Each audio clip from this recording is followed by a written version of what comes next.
Tantor Audio, a division of Recorded Books, presents Stealing Manhattan, the untold story of America's billion-dollar gem heist masterminds, by Burl Barer, with Punch Stanimirovic, narrated by Tom Lennon.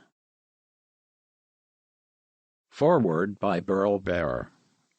This book is a true crime author's dream, an exclusive on the greatest untold American crime story of the 20th century, including the most astonishing mega-heist ever conceived. Over $1 billion in diamonds, gold, precious gems, and negotiable currency stolen from New York's Diamond District under the cover of darkness by sophisticated safecrackers, alarm specialists, and security experts. No weapons, no violence. As everything stolen was fully insured, those who accomplished this theft saw it as a victimless crime. Yes, they got away with it. This is one version of a 100% true story recalled from memory and supported by extensive research and interviews with primary participants. Any errors of fact are unintentional, and all conversations quoted are adapted and reconstructed from individual recollections and are presumed accurate in essential content. I was granted unprecedented access to the world's greatest gem heist masterminds, including the personal memoirs of the remarkable genius Mr. Stan, the ultimate gentleman thief. Mr. Stan was a respected member of New York high society, a trusted and admired example of charm, grace, courtesy, and integrity in all aspects of his life and career. He was well known as a historic artifact collector, real estate investor, champion of the underdog, gracious entertainer, and president of Gemstones Trading International with 5 offices in New York's Diamond District. His lovely younger wife, Branka, was a brilliant artist and friend of Philip Pearlstein, Walter Chrysler, and Joan Crawford. Together, Stan and she were a power couple, beloved and admired for their sophistication, generosity, honesty, and ethics. What Mr. Stan's friends and associates didn't know was that Stan and Branka oversaw 6 or more teams of highly trained and disciplined specialists who, in the midnight hour, looted the vaults of the jewelry manufacturing firms insured for $100 million or more. Their only son, Punch, was sent at age 10 to the world's most expensive and elite boarding school in Switzerland. He returned educated, erudite, multilingual, and a world-class athlete who pulled his first multi-million-dollar heist at age 15. Punch then recruited the security firms to work with him instead of against him. With teams of acrobats, strongmen, safecrackers, locksmiths, and alarm experts, the final added co-conspirator was the addition of the Laka Safe Manufacturing Company. They trained Punch in how to open all their top-of-the-line safes. Here, then, is the first volume in the Stealing Manhattan trilogy, the 100% true story of America's first family of altruistic outlaws whose creative antics in the redistribution of wealth spanned 2 generations and 3 decades of outrageous adventures, both here and abroad, and whose talent and techniques form the foundation of every cinema-style heist by the notorious international gem thieves known as the Pink Panthers. Foreword by Branka Diganji. My son dreamed of being the world's greatest gem heist mastermind. He could never achieve that goal because his father already held that title. Not only did he mastermind the most astonishing series of diamond heists in history, but he was never caught, never prosecuted, never spent a day in prison, never hurt anyone in the process, and only robbed firms that were fully insured or overinsured. Our son followed his father's path. He created new techniques and methods later used worldwide by the notorious Pink Panthers who, despite reports to the contrary, originated not in Serbia but in New York's Diamond District when my former husband, Mr. Stan, and our only son, Paul, were stealing Manhattan. Introduction by Paul Punch Stanimirovic. I became a diamond thief to make my father proud of me. For a glorious period in the 1990s, I was king of the New York streets, until SWAT teams, helicopters, hundreds of police officers, and one smart dog captured me.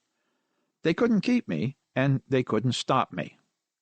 I walked out of jail and hid in plain sight for 4 years using dozens of names and identities, hosting lavish events and hanging out with superstars.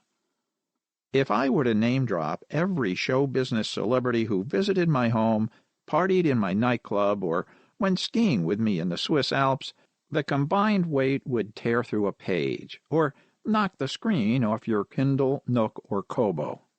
There are days when I only remember the thrill of the heist, the pulse-pounding excitement of slithering down the back of 47th Street in Manhattan as a black-attired heist ninja backed up by my hand-picked crew of professionals dedicated to my father's precision planning. I'm sure you're curious about my dad, the man I regard as a true genius. Had he been caught doing a heist, he would already be famous. Now he will be. Who else pulled off mega-heists totaling over $1 billion and got away with it? Nobody. My mother? Oh, she is beautiful and fabulous. I want you to really get to know my parents, charming and sophisticated outlaws who, honestly, got away with everything. This is their story, and mine, as told by our friend and confidant Burl Barer. Chapter 1. Mr. Stan. The only reason the world's greatest gentleman thief survived childhood is that he wasn't Jewish. Vojislav Stanimirovic, call him Stan, was born March 19, 1937, in Novi Sad, Serbia, the Kingdom of Yugoslavia, 2 years before the Nazis invaded Poland. It was in Novi Sad that more than 1,400 Jews were lined up in 4 rows on the frozen Danube River, men, women, and children, and shot in the back. The ice cracked, and their dead bodies were carried down to Belgrade and beyond for weeks. I was only 5 when the Nazis came, Stan recalled in his memoirs. They grabbed me for playing outside after sunset. The Jewish synagogue was directly behind our residence, so when the Nazis saw me at play, they assumed I was Jewish. When they understood who I was, that I wasn't Jewish, and my family's high social position, they didn't kill me. Instead, they did other things. When the Nazis were done with him, he was never again a joyful child of exuberant self-expression. He became taciturn, withdrawn, pensive, and silent except for sudden outbursts of excess anger and unchanneled rage. His most immediate response to his own personal Nazi invasion was to join the junior partisan rebels, and he wasn't the only child fighting the Nazis. My brother and my cousin were also in the resistance at an early age. We dropped homemade explosives down on the German tanks from the 2nd floor of buildings as the tanks went down the street. In March 1944, when he was only 7, the Germans sought out all remaining Jews and transported about 1,600 to Auschwitz. 1 month later, Jewish property was plundered completely. I saw things no child should see. Bodies of the dead hanging from trees, headless corpses by the side of the road. I had to step around the rotting shells of former friends. This left lasting impressions on me. His life and family spared the Holocaust. Stan was blessed with an enviable upbringing with all the benefits of an advanced education and interaction with society's elite. My father, Nick, was a man of wealth and success prior to the communist takeover in Yugoslavia after World War II. His best friend, super spy Dusko Popov, was Ian Fleming's inspiration for James Bond. They raised their pinkies in the air when drinking tea, recalled Stan. They were like brothers and had great fun together. Both men were distinguished in service to their country. My father became greatly respected as a colonel in the military police. Stan's mother, Jeleka, educated in Vienna's finest schools, wrote the Encyclopedia for Yugoslavia. She passed her writing talents on to her son. I majored in journalism at Belgrade College and pursued my athletic interests with dedicated Olympian aspirations, Stan said proudly. I excelled at what I loved: boxing, wrestling, and gymnastics. Stan was also trained in both classical ballet and contemporary ballroom dancing. I found ballet too effeminate in form and presentation for a manly man such as I, remarked Stan in half-jest. I did, however, realize the beauty and grace inherent in the art form, and the combination of sensitive precision and effortless artistry triggered an exceptionally open and welcoming response from beautiful women. Physically fit and mentally sharp, Stan didn't dance around difficult contemporary issues. He consistently championed social justice and earned the reputation as a troublemaker who penned excellent and often controversial contributions to Political magazine. Using the term controversial may be underselling their primary characteristics. Stan's in-depth exposé of the tragic post-war conditions of the country's war orphans, predominantly Jewish, fermented violent outrage against its well-meaning author. "I never thought this would happen," confessed Stan. "I was raised in a military family, and when I finished my mandatory service, I stayed on in the reserve as a journalist and correspondent reporting to Belgrade. This was a perfect arrangement. I made a decent living doing what I loved doing. I was a true journalist, not part of a propaganda machine. My article in the spring edition of Politica magazine disgraced my parents and determined my destiny. Why? Ask anyone who read it." The problem was that so many people did read it, and what they read was a blatant condemnation of the government for ignoring the plight of orphaned children from World War II. These children, suffering in squalor, needed more than decent conditions. They cried out for love, guidance, a big brother, and a mentor. To these children, Stan was their champion, their protector. Stan was pressured to just shut up. He was repeatedly advised that no one cared about war orphans.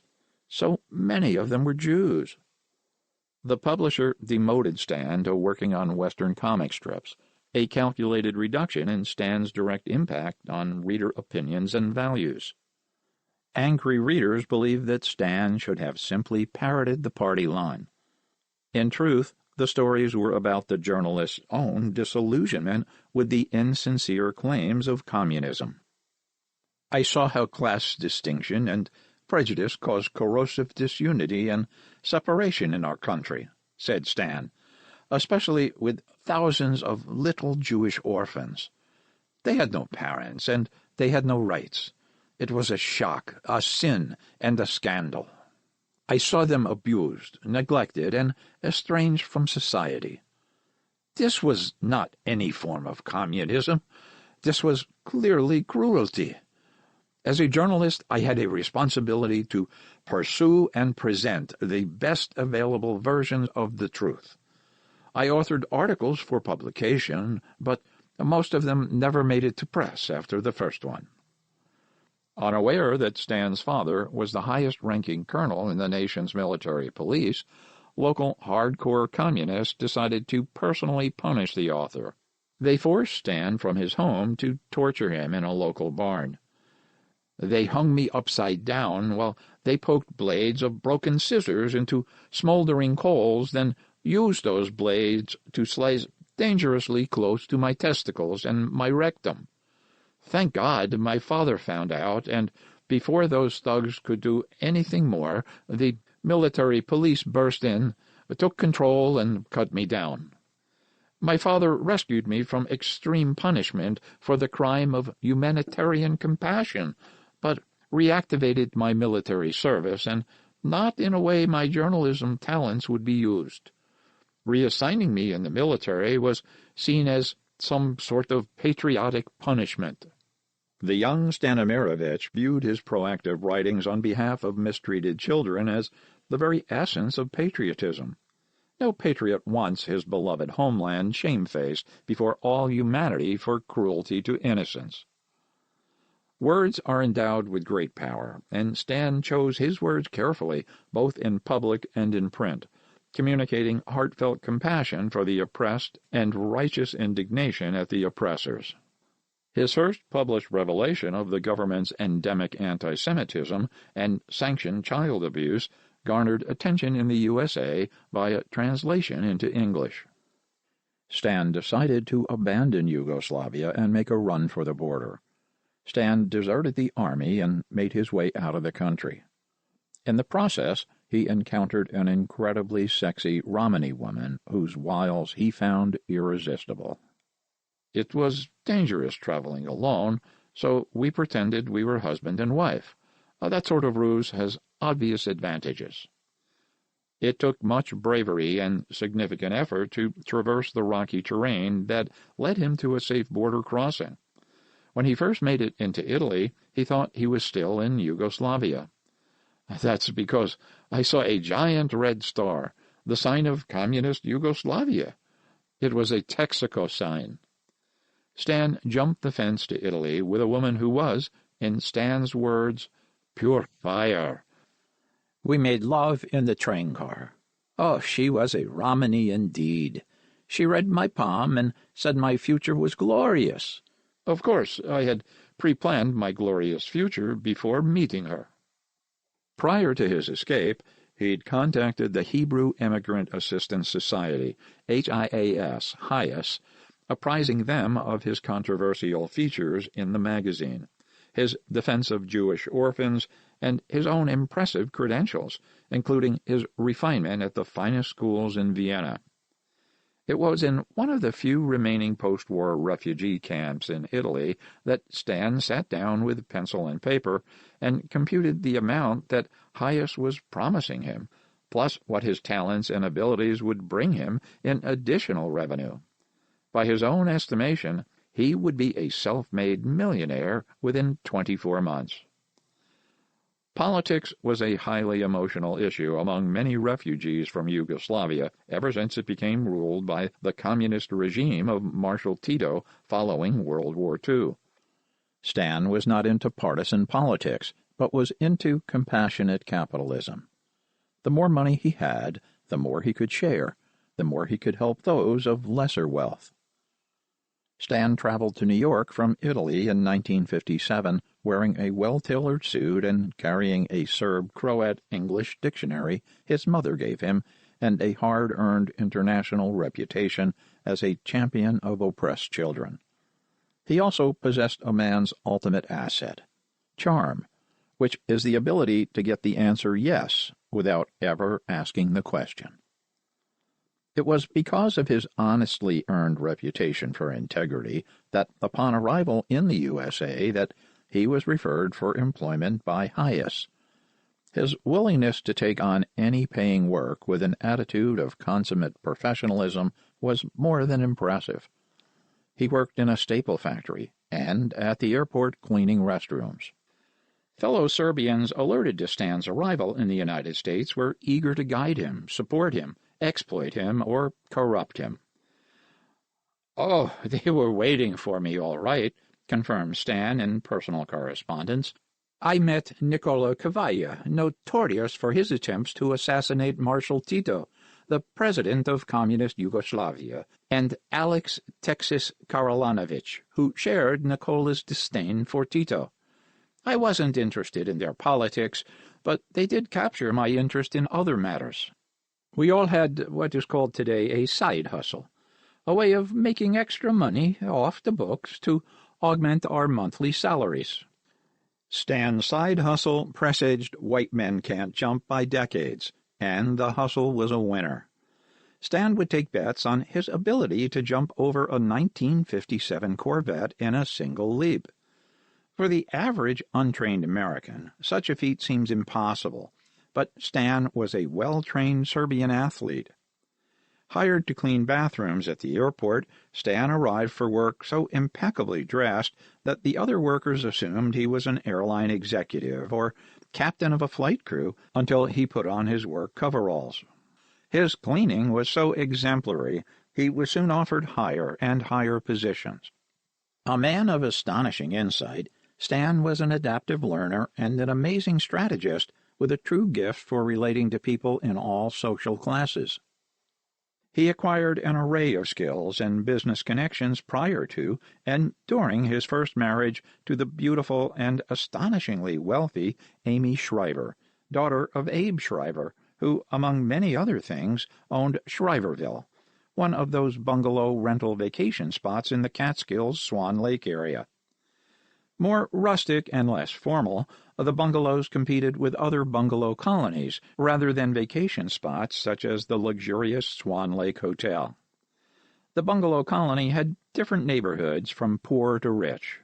At night, Jackie Mason, Nipsey Russell, or some other Borscht Belt comedian performed. There was often a live band and sometimes a movie. It was at Shriverville that Stan met Amy. He was there giving dance lessons, a suave Eastern European Patrick Swayze living out his own dirty dancing scenario. When fall came, Stan secured a position at the Adams School, teaching art as therapy for disturbed children. Amy was earning $800 a week as a speech therapist. As a friendly co-worker, Amy brought him cake and coffee every day. That was the extent of their relationship until Amy came to Stan's apartment one morning to borrow a book. Sensing there was an undercurrent of non-platonic intent, Stan took a well-calculated risk.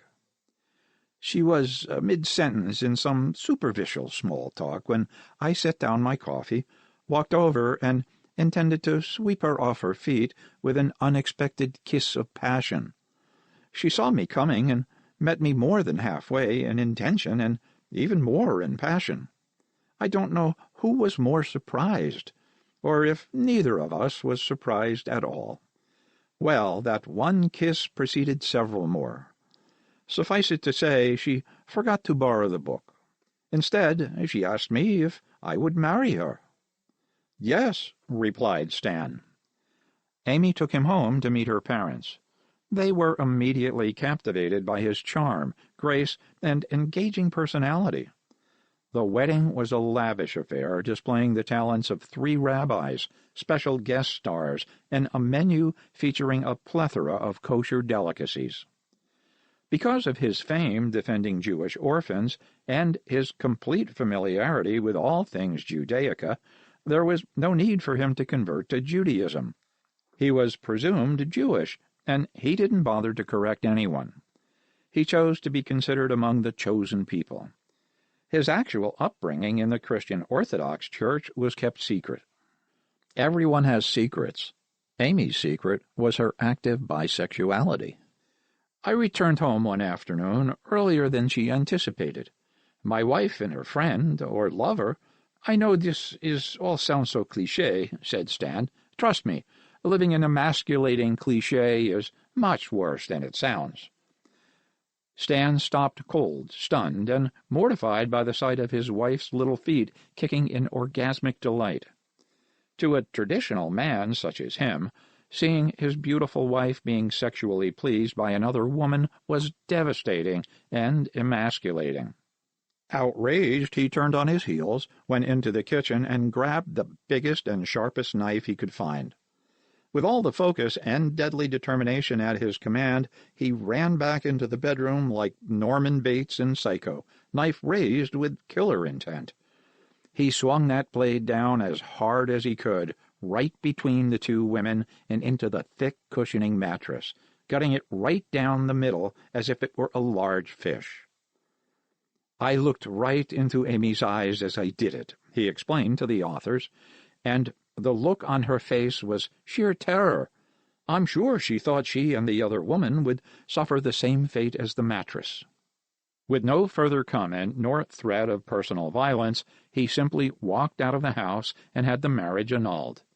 He did not reveal to anyone the reason for the annulment, and spoke not an unkind word about his first spouse.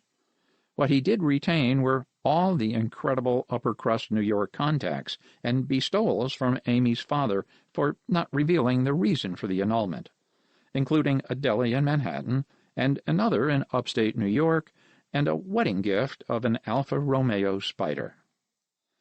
"This is where I learned the construction trade," said Stan, "and the reason that I was the best sandwich maker was because I had my own deli after I married Amy."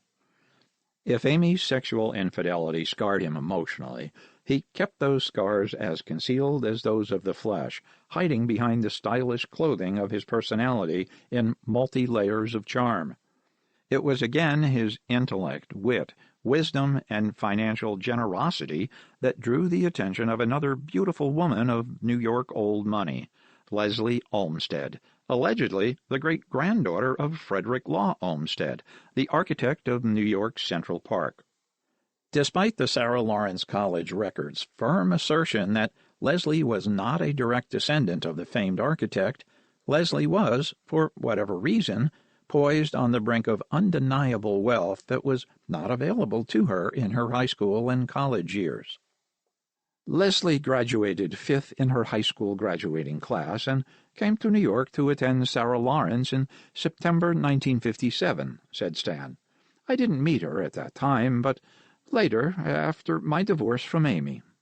Leslie had a quick, short-lived marriage to a Mr. Beauchamp that lasted less time, I believe, than it takes to watch Gone with the Wind.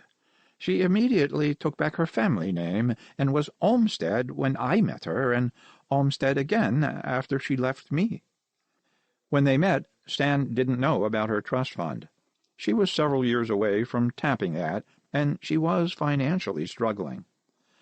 "Leslie had lost her apartment," recalls Stan. "I think her LSD experiments had her sidetracked." Aside from admiring her paisley wallpaper and writing her name in the air with the bright red tip of a cigarette, young Leslie was not as enamored with Timothy Leary and Ram Dass as she was with Peter Max. As an artist, she delighted in the visuals of psychedelia more than any quest for oneness with the universe. Before her marriage to Stan, she wrote these lines: "After college I shall be married, honeymooned, and ensconced in a New York apartment. Then the future becomes unclear, although my hope is to do work in graphic design. This desire having grown out of studies in stage designing and painting here at Sarah Lawrence." Leslie's career took off, and soon, as editor-in-chief for Carnegie Hall magazine, Leslie appreciated Stan lending his journalistic skills. They collaborated on writing and editing numerous feature articles for the magazine. Traveling to California in the early days of their marriage, the couple invested in what seemed an excellent opportunity: land in Southern California's Antelope Valley. There is no valley, and there haven't been any indigenous antelope in the region for numerous decades. What the Antelope Valley did have was the city of Palmdale, the glittering jewel of the high desert, a city whose future rested upon the projected and controversial construction of the Palmdale International Airport and expanded participation of the aerospace industry in the Palmdale economy. The airport never got off the ground, and Palmdale became the bipolar real estate market poster child by its rapid cycle of high expectations and economic depressions that tarnished its brassy reputation.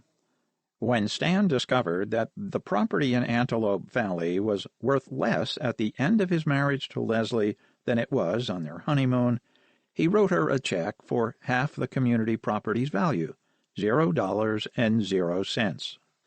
The couple did create one lasting and valuable contribution to society: a baby boy named Sasha Alexander Frederick Stanimirovic. His name was edited and rewritten as Alex F. Olmsted when Leslie could no longer deal with what no one outside their home ever witnessed: Stan's unexpected anger outbursts that terrified Leslie. "I was like a volcano inside, but calm on the outside. I only erupted when I believed it was safe, that I was with people who, unlike the Nazis, loved me and wished me no harm. You take the heat of that anger, or perhaps outrage and indignation are better words, fuel it with alcohol and—" The dramatic pause in Stan's narrative wasn't for effect. It was from emotion. Stan promised to change, stop drinking, and go into therapy for his anger issues. I did consult a therapist who confirmed that I suffered from what they now call PTSD, and what they used to call being shell-shocked if you were a soldier in the war. Stop drinking? No. Change? Stan shrugs, smiles, and asks, "How many Serbian men does it take to change a light bulb?" "Only one, but the light bulb itself must want to change." If Leslie anticipated a quick resolution to Stan's issues, disappointment arrived faster and more efficiently. An escalating argument triggered Leslie going into labor for the birth of their only child. "She didn't want me with her for the birth," recalled Stan. "She didn't want to see me at all. In fact, she even wrote on our apartment wall, in a moment of anger, 'Stan will never change.'" The day Leslie left him was the last time Stan saw his son Alex. Stan saw his own father again in 1962, when Stan went to Paris, France, to finalize a lucrative business arrangement with two young Serbians with significant New York connections, Bruno Sulik and his best pal, Biki. Biki's brother owned a Manhattan furniture store, and a Polish cousin, the professor, taught French at a New York college, Stan explained. Bruno and Biki would acquire silver and other valuable artifacts in Europe, which I would purchase for resale in New York. By the very nature of the plan, everyone made money. Of course, Bruno became the most famous gentleman thief in the history of France. I bought many wonderful items from him over the years, but I was never given the backstory of conditions under which he may have acquired some of those items. Why would he confess crimes to me when we have a lucrative and legal business relationship? No, Bruno would not be so foolish as to interrupt our pleasant stream of natural cash flow. While making money was second nature to Stan, his first nature was romancing women. The most significant heart he captured was that of a teenage Jewish girl from former Yugoslavia, blessed with a fashion model's figure and fresh-faced beauty. Unlike Stan, Amy, or Leslie, she didn't come from money, nor did she have the advantages of being high society in either the USA or Yugoslavia. That would all change with astonishing rapidity, making her the mink-adorned better half of New York City's ultimate power couple. Chapter 2. Branca. 1968, said actor-producer Tom Hanks, was the year that changed America. It was also the year that America forever changed the life of 18-year-old Branca Teofilovich, a gifted artist attending the University of Belgrade. I received an art scholarship to New York's Parsons Academy.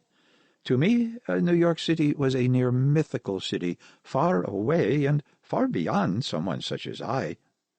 The prestigious yet partial scholarship was achieved by the advocacy of American Ambassador Henry J. Taylor and Branca's aunt, Radmila Marjanovic, who worked for the Yugoslavian embassy during the reign of Marshal Tito, when that famed dictator came to America in 1962 for a historic meeting with United States President John F. Kennedy. Tito returned to Yugoslavia, but Aunt Rada stayed in the USA, where she became beloved, famed, and acclaimed for her remarkable party-planning abilities and her undeniable talent in the kitchen.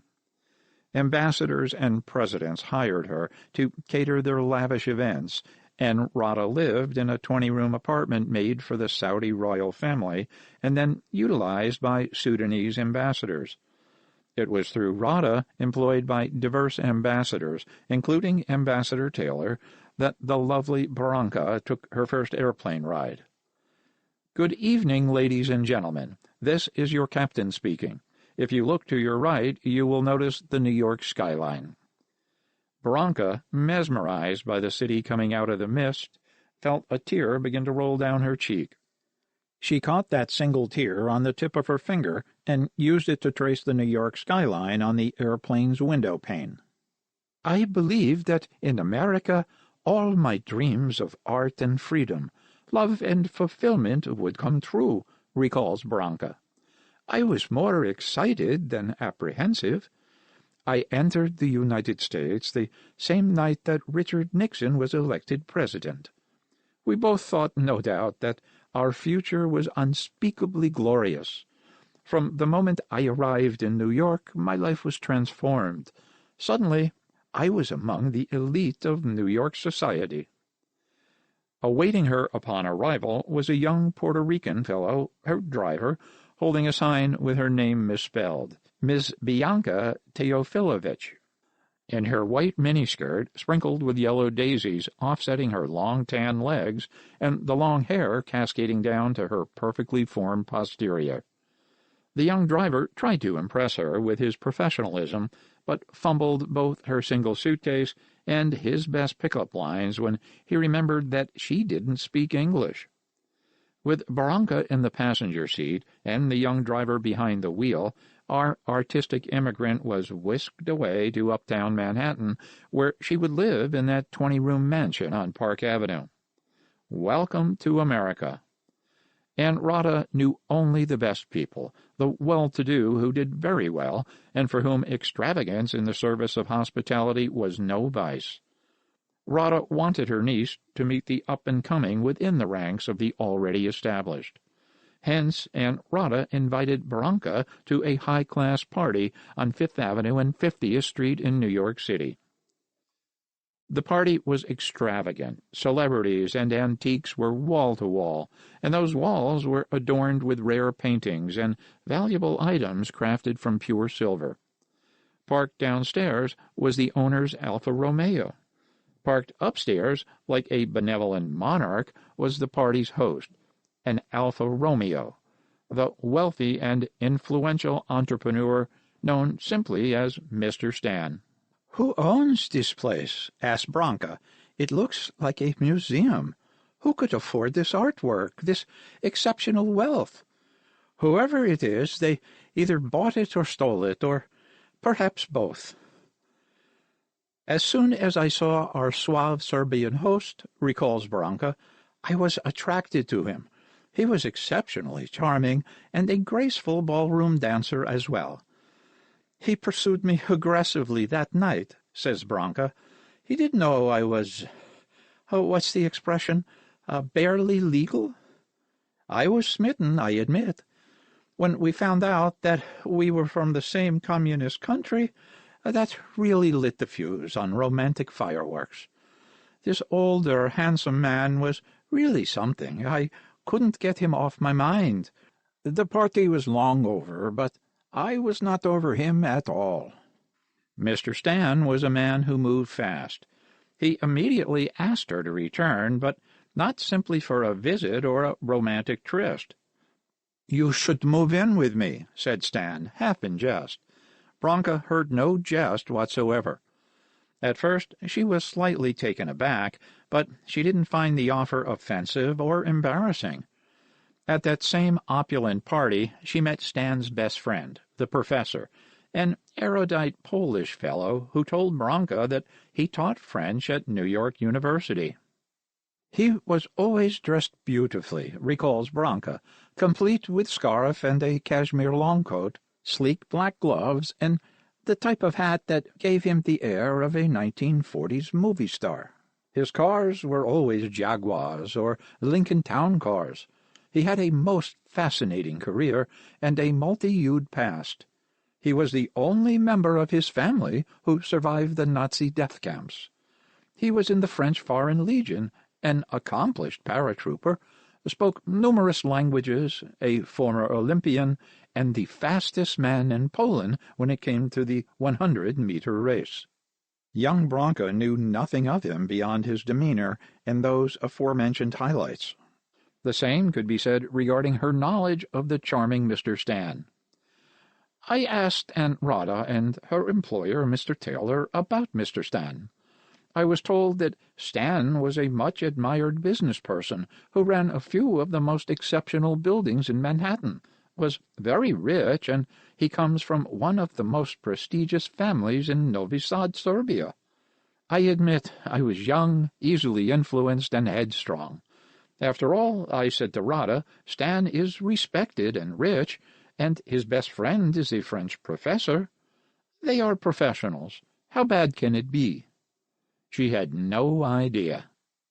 The professor's real name was André Montrose, although when he immigrated to America, his name was Andrzej Zelinsky. That name change was legal. His subsequent use of the names Alec Belmont, Mark Conti, and Carl Martin for criminal purposes were not. The professor was regarded by the NYPD's Major Case Squad as an international man of mystery, suspected of being either a mastermind of crime in disguise or an educated, eccentric intellectual who perhaps justified forays into the outer fringes of criminality as sociological experiments or the flexing of unused mental muscles. In the pop culture parlance of 1968, the professor and Mr. Stan were the Frankie Lee and Judas Priest of New York high society. They were the best of friends, confirms Branca with a smile. I must credit or perhaps blame the professor for assuring that Stan and I became a couple. I decided to take Stan up on his offer, but tears were shed from day one. Branca made her decision and rode to Stan's apartment in the limo used by the Sudanese ambassadors, courtesy of Aunt Rada. When she arrived at Stan's door, suitcase in hand, she discovered she wasn't the only female in residence. The other woman was his live-in flight attendant who made sure he kept his tray table in an upright position. One look at her and all hell broke loose. I let him have it, but good, she remembers. I told him that he was no good, and I started sobbing as only a heartbroken and distraught teenager can sob. Branca laid down an ultimatum. Either she goes or I go. Any indecision on Stan's part evaporated in the heat of reason supplied by his best friend, the professor. "Keep Branca," said the professor. "She is a diamond." The only interaction between Branca and either of Stan's previous wives was when Leslie Olmsted came to the apartment to retrieve various personal items that originally belonged to her mother. She didn't want to see Stan. Their divorce was not yet final, but was in process, recalls Branca, so she came when he was in Europe on business, and I was there to help her get those things she wanted. There was a painting, however, that she left behind because it was too large to fit in her trunk. Leslie paused and looked Branca over from top to bottom, offered a knowing, compassionate smile, and shared from the heart. "Stan is really wonderful," said Leslie. "He is a true, loyal friend, an entertaining conversationalist, talented, brilliant. He knows how to do almost anything and do it well, except two things. He is not a good husband, and he's not a good father. Otherwise, he's wonderful." Branca was unaware of Stan's anger issues, and even if she were informed, she was so in love that she would ignore them anyway. Branca was soon Stan's lawfully wedded wife and an integral aspect of his remarkable lifestyle. As with all whirlwind romances, the participants seldom see each other's flaws or deep personal scars. "Once we were married," says Branca, "I was aware that my husband's body, amazingly perfect in every way, was marked by well-concealed and seldom revealed scars in what I will call personal areas. The older ones were from the night of the Nazis, and others were from his escape from communist Yugoslavia." "My husband was a man of discipline," Branca recalls. "Not only his own discipline, but he would inflict discipline upon me in unexpected ways at unexpected times.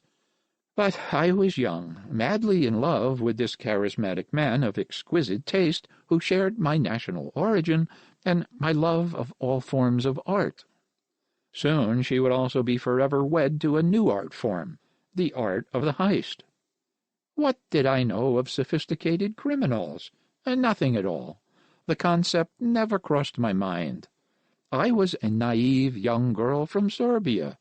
All I knew of America and American culture I learned amid luxury in his Manhattan apartment. When did Stan become a gentleman thief? He was already doing heists when Branka married him. Stan was encouraged by his new pals from the old country to experience the adrenaline-augmented camaraderie of what Stan later termed planning and executing altruistic nonviolent exercises in the redistribution of wealth. Victimless crimes, he was forever hooked, says Branka. For him it was his greatest pleasure, his beloved indulgence.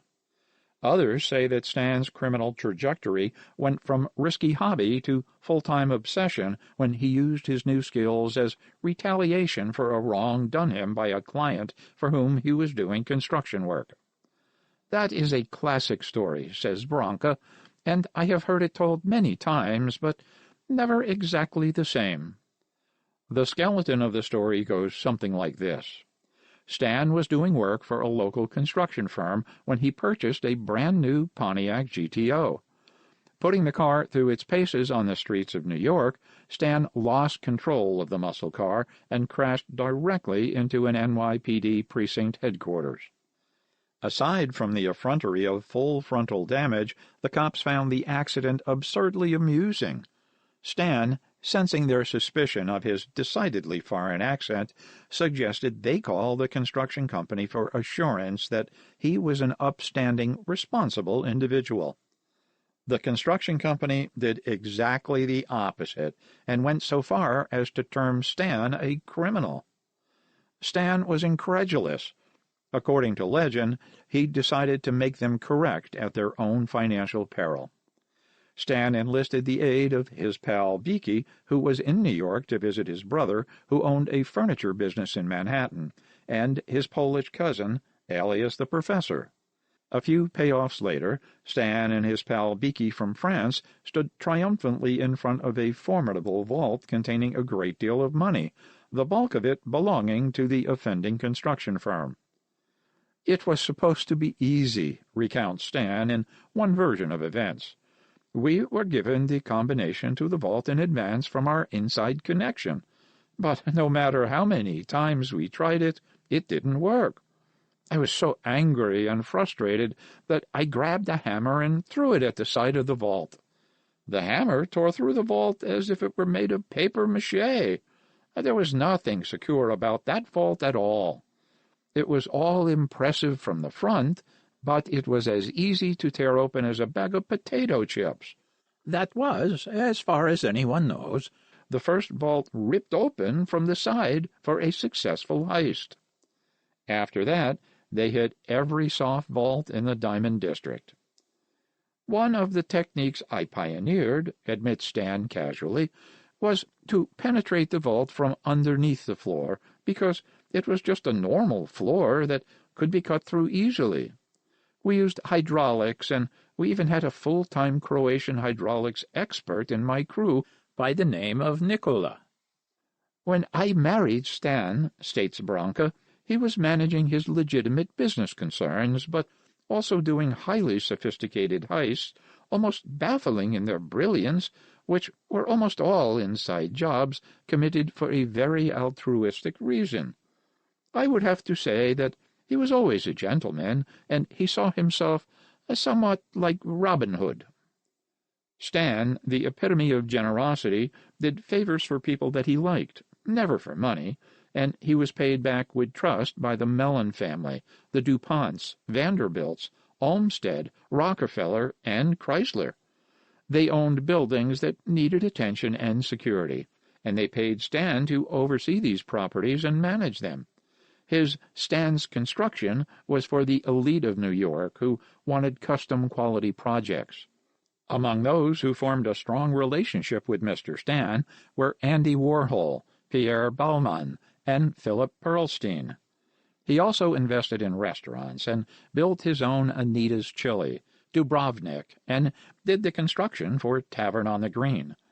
He remodeled New York's museums and made a fortune from all the old storage units that had pre-war skeleton key locks.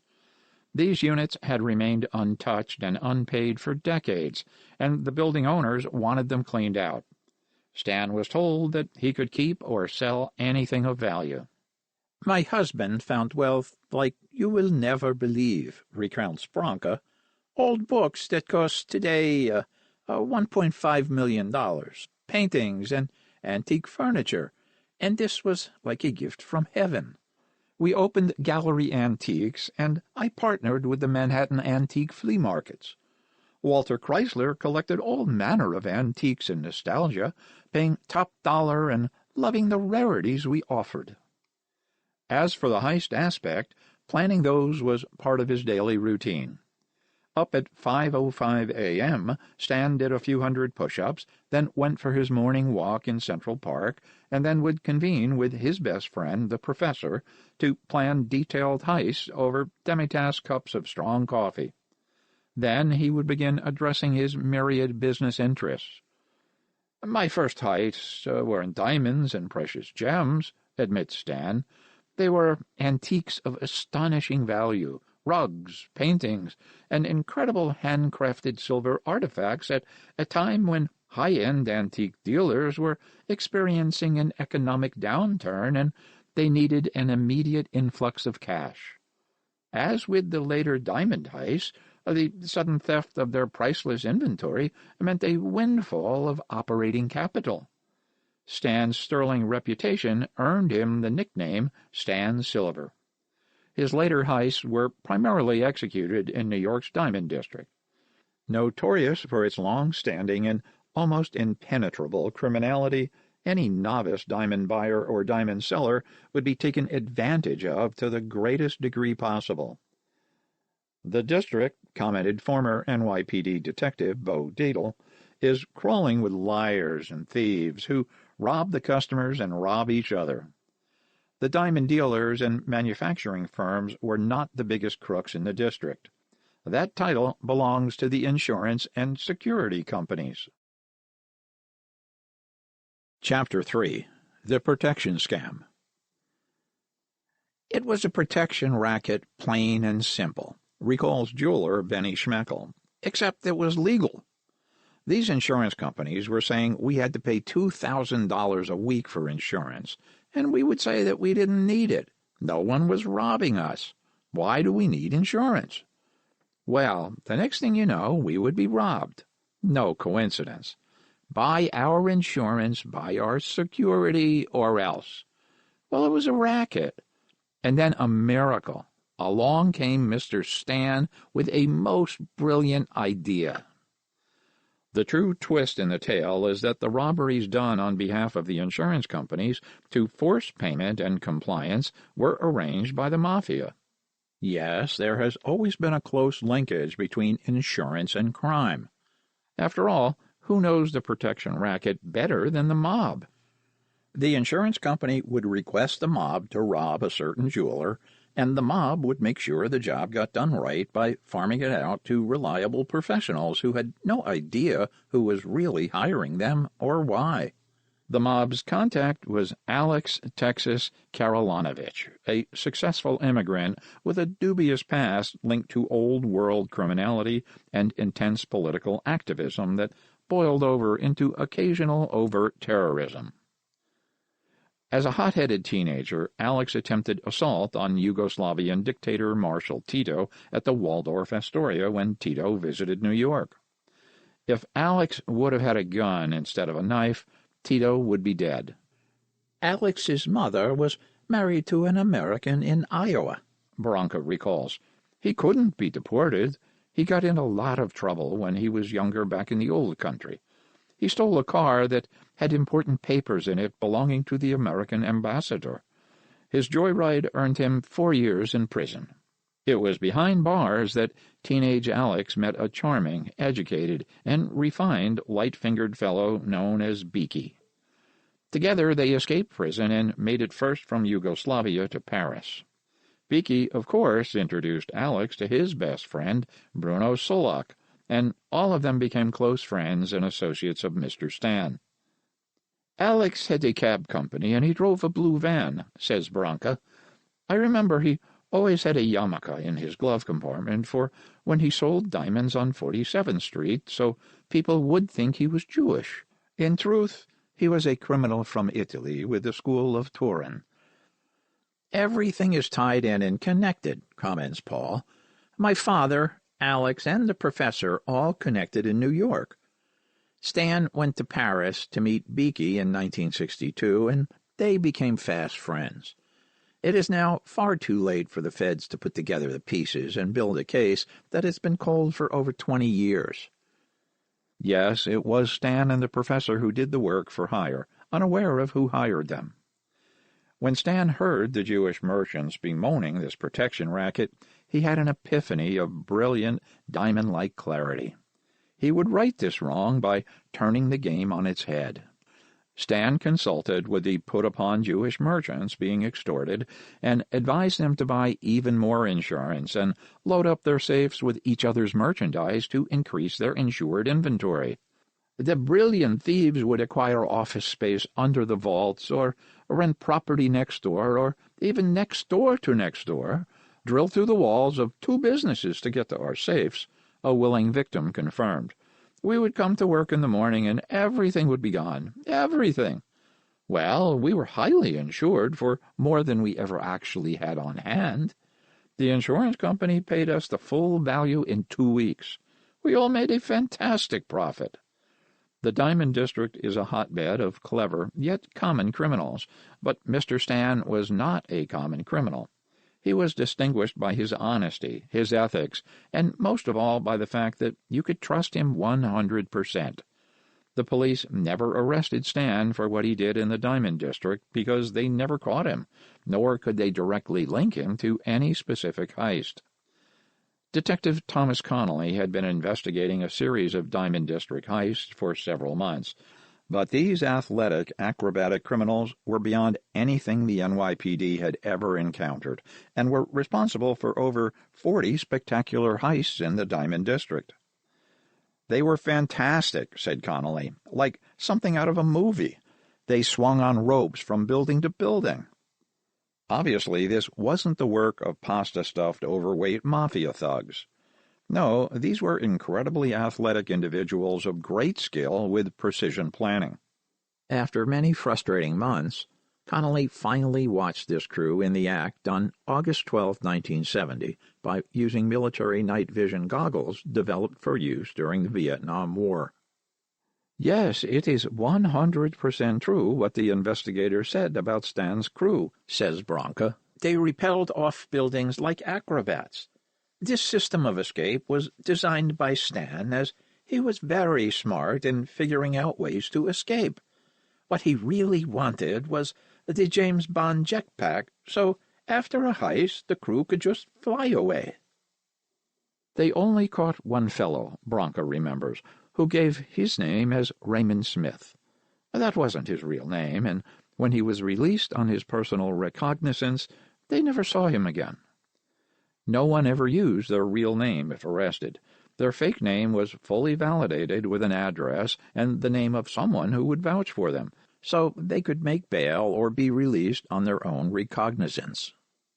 "We always had people on the outside ready and waiting to validate the name, address, and reputation of the individual arrested," confirmed Branca.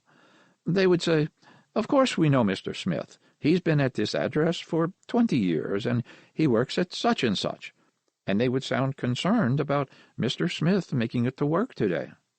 Everything looked and sounded official to make sure we got them out of jail." Raymond Smith, prior to release, allegedly ratted out Mr. Stan as the man behind the brilliant and daring heists.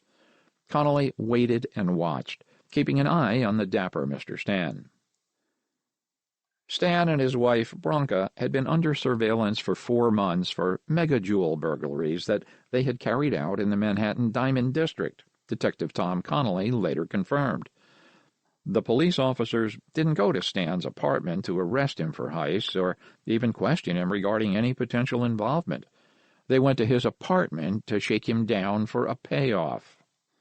Of all the days to pull their shakedown, the NYPD had to pick one immediately following the world-famous Vizcaya Museum heist. To this day, Branca shudders at the mention of that horrific home invasion, coupled with outright extortion by corrupt cops who humiliated her, terrorized her, and dragged her off to jail. "That nightmare altered my life and the life of my husband completely," she laments. "Stan and I are forever linked to the infamous and highly publicized Vizcaya Museum heist." Chapter 4. Vizcaya. In truth, there never was a Vizcaya Museum heist. In fact, there was never even a robbery or burglary. There is more than one version of that story, and the truth has never before been revealed. The Miami Herald told it this way. 3 robbers lured an elderly guard at the Vizcaya Museum from his office, overpowered him, and stole a valuable antique silver collection. That was the guard's well-rehearsed story, and he livened it up with colorful details on how these dangerous men tricked him, jumped him, tied him up, and then stole the museum's collection of priceless silver. Newspapers ran diagrams of the museum with notes showing the progress of the midnight hour criminals who trussed up our elderly guard and made off with the boodle. It was a complete lie.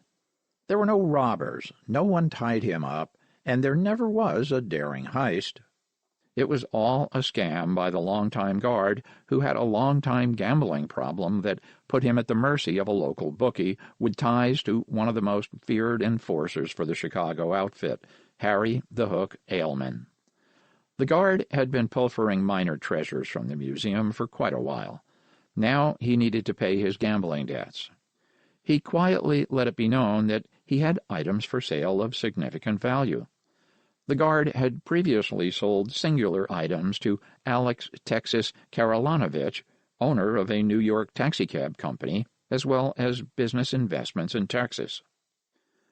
He in turn sold silver pieces to Mr. Stan, a known buyer and collector of fine art, antiques, and silver. When you compare that original Miami Herald story with what the Vizcaya Museum says today, you can easily discern that there is no similarity between the two narratives. Here is what the Vizcaya Museum says about that event. On March 22, 1971, 3 individuals from New York City raided the Vizcaya and stole approximately $1,500,000 in artwork and silver items, some of which were of historical value. This trio of reputed jewel thieves was arrested on March 25, 1971. Sergeant Tom Connolly from the New York Police Department raided the luxurious Manhattan apartment of Voyaslav Stanimirovic and his wife Branca and arrested them. The couple's accomplice, Alexander Karolanovich, was also arrested, and all 3 were charged with suspicion of possession of stolen property. From the Stanimirovich's apartment, approximately $250,000 of the stolen goods was recovered. Sergeant Connolly stated that included in the theft was a silver bowl that once belonged to Napoleon Bonaparte and was virtually priceless. According to Sergeant Connolly, the 3 perpetrators had been under surveillance for 4 months for unrelated mega-jewel burglaries that they had carried out in the Manhattan Diamond District. NYPD Captain Thomas Cassane said that the vast majority of the precious items stolen from the Vizcaya were not ever recovered. Depending upon who's telling the story, it is either a clever combination of creative criminality, nail-biting crowd-pleasing bravado, or an over-the-top comedy best portrayed by the cast of My Cousin Vinny. In Branca's version, the famous museum heist begins with nothing more than a delightful opportunity for a romantic, sun-drenched celebration of her husband's birthday. Ambassador John H. Taylor, employer of Aunt Rhoda, asked my husband to do him a favor, pick up Taylor's new Rolls-Royce in Florida and bring it up to Manhattan. Where in Florida? The Vizcaya Museum and Gardens. When? The weekend of my husband's birthday, March 19, 1971. The Vizcaya, a famed National Historic Site, was once the winter residence of industrialist James Deering and was designed as a palatial Italian villa on tropical Biscayne Bay. He filled it with European art, state-of-the-art technology, and surrounded it with beautiful gardens. Branka was excited to go away with Stan for his birthday. Just the two of them alone together in lovely Florida at the glorious, enchanting Vizcaya, followed by a pleasant drive up the coast in Mr. Taylor's Rolls-Royce. Visions of rekindled romance put a sparkle in her eyes and a fresh spring in her step. Ambassador Taylor purchased 2 first-class tickets to Fort Lauderdale, and Branka was one happy passenger until they landed and were about to retrieve their luggage. Pulling up to the terminal was an unexpected and unwelcome sight. Stan's friend of questionable legality and cocaine proclivities, Alex Texas Karolanovich, in a white Cadillac convertible loaded with Stan's fishing poles sticking up from the back seat, and a Cuban cigar clamped between his teeth. "Hey, Stan," he called out, "I rented this until you get the rolls."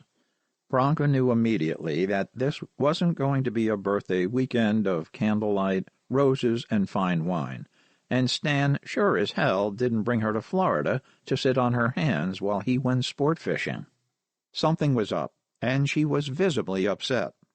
Stan tried to calm her down, but telling women to calm down is like telling cats to do synchronized swimming. She became as animated as a Warner Brothers cartoon, and one can easily picture the steam rising as her temperature increased. Stan was scary when angry, but even he knew better than to mess with his beautiful young wife in public. Alex knew both well enough to have serious concerns about the impact of Branka's suspicion about the upcoming sideline assignment. Pick up some merchandise being sold by the overnight guard. He had a significant fortune in suitcases secured in a conveniently located closet on the estate. The key to that closet was provided by the guard. "It is very simple," said Alex. "There are 7 suitcases full of stuff from a guard who works nights at the museum. I've bought from him before. If you're going to be at the Vizcaya, you can bring a couple of the suitcases back to New York for me, and I'll bring the rest." All Stan and Branka had to do was roll the suitcases out of the closet and into a van that was already parked nearby on the estate, as was Taylor's Rolls-Royce. Now, here is an astonishing, never-before-revealed twist to the tale. You can scour the internet and the crime books of the world and never find this story because it has never been revealed until now. There was a daring double-cross, a second treasure, and a late-night fake robbery at the museum long after Stan and Branka drove off to New York in Taylor's Rolls-Royce with 2 of the 8 Louis Vuitton suitcases. Alex summoned some backup, including Stan's boyish, tousle-haired protege, Billy the Kid, because there was the Cadillac, the guard's van, and Alex's blue van as well. Stan, driving the Cadillac rental, arrives at the Vizcaya at 10 in the morning, where he sees Alex's blue van and Taylor's white Rolls-Royce parked in the restricted parking area. Alex and the guard have gone off somewhere for a meeting and will return when the guard's shift begins at 4 p.m. Having arrived at the estate, Stan and Branka became enchanted with the beautiful expanse of glorious gardens, and Branka's dream of a romantic getaway became a reality. "Vizcaya is very romantic indeed," says Branka, a blush on her cheeks, "and Stan was very virile. I was a younger woman. We had a most exciting time exploring everything a couple in love could do on the beautiful grounds of the Vizcaya estate. Do the math. 1 handsome husband, 1 beautiful younger wife, and 23 acres of exquisite gardens. We explored the estate in the most romantic manner possible. The details best left to your imagination." Climaxing their adventure at the Vizcaya, the couple realized that the closet containing the suitcases was right in front of them, and the Rolls-Royce was easily accessible. They simply unlocked the closet, removed the 8 suitcases, loaded 5 of them into Alex's van, and the final 2 into the trunk of the Rolls-Royce. When Alex and the guard returned at 4 p.m., Stan and Branka said their goodbyes, but the guard became angry. "Put everything back in the closet." "No," said Stan, "we're not putting anything back. We did exactly what you wanted, and we're leaving." The reason the guard was angry is that he had planned to double-cross everyone by having the heist be a robbery taking place on his shift, with him being tied up while the robbers load up the van with treasure.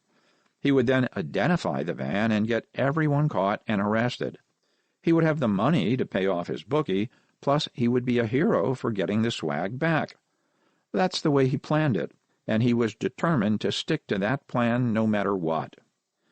Alex didn't know about the double-cross, but he was informed that there was more treasure to be had if he and a few other guys could load up the van with more merchandise. The guard had his fake robbery all arranged for later that night.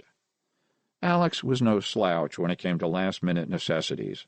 He was on the phone in a heartbeat, summoning a few trusted associates vacationing in Orlando and securing the required cash for the transaction. Alex and his crew came during the guard shift. They loaded up the other items in Alex's blue van and waved goodbye to the cooperating guard, who promptly told numerous lies to the police and gave an accurate description of a van that was later found abandoned on the New Jersey Turnpike. That van wasn't Alex's. It was the guard's own van. Who drove it away, what was in it, and what was happening?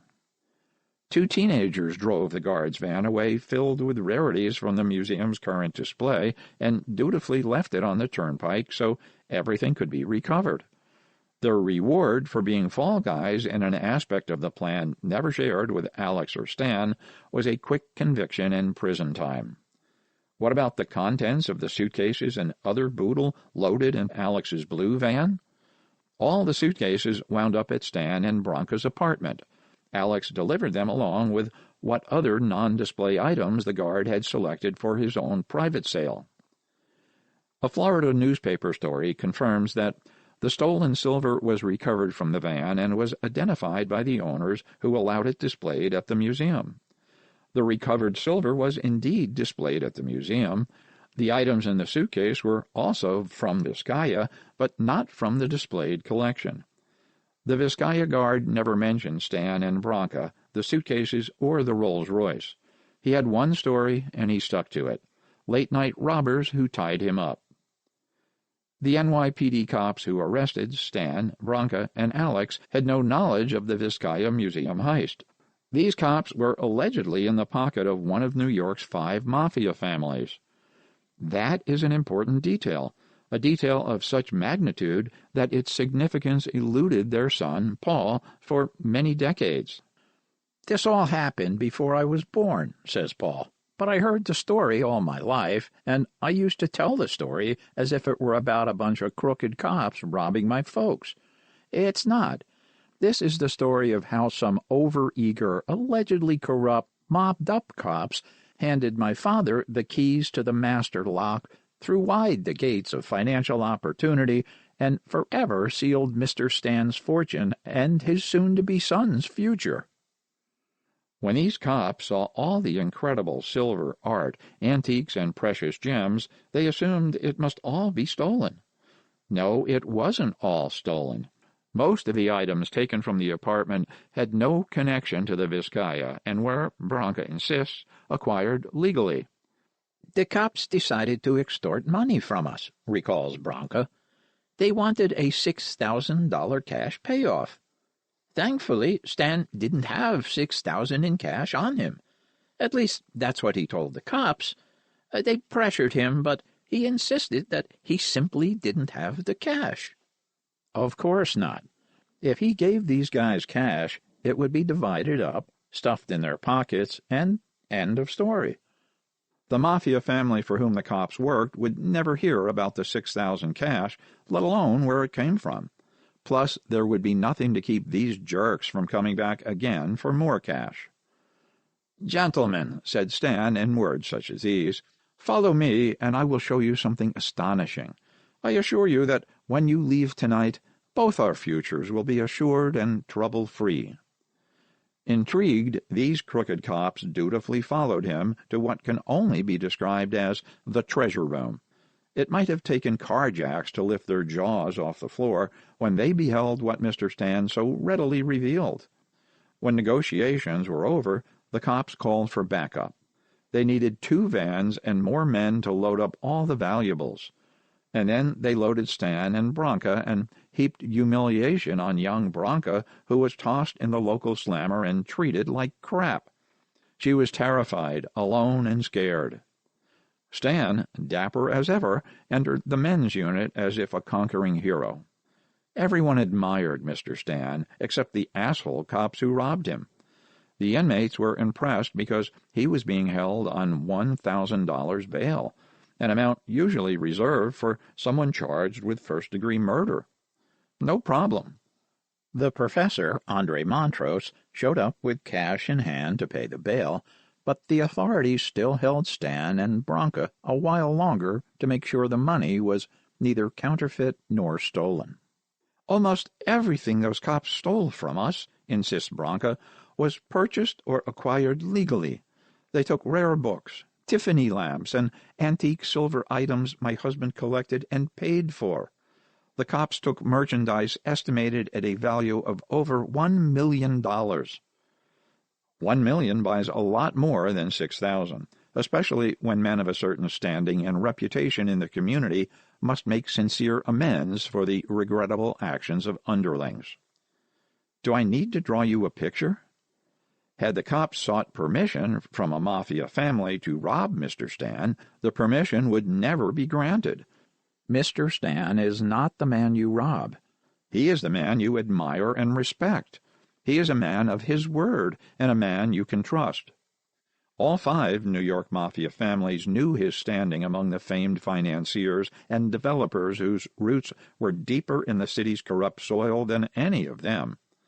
The heads of the 5 families comprehended the situation perfectly, and you should grasp that in the world of criminals there are thugs and punks and semi-illiterate opportunists, devoid of any moral compass, and then you have the elite of the elite. The top floor, the penthouse atop the pinnacle of crime's hierarchy, is the one who can do that which is the greatest and most prestigious act of all, a diamond heist where no one is hurt, and even the victims are, in the final analysis, perfectly happy. That, of course, was Mr. Stan, a man of means, but by no means a punk thug, armed robber, or I-hope-nobody-is-home burglar. They owed Mr. Stan more than heartfelt condolences for the affront to his privacy, safety, and dignity.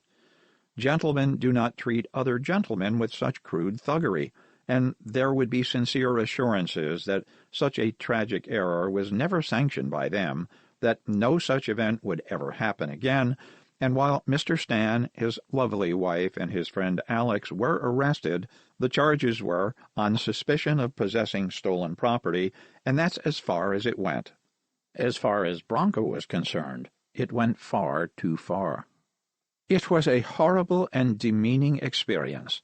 We had just returned from a lovely trip to Florida for Stan's birthday, visited the Vizcaya Gardens, picked up some suitcases that we were asked to pick up, and brought Ambassador Taylor's Rolls-Royce back to New York, and suddenly I'm being treated as some sort of criminal. Arrested on Friday and released on Monday, while Stan was still in jail, Branka returned home to find nothing. I found nothing at all. The entire apartment had been completely cleaned out, looted 100%. I didn't even have underwear or a change of clothes, recalls Branka. Where did it go? It went to the home of the Verdens, a family of Croatians from Serbia. I go there, and I see this woman wearing my dress. All our possessions are now in this other family's home. All the cash I had in my bedroom is now in Mr. Verdon's pocket. If I wanted what was in his pockets, I had to take what was in his pants.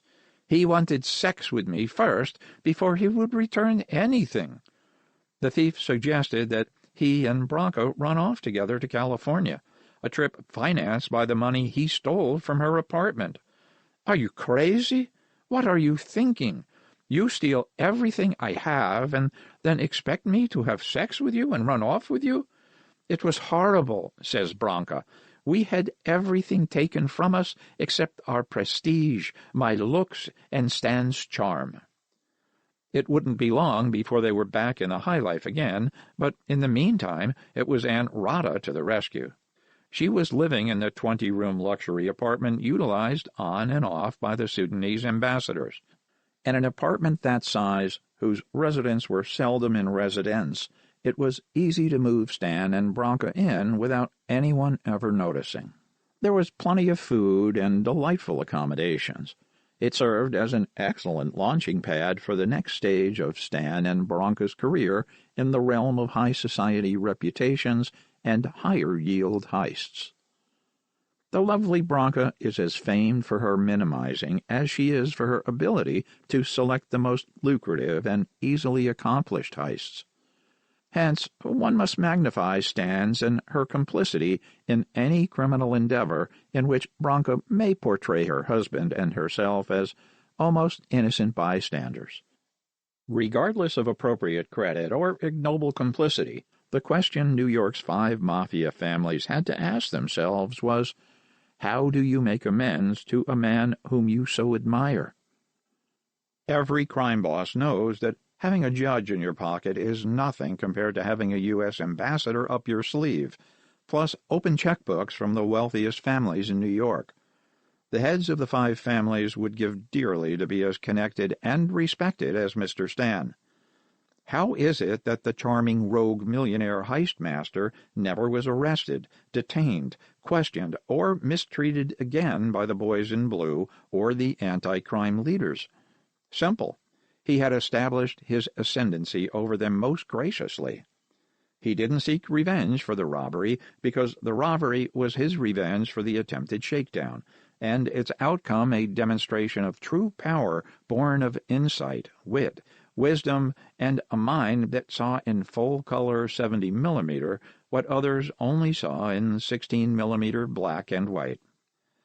Despite being linked to the Vizcaya heist in the museum's history brochure, they were never prosecuted for anything related to the heist itself, and their prestige in New York's high society did not drop by even a percentage point. Mr. Stan continued to manage the most prestigious buildings in New York City and was the go-to man for any repairs, construction, or painting on the city's famed museums and galleries. You can imagine their old-money clients explaining the Vizcaya incident away with the honest explanation that Mr. Stan was always buying antiques, silver, art, and artifacts, so it is certainly possible to innocently purchase stolen merchandise. It was probably some absurd misunderstanding. One darling dowager with a large hat and larger purse would say to Branka. Ever so gracious, Branka would never say, "Actually, my husband and I made off with $1.5 million in rarities and brought them to Manhattan in the trunk of a new Rolls-Royce belonging to the former United States ambassador to Switzerland." The intense press coverage, over 100 newspaper stories in the USA alone, made Mr. Stan even more famous in Serbia than he already had become because of his business success. 3 seized with $250,000 in allegedly stolen items. Special to the New York Times, March 25, 1971. The police seized more than $250,000 in allegedly stolen antique silver, jewelry, paintings, and other items last night at a cooperative apartment house at 27 West 55th Street. An art importer, his wife, and a taxi driver were arrested and charged with possession of stolen property and illegal possession of a deadly weapon, an automatic pistol. The authorities in Florida were notified in connection with the more than $500,000 in antique silver stolen from the Vizcaya Museum in Miami Monday. Those arrested were identified as Vojislav Stanimirovic, 34 years old, and his wife Branka, 22, of the 55th Street address, and Alexander Karolanovich, 31, of 110 East 36th Street. Alexander Texas Karolanovich and Mr. Stan had a falling out sometime later when Alex helped himself to one of Mr. Stan's heists. That ended their professional relationship, and Alex retired to Florida. Soon, when the Serbian diaspora of the 1980s and 1990s was fully underway, people came to America with the singular goal of meeting Mr. Stan in hopes of finding employment. They were, of course, 100% rewarded and assimilated. No one man did more to employ and integrate newly arrived refugees into mainstream middle-class America than Mr. Stan. From doormen at the exclusive residence hotels to security guards for Homes and Wells Fargo, Mr. Stan was the man who could assure your future by his extensive social contacts and his own personal generosity. Of all the surprise repercussions of the Vizcaya incident, one incident was entirely conceivable. A baby. Yes, the adrenaline rush of that whole fracas not only stimulated Mr. Stan's criminal evolution, but also planted a seed that, in the fullness of gestation, became little Paul Stanimirovic. Branka, once an innocent 18-year-old art student who came to America less than 3 years before, was married, pregnant, and forever associated with a world-famous heist that never happened. Chapter 5. Birth of a Bandit. Little Paul, Pavle, was born May 10, 1972, in Roosevelt Hospital, Midtown, New York City. His mother took him strolling in a bassinet alongside Mia Farrow's sister, with whom she was close. Within a year, the child made his first visit to Yugoslavia, and upon return to New York, his father started Stanley Construction and Stan's Paint Company. Stan's Paint was both a legitimate paint company employing an army of honest immigrants from Eastern Europe and the front for a small precision heist team of trained professionals. Here is a most basic chronology of a Stan's Paint quickie. A white van pulls up to the gallery on Madison Avenue, and 5 painters carry in the drop cloths, paint cans, brushes, and appropriate signage.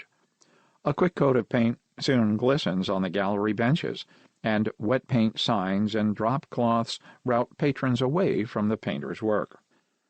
Next on their to-do list are 2 priority items, the wall safe and the display cases.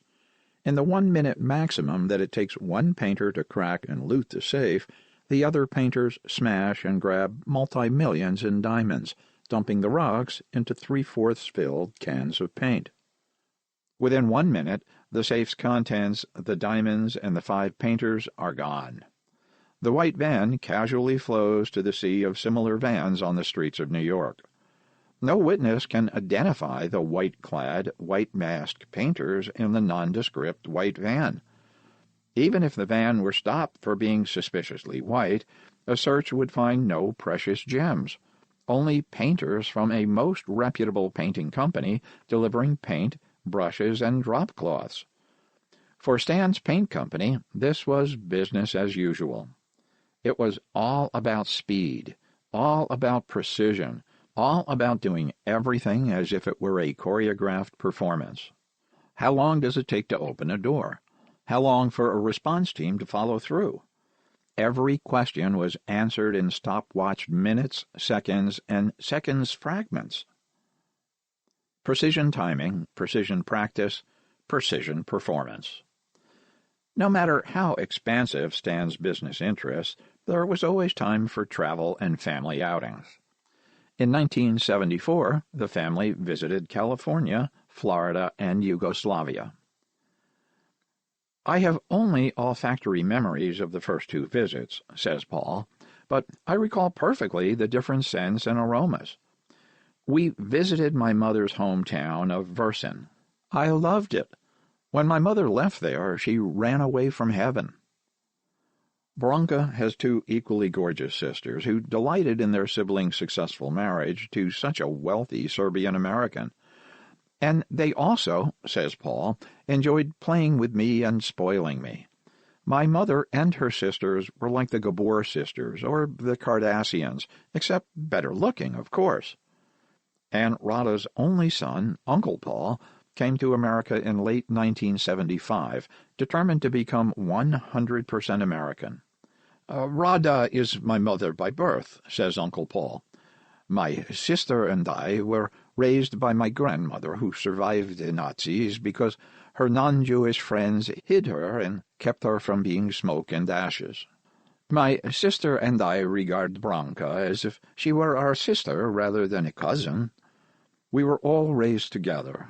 Every year they would visit us in Yugoslavia, and I dreamed of going to America and making something of myself.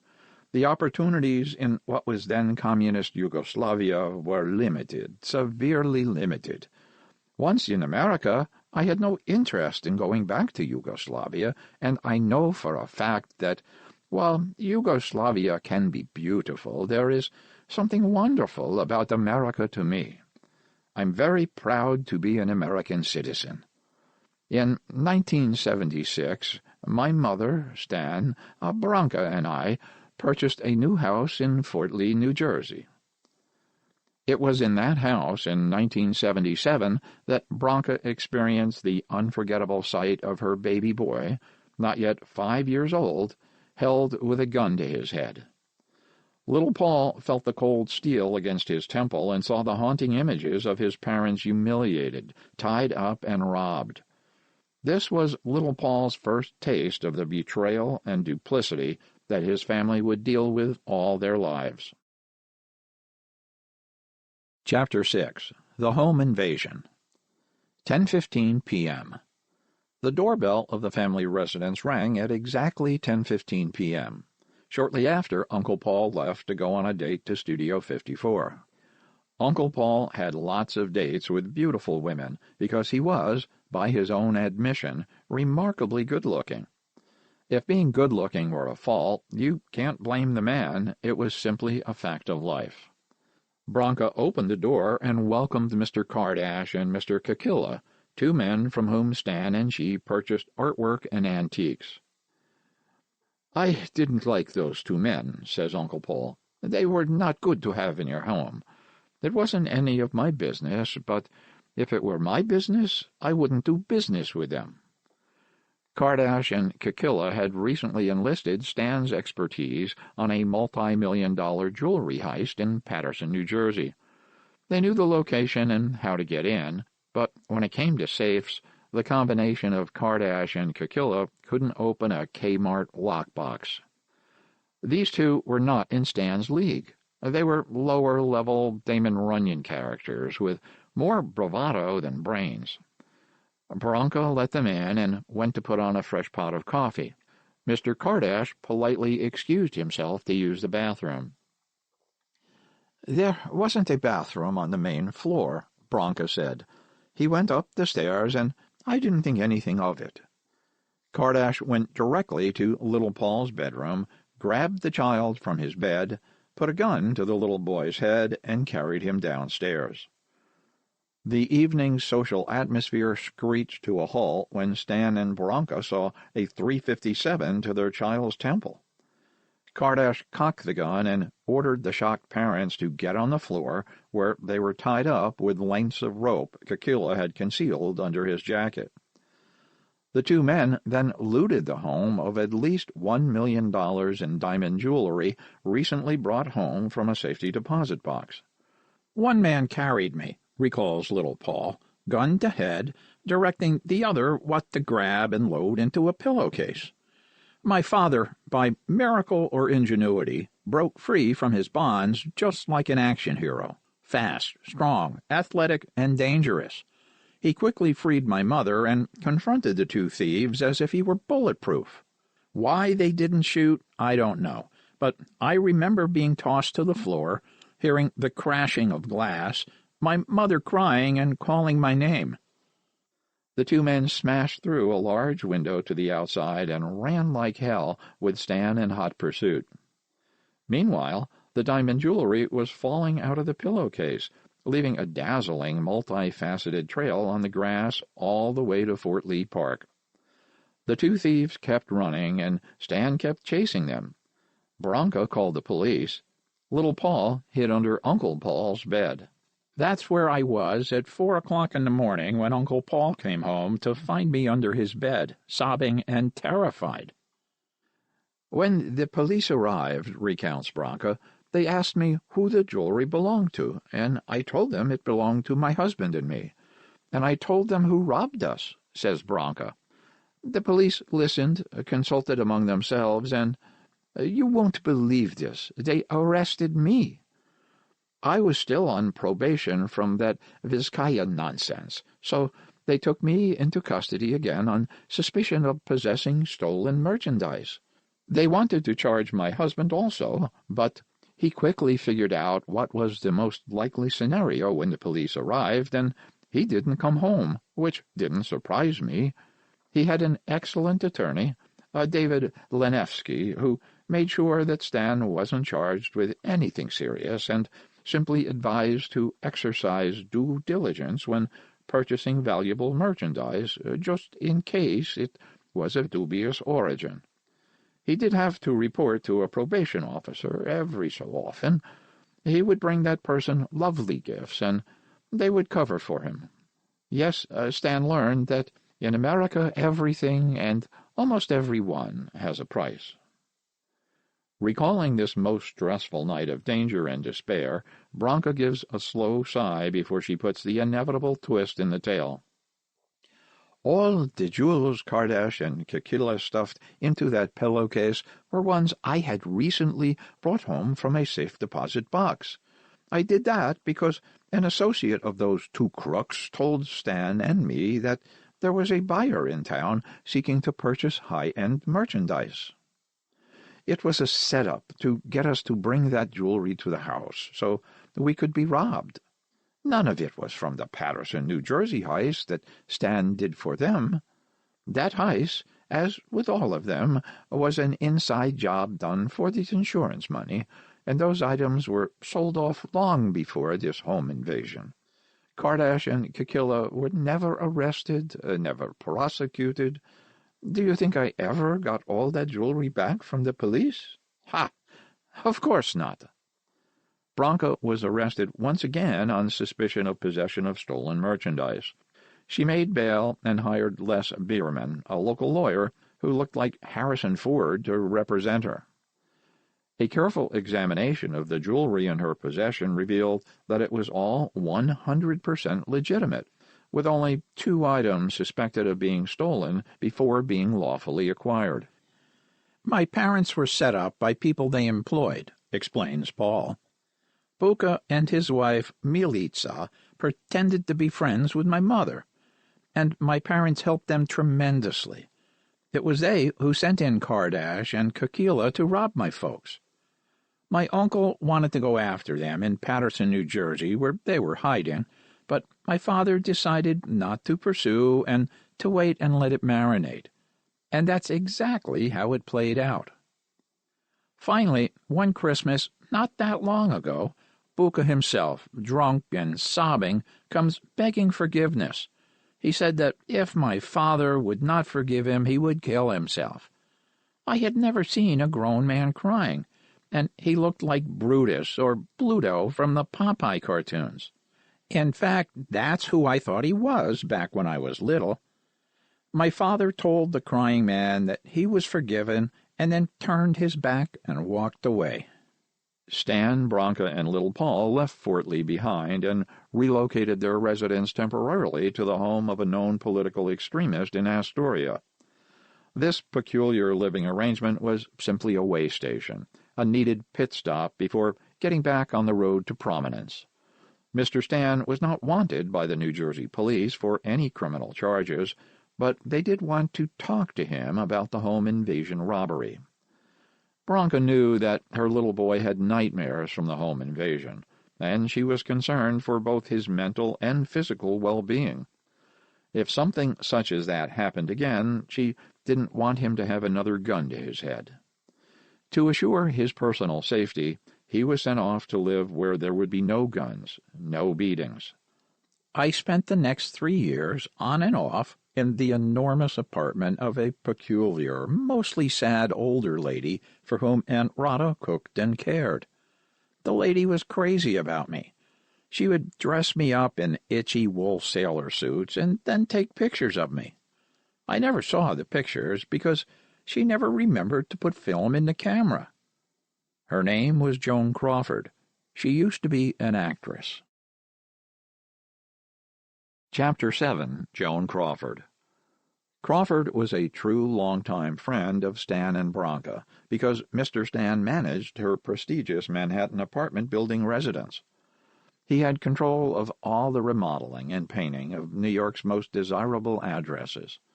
Crawford was especially fond of Aunt Rhoda and her amazing baking skills, most notable being Rhoda's lemon cake with powdered sugar.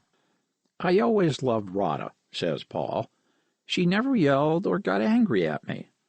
Aunt Rhoda was my weekly savior because I knew I was safe and would not get beaten or punished. She and I would watch TV together, and on Sunday I would watch Abbott and Costello, Bugs Bunny, and Kung Fu movies. Aunt Rhoda wasn't exactly a housekeeper. She oversaw management of Ambassador Taylor's household and lived in a 20-room apartment made originally for the Saudis and then the Sudanese ambassadors.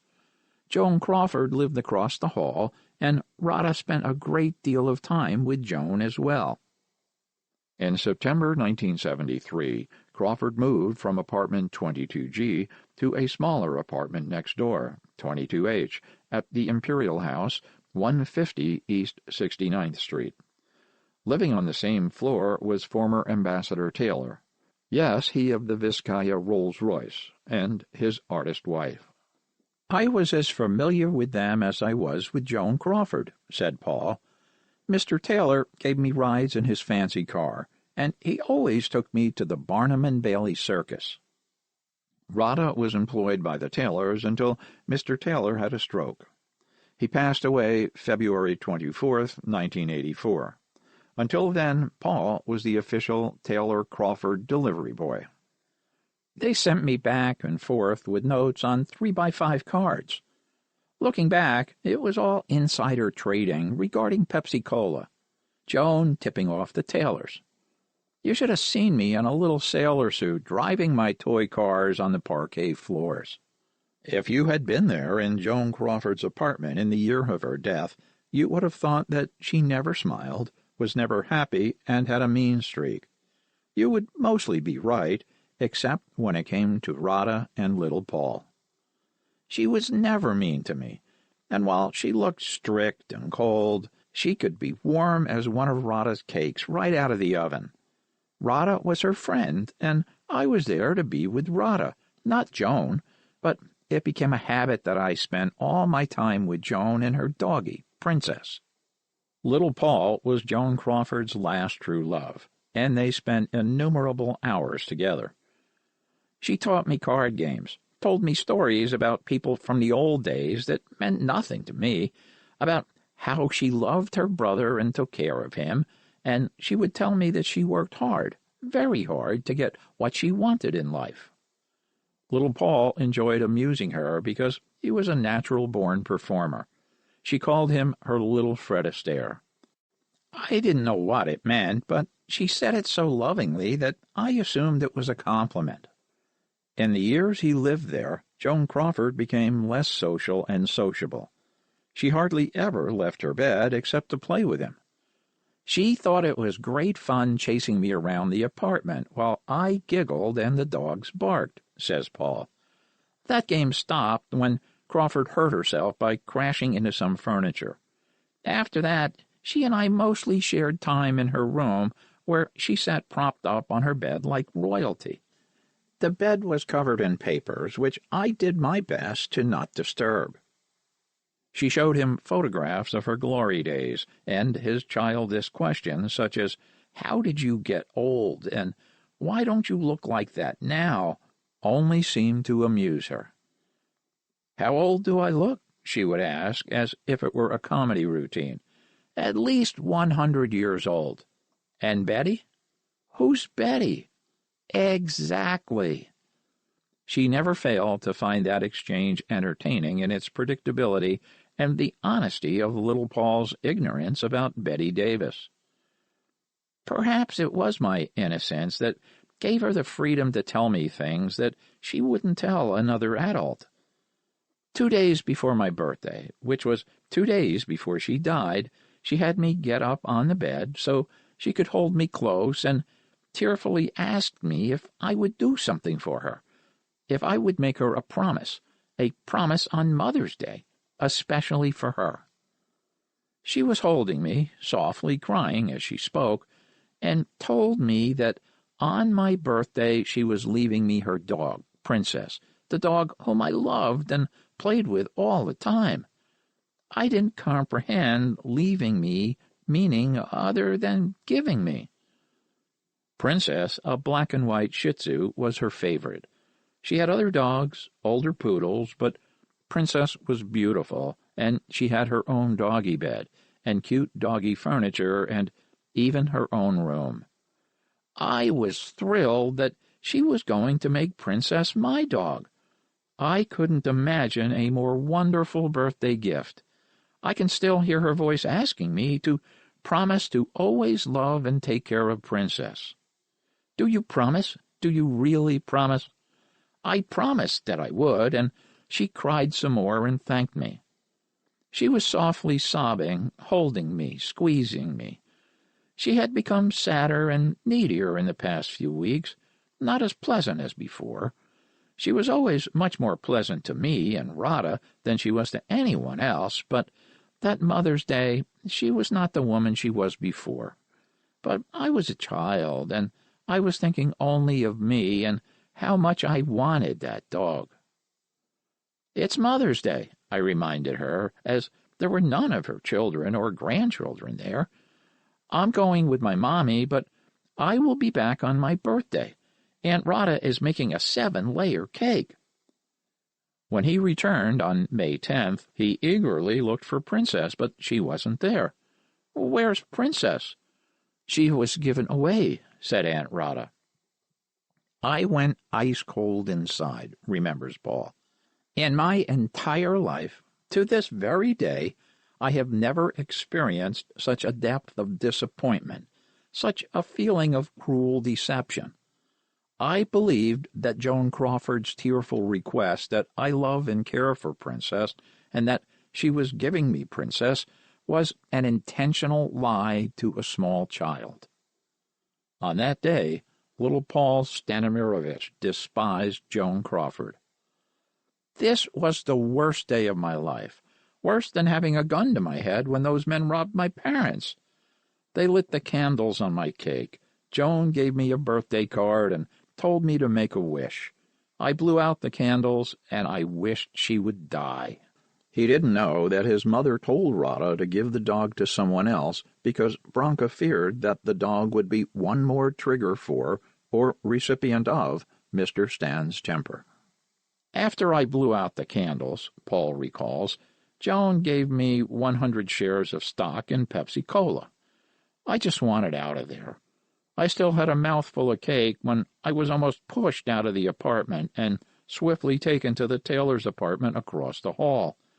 They weren't home, and I watched a great deal of commotion at Joan's apartment.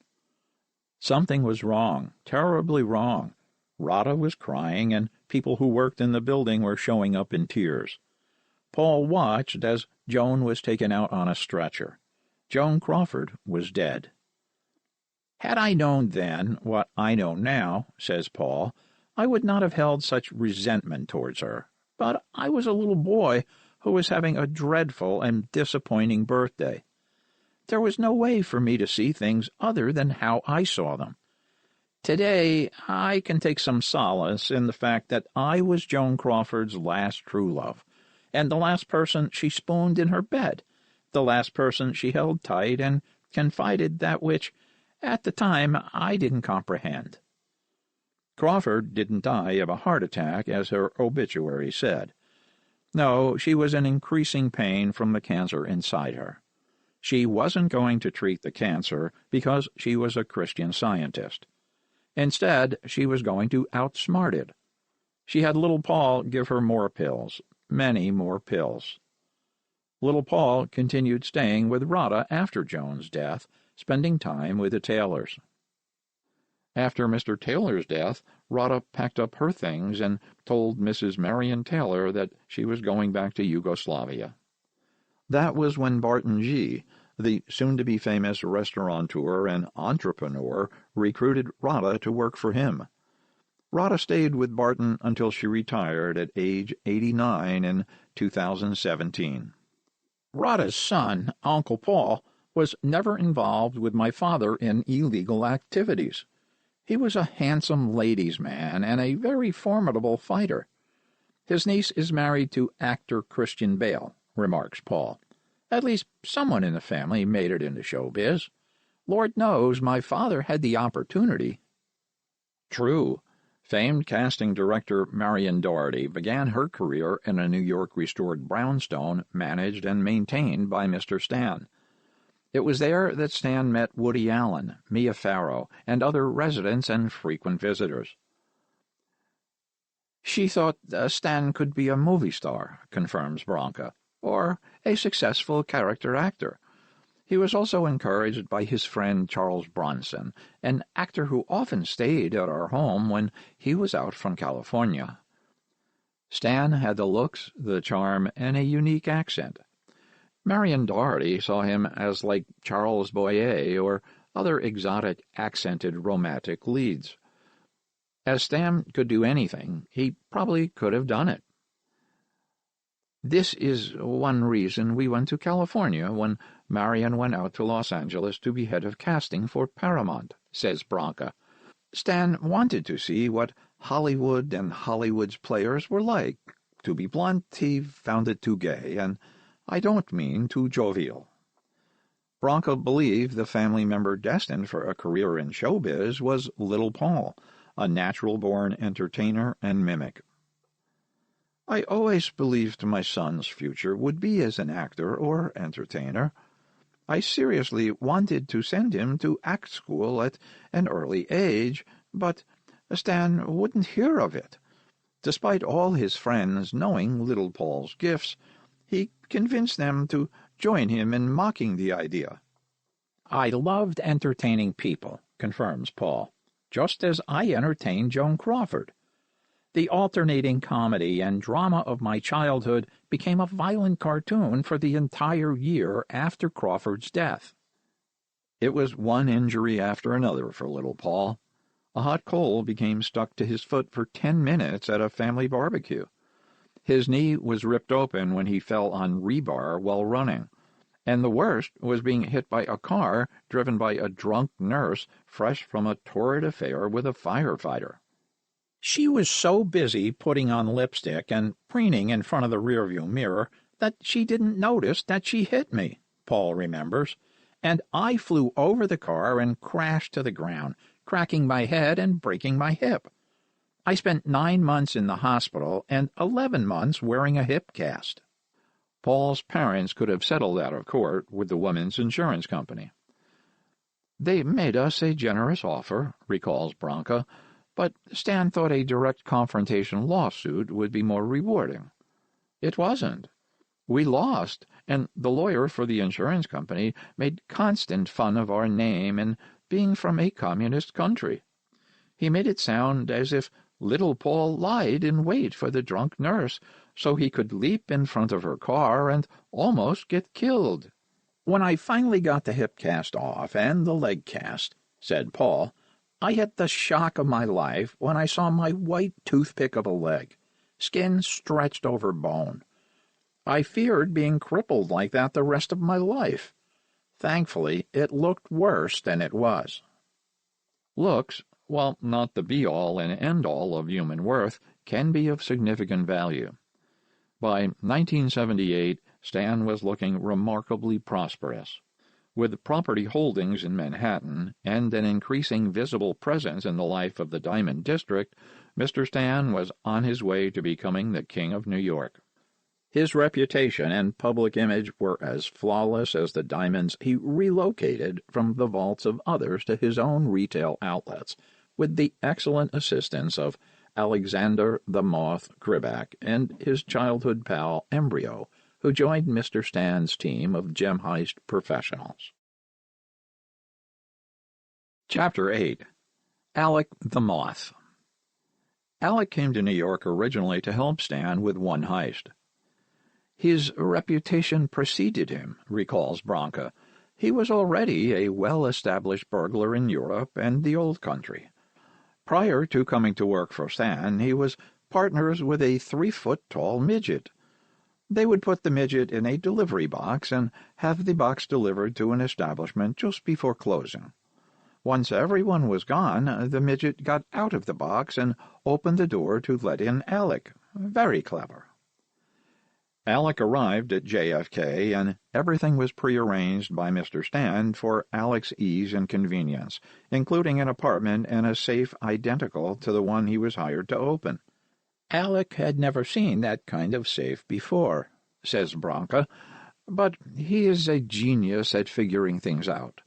Soon enough, he knew how to get into that safe, and that's all that mattered. If I recall properly, he did another heist before deciding to return to Europe or stay with Stan. He decided to stay. Alec was the first person to just come right out and tell me what my father was doing, says Paul. Alec told me that he was a thief, my dad was too, and that they were going to teach me to be the next great thief. I said I was going to be a police officer and arrest all of them. I wanted to be included with the grown-ups, so being a thief was okay with me. Alec wasn't kidding.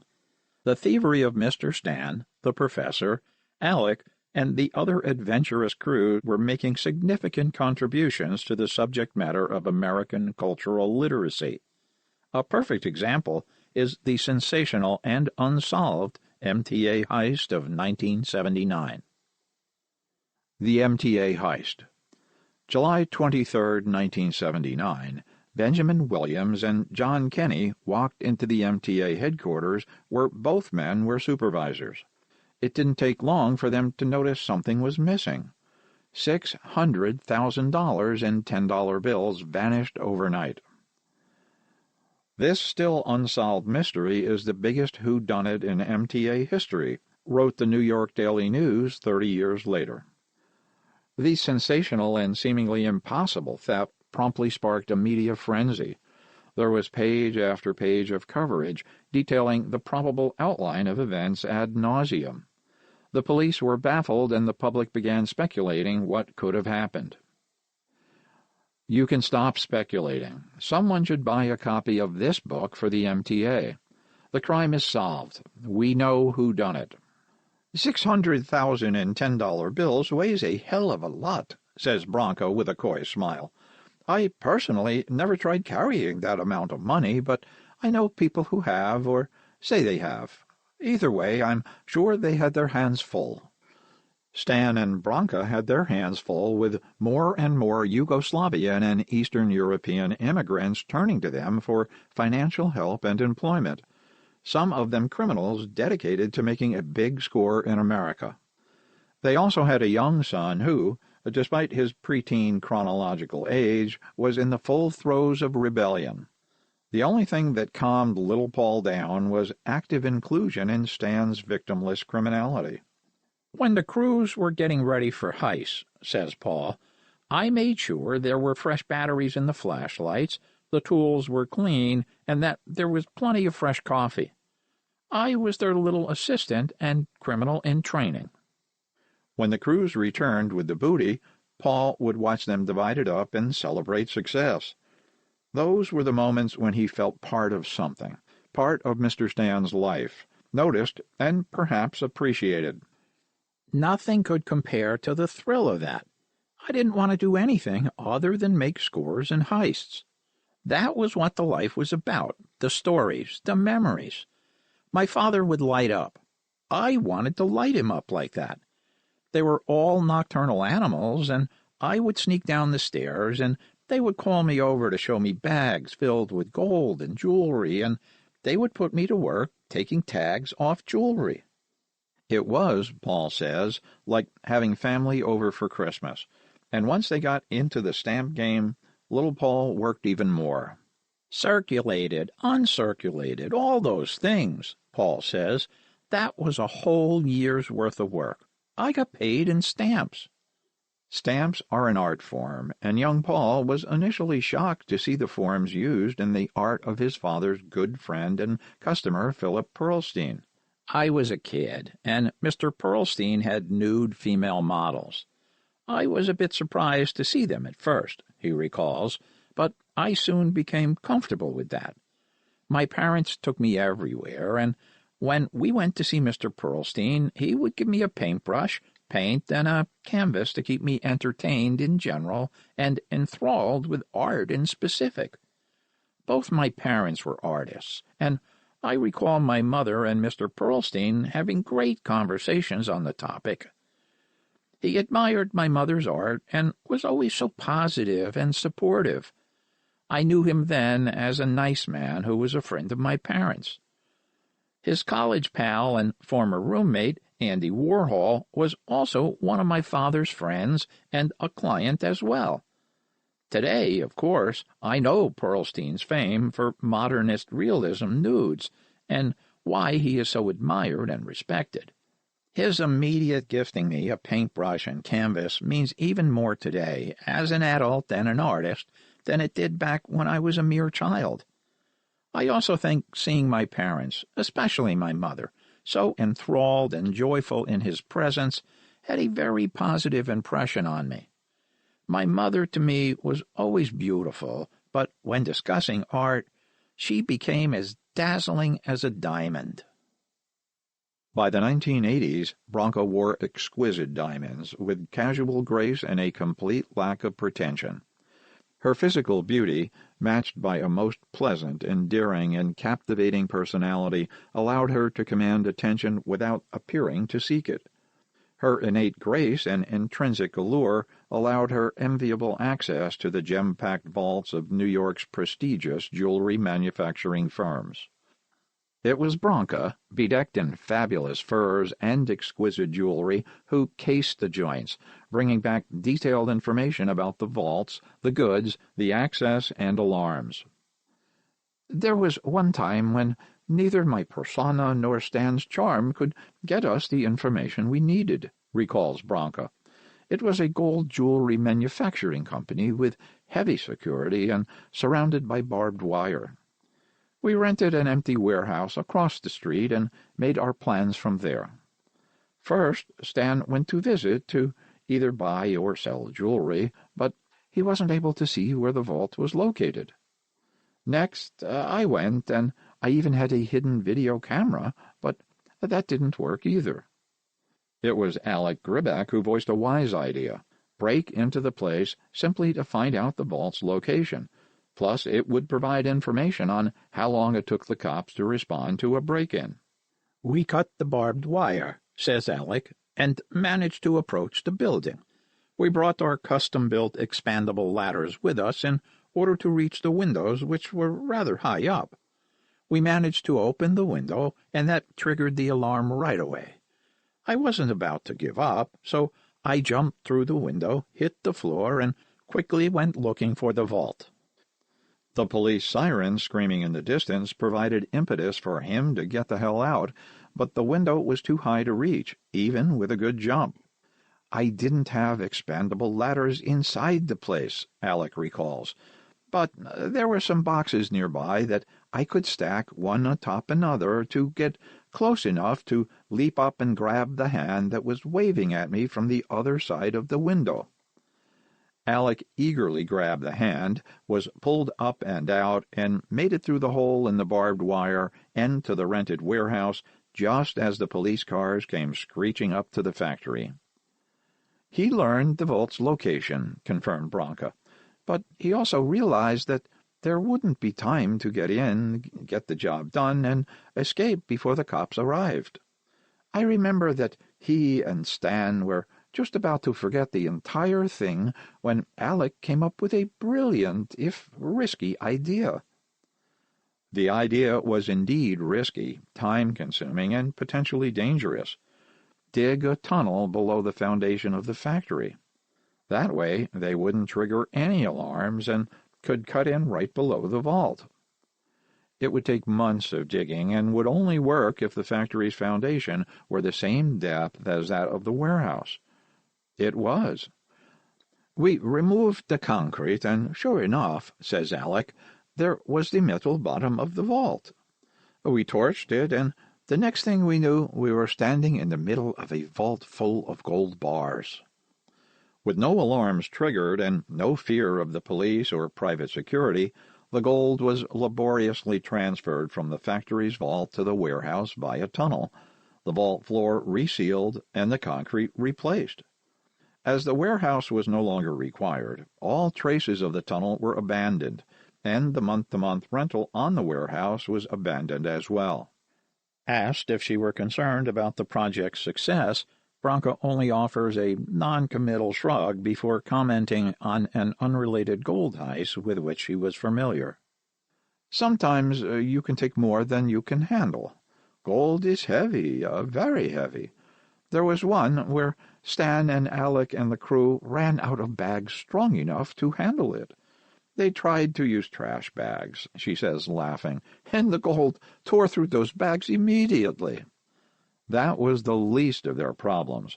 There was too much gold to fit in the getaway car. The solution was to leave the tools behind and use a second car to return the crew.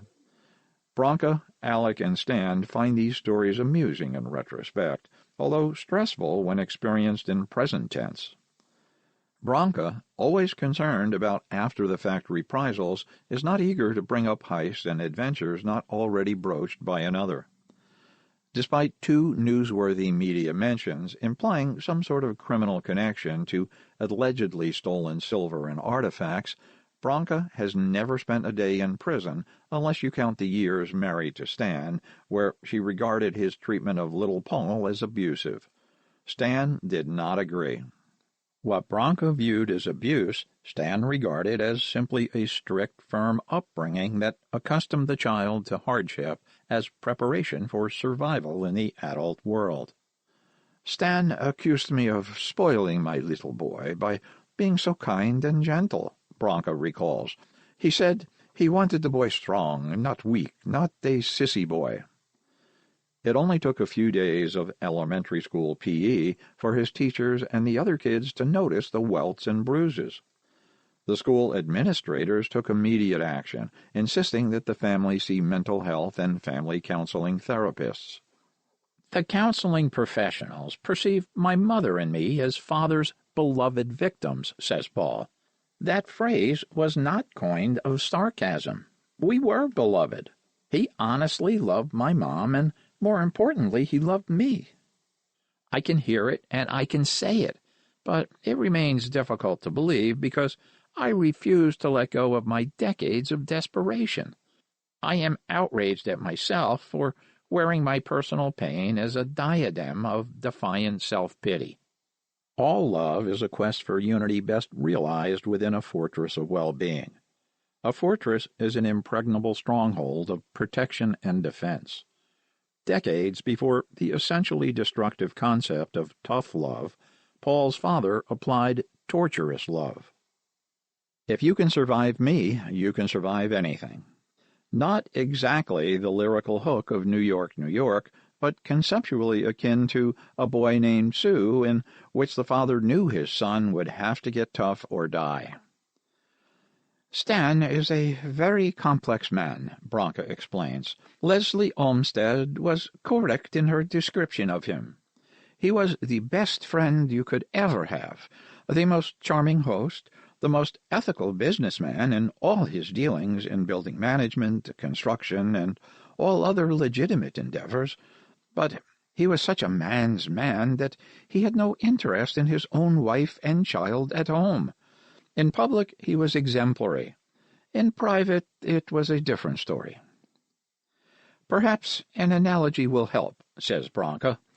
"When dark clouds block the light of the sun, the light is still there, but we are deprived of it.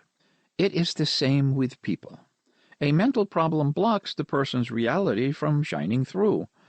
With Stan, the storm clouds were thick, black, dangerous, and destructive to his relationships with me and his son Paul. All the wonderful qualities within him were never extinguished, only eclipsed." Mr. Stan's endearing charm was authentic, and so were his sudden mood swings. It was as if a different man lived beneath Stan's charming and engaging exterior. It is now recognized that Stan suffered from extreme PTSD. By the year that Mr. Taylor had his debilitating stroke, 1981, Paul lived full-time with his parents in their new Long Island home, situated on a lovely acre of wooded property, paid for in cash by Stan, who never set foot inside until the family moved in. He bought it because it looked good from the outside. "From the outside, my life looked good too," recalls Paul, "or at least the same as any other kid my age who lived surrounded by vast wealth and an increasing number of Eastern European criminals." The new home had a huge yard with a forest behind it, and little streams and brooks were everywhere. Paul absolutely loved the acreage and surroundings because it was perfect for a young boy's imagination and exploration. "I was intrigued by the silence and pure quiet nature. This was my sanctuary, and I climbed every tree and made clubhouses with neighbor kids. Jewish kids accepted me, and the few black kids too." It was naturally the best life that a child such as Paul could possibly have. Everything from baseball, football, and theater in the park. Bike trails were abundant and perfect for Paul's Fuji GT BMX bicycle. "It was a beautiful place to grow up," confirms Paul. "I loved to go to our first antique jewelry store in Babylon Village on Deer Park next to the Lohman Outdoor Store. My father owned the building across the street that was part apartment building, and it had a bar and a few retail places. Newsday paper was there as well. Life would have been almost perfect for a child such as I, were it not for my mounting resentment towards the most lovable man in the world, my father." Paul endured two different approaches to parenting that, in moderation and with ethical regard, can blend together perfectly. A child can be maternally nurtured and paternally disciplined without either going to extremes.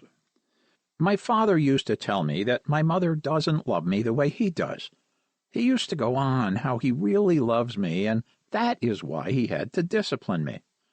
As it turns out, had he not accustomed me to hardship, I would never have survived the events that hit me later in life. Were it not for my mother's nurturing, I would have no heart, no soul. I have become," says Paul with self-deprecating humor, "a human Tootsie Roll Pop. Hard shell on the outside, soft and chewy on the inside. I was a growing boy, having fun, or having what I imagined to be fun," Paul explains. "In August of 1981, MTV came on. I was 10 years old, and I was breakdancing for the girls in the summertime, had all the latest sharper image gadgets and gizmos in my home. I loved the modern technology. I anticipated a whole new life. The one I got wasn't the one I anticipated." Going to a new school with new kids thrilled Paul, and he loved the decor and ambiance, sanitary hallways, tiny lockers, and mechanical water fountains. Even the scent of education intoxicated him, and he anticipated forming even more friendships. Yet, much like a Jewish kid in Yugoslavia, he was never fully accepted because of his heritage. "I realized," says Paul, "that their prejudice was a second-generation projection from biased parents. These provincial Long Island families created imaginary versions of my parents that evaporated into mist the moment they met my mother, the blonde goddess in the $100,000 mink coat who showed up at the PTA bake sale with the best damn cookies they ever tasted." One look at their drop-jawed husband staring at Branca ignited flames of jealousy, envy, and genetic protectionism. A few mothers attempted to ban her from the PTA, but beauty and baked goods are not cause for expulsion. "Having a hot mom is weird because every kid thinks his mom is beautiful, but not every kid has a mom who won the genetic lottery and could be a real cover girl or stomach-stapled centerfold." The school principal, smitten with Branca, soon hired her as head art teacher. The Stanimirovics, immigrants from a communist country, were feared and admired, envied and avoided. To fit in, Stan bought a brand-new Cadillac, the status car of preference on Long Island. Another house Mr. Stan bought was on Venetian shores in Lindenhurst. It was a massive brick custom mob house that belonged to a boss of a bookie operation, explains Paul. It had hundreds of phone lines in the basements for taking bets. We turned this into a fourplex. As with all other purchases, Stan paid cash. When it comes to cash, says Paul, my father is the most generous man on earth. He would give you as much as you needed. But if you were his son, and all you wanted was approval, you could die from approval deprivation syndrome. This characteristic is not unusual for men of his generation and background, according to Marko Savkovic, Paul's childhood pal. Paul, also known as Little Paul, and I grew up together, and our fathers were the best of friends, and both were gentlemen thieves, nonviolent masters of the heist. They were so much alike. Athletics is very important to Serbians. Everyone was always in incredible physical condition, and martial arts such as judo are major interests in Serbia. Mr. Stan is a real character. Suave, debonair, charming, and very clever. To me, it always looked as if he affected a perpetual scowl, even when his eyes twinkled, and he was incredibly quick with Serbian humor, which is a wry, dark humor, like the style of the famous Jewish comics from the Catskills. We had a lot of fun fishing and boating when we were kids. I'll tell you, when those criminals started arriving from Yugoslavia, looking to hook up with Stan, Paul started to get rebellious, and he acted out a lot. Little Paul did more than act out. He acted as if he were Rambo in First Blood, 1982, the first of the Rambo movie franchise. One look at the plot and you see instant metaphors for his life. John Rambo is pursued by a tyrannical sheriff and his deputies, forcing him to survive using his combat skills. My father was the tyrannical sheriff, all right, confirms Paul, and his crew were the deputies. That was my life on screen. I identified so strongly with the character of Rambo that I even had a knife exactly like his, which I stole from Loman's outdoor store. More conventional was Paul's video game obsession. This was before Nintendo, before Xbox, before PlayStation. If you wanted to play Space Invaders or Seawolf, you needed two things: a video arcade and an endless supply of quarters. Mr. Stan had rolls and rolls of real silver quarters. They weren't doing anyone any good, just sitting there, bored. Paul gave those quarters a reason to live. I took hundreds of rolls of quarters from my dad's collection and spent them on video games. I paid a taxi driver $100 in quarters to take two friends and me to the arcade owned by Mr. Orlando. He owned just about every arcade hall from Atlantic City to New York City, lived across the street from us, and was allegedly a mob guy married to a wonderful Jewish lady. They were good friends to my family. Orlando had a keen eye for physical detail and customer characteristics. He knew quarters, knew Mr. Stan, and was exceptionally familiar with Little Paul and his pals. Mr. Orlando did the smart thing, and the right thing. He returned all those rare quarters to Mr. Stan. Both men knew the worth of those coins was between $100 and $25,000 each. Orlando later became a jeweler because he asked Stan to make him one. In return, Orlando introduced Stan to Salvatore Stagnita of Pan American Airlines, whose connections were as remarkable as Stan's daring innovations. Sal was very funny, remembers Branca, and he loved us, and his family were so nice and lovable. He had 2 daughters and 2 sons. We got together to see The Godfather, and we did Christmas together a few times, and Thanksgiving. Sal was so loyal to Stan, and I think that Sal was given to Stan to look after him and protect him. I liked Sal, says Paul, but he was also allegedly a cleaner, like the Harvey Keitel character in Pulp Fiction, who would dispose of the bodies that Roy Demio or Iceman would kill. If that's true, neither you nor I would ever see or know that side of Sal, just as you would never know the other side of anyone. Those who knew my father as a successful jeweler would never perceive that he was the ultimate jewel thief. Mr. Stan was the first jewel thief to boldly rent offices in the Diamond District. This was ingenious, as it made it possible to move around at night with impunity and the all-important keys to all the doors. Stan's creative and elaborate heist caught the attention of Carmine Lombardozzi, capo of the Gambino crime family.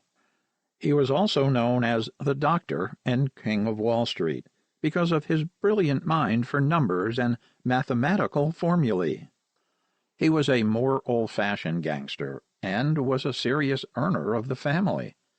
Carmine Lombardozzi trusted Stan because he had watched him grow in wealth, power, and influence since 1965 while remaining almost completely under the radar.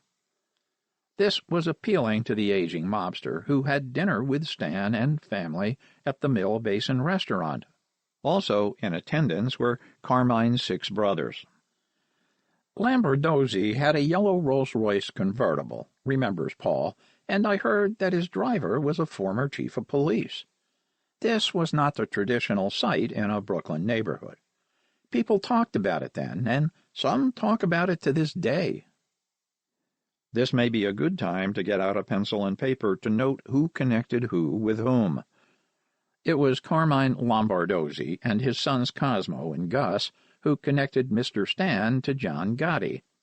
Salvatore Stagnita connected the Albanian safecracker and safe manufacturer, Lacca, with both Stan and Gotti.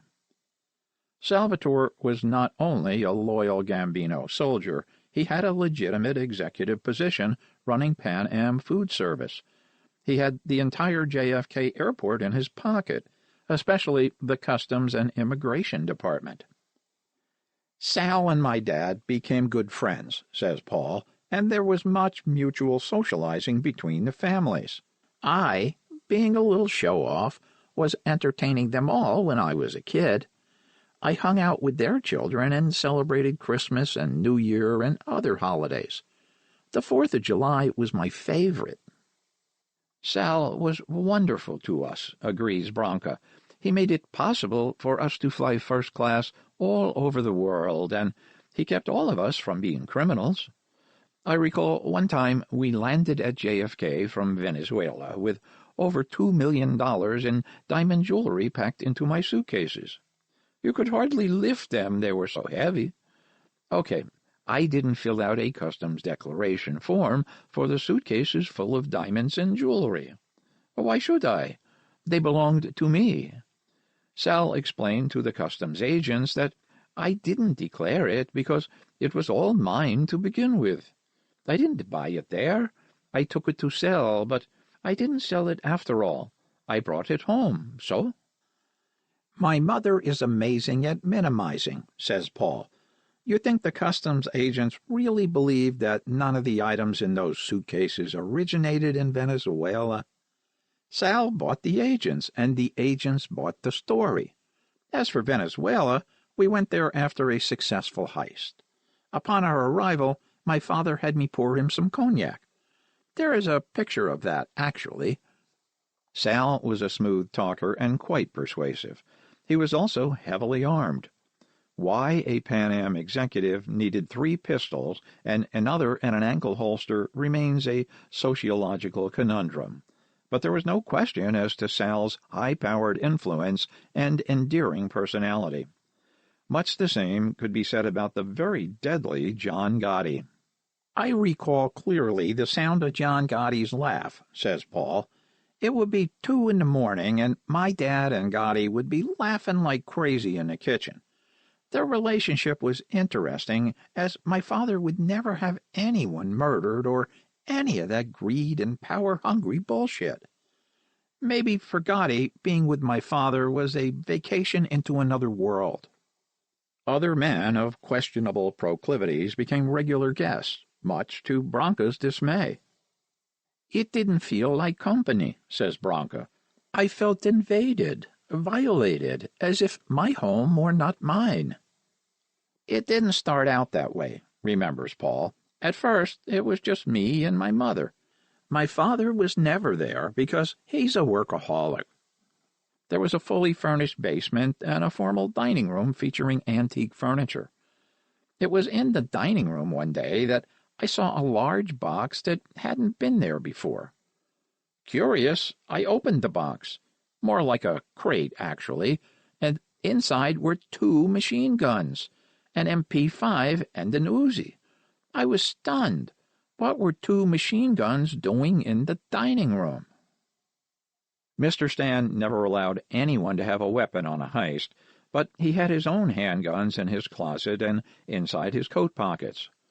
One was a Sig Sauer with a green wood handle. Another was a .38 snub-nose, and there was a .357 that Little Paul would play with when Stan wasn't at home. Little Paul also went through his father's pockets for spare change. My father always had $100 bills, and only $100 bills. I would help myself to 1 or 2, and he didn't seem to notice because he had so many of them. My dad may have robbed the rich, but so did I, the rich in this case being my father. Stan honestly saw himself as a modern Robin Hood, a cross between the saint and Raffles, the ultimate gentleman thief. I was like Robin Hood, insists Stan. I stole from the predatory rich and gave to the poor, the struggling, and the disadvantaged. Although he associated with the cream of New York high society and entertained movie stars and international celebrities such as his close friends Charles Bronson and Burt Reynolds with lavish parties at his Long Island mansion, he preferred the company and cultural authenticity of the poor, the put-upon, and the marginalized. When Stan went out on the town, it was to parts of town seldom frequented by others of his social stature. My father had an uncanny ability to find gypsy musicians, says Paul. He enjoyed live music and the gypsies. He loved the gypsies. It was common for Stan to hand over $10,000 a night for entertainment. He must have had gypsy radar. He would go out and find them playing at 3 a.m. in some place in Manhattan, or at the Grecian Cave in Astoria with Alec Gribek. A cave was the only thing the Long Island house didn't have. What it did have was a boxer named Milan living in the garage. Milan was one of those guys that Stan brought home drunk one night. During the time that he lived at Stan and Branca's, Milan seemed to be training for the Olympics, but he was getting in shape as Mr. Stan's bodyguard. Whatever is needed, Milan told little Paul, and that means discipline. He showed Paul what he learned in the army in Yugoslavia, skills he acquired as a pugilist, and the focus required to be a professional criminal. One day, recalls Paul, he simply was gone. Poof! No explanation, at least not to me. After Milan came John the Croatian, and then Moma, a.k.a. Bobby Fashion, the worst of the worst. Moma looked evil. Stocky, with a thick neck and thick hands, and an acre of severe abuse scars crowded onto his flesh. His real first name was Momcilo. He was born in Yugoslavia and came to America with his cruel and sadistic father and one unhappy sister. Mama soon ran away and joined up with Chicano gangs in East L.A., stealing, getting high, and robbing people. The more honest the person, the more he enjoyed robbing them. As a school student, he terrorized his teachers, threatening to blow them up. Moma then went to Chicago and did the same low-level criminal behavior. Then he moved to New York, where he got in trouble for shooting a man in the stomach, but was never arrested. He wanted to lead the Serbians and make trouble with the Albanians, recalls Branca. He went in front of the United Nations building during the Serbian protests, but it was all a show because he never really cared about politics. I was beaten like a dog in California, Moma told little Paul. That's where I grew up, but San Quentin was my first big school. Stan allegedly saved Moma's life. Whether a metaphor or a statement as blunt as Moma's vocabulary was an honest question posed by Paul. The truth is that Moma enraged an Albanian crime crew with an impetuous act of unwarranted violence for which he was to be unceremoniously disposed. Mr. Stan, hearing Moma's Serbian family name, intervened. As a favor, Moma's life was spared, and the regrettably psychopathic thug begged Mr. Stan to take him in, pledging his undying loyalty. Paul and Branka, among others, aren't so sure saving Moma's life was a good idea. "My husband brought him home like a stray viper in 1982, says Branka. "He had eyes like a goat. I couldn't stand to look at him, and he was in my house. This was not a role model I wanted for my son. He was a bully, and he bragged that he was friends with Chuck Norris. I wanted to call Chuck Norris and ask him what the matter with him was." Stan, Moma, Alec, and his lifelong friend Embryo used to go out every night and carouse around, enjoying such refined pastimes as playing the Ms. Pac-Man arcade video game at a Long Island Irish pub. On one particularly memorable evening, while Branka was home in bed alone with nothing but $1 million worth of jewelry scattered over her sheets to keep her warm, Embryo was hit in the head with a beer bottle by irate customers enraged by his uncanny skill on the game. Embryo put 1 quarter in the slot and played Ms. Pac-Man endlessly off that 1 coin. The all-Irish were overserved and lacking appreciative patience. In short, the beer bottle that hit Embryo in the head was like the first drop of rain precipitating a torrential downpour. When the bottle smashed into his head, Embryo didn't even flinch. "He couldn't yet speak English," Mr. Stan later commented. "He turned and asked in Serbian, 'What does he want?' We told him. He wants to know if you are as strong as you look." Embryo, built like King Kong and almost as strong as that famed creature, answered the question with an abrupt display of his fighting prowess. "Embryo could carry a full-grown horse around as if it were a child," says Alec. "So you can imagine how feeble were the men, by comparison, who would attempt to subdue him." All hell broke loose. The altercation escalated as if real estate prices. Alec had to practically run over people to get away in his Jaguar XJ12, the same model vehicle that Ian Ogilvy drove in the classic TV series Return of the Saint, while Moma was utilizing his street fighting and prison yard repertoire. Moma, according to legend, was once stabbed with a bayonet, and it went through him completely. He took it out of himself and used it to kill the person who attacked him. At least, that's the story he tells, and he has the scar to prove it. Moma was grabbed by 2 big Irish guys, Mr. Stan would say, painting a very classy mental picture, somewhat at odds with the unsophisticated nature of the primary participants, and Moma started acting. He showed the thug who was about to attack him the scar on his heart where he got stabbed. This distracted the Irish gentleman long enough for Moma to put his keys between his knuckles and then smash his fist into the Irishman's neck. Blood started gushing, and there were moments of total terror, danger, and drunken stupidity. "This was a huge fight that everyone remembers," says Alec, who recalls those wild days with an understandable fondness. Life was good for Alec in the 1980s. He owned a huge house on the water sold to him by the exceptionally pleasant Carl Friedrich, who, to this day, speaks with praise when remembering Mr. Stan, his contemporary associates, and the lovely Branka. She, however, was unamused by episodes of masculine brawling, ruefully asking the rhetorical question, "What man prefers fistfights to the intimate company of a beautiful woman?" Stan never slept in our bed, and he was seldom home.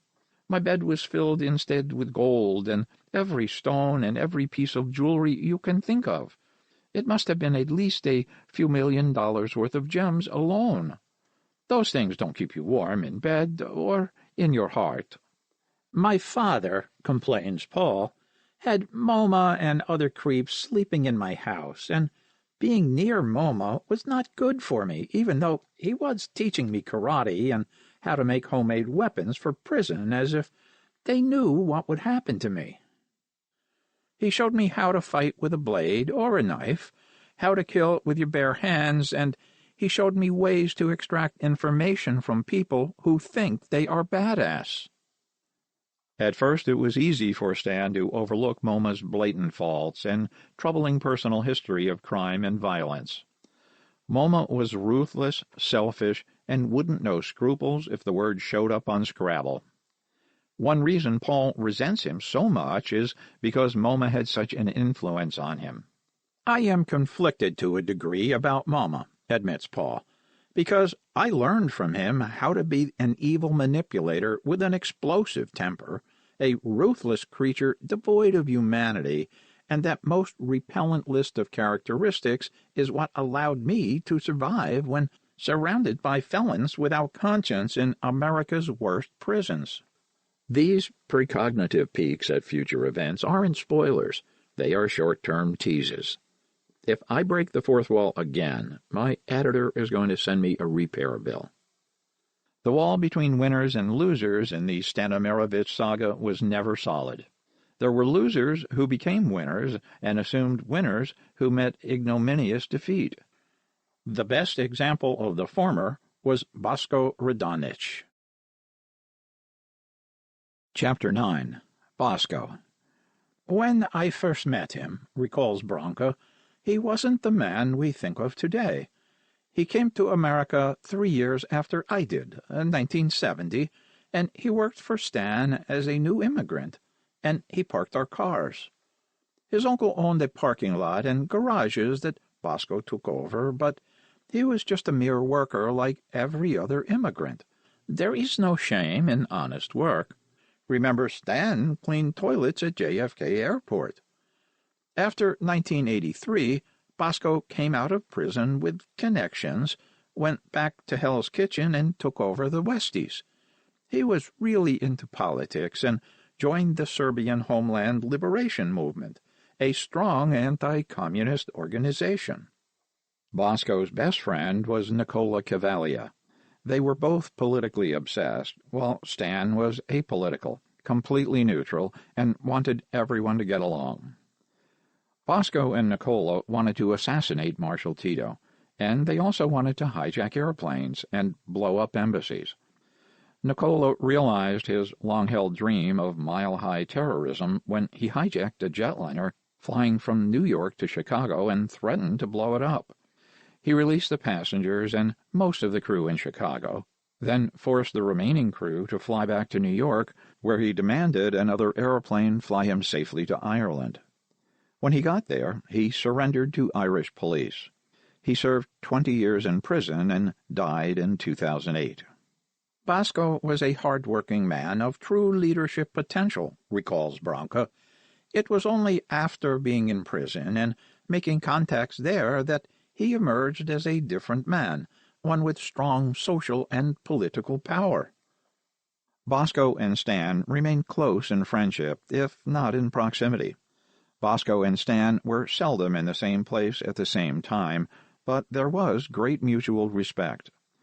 Bosko always appreciated Stan giving him his start in the USA, and Stan respected Bosko's career accomplishments.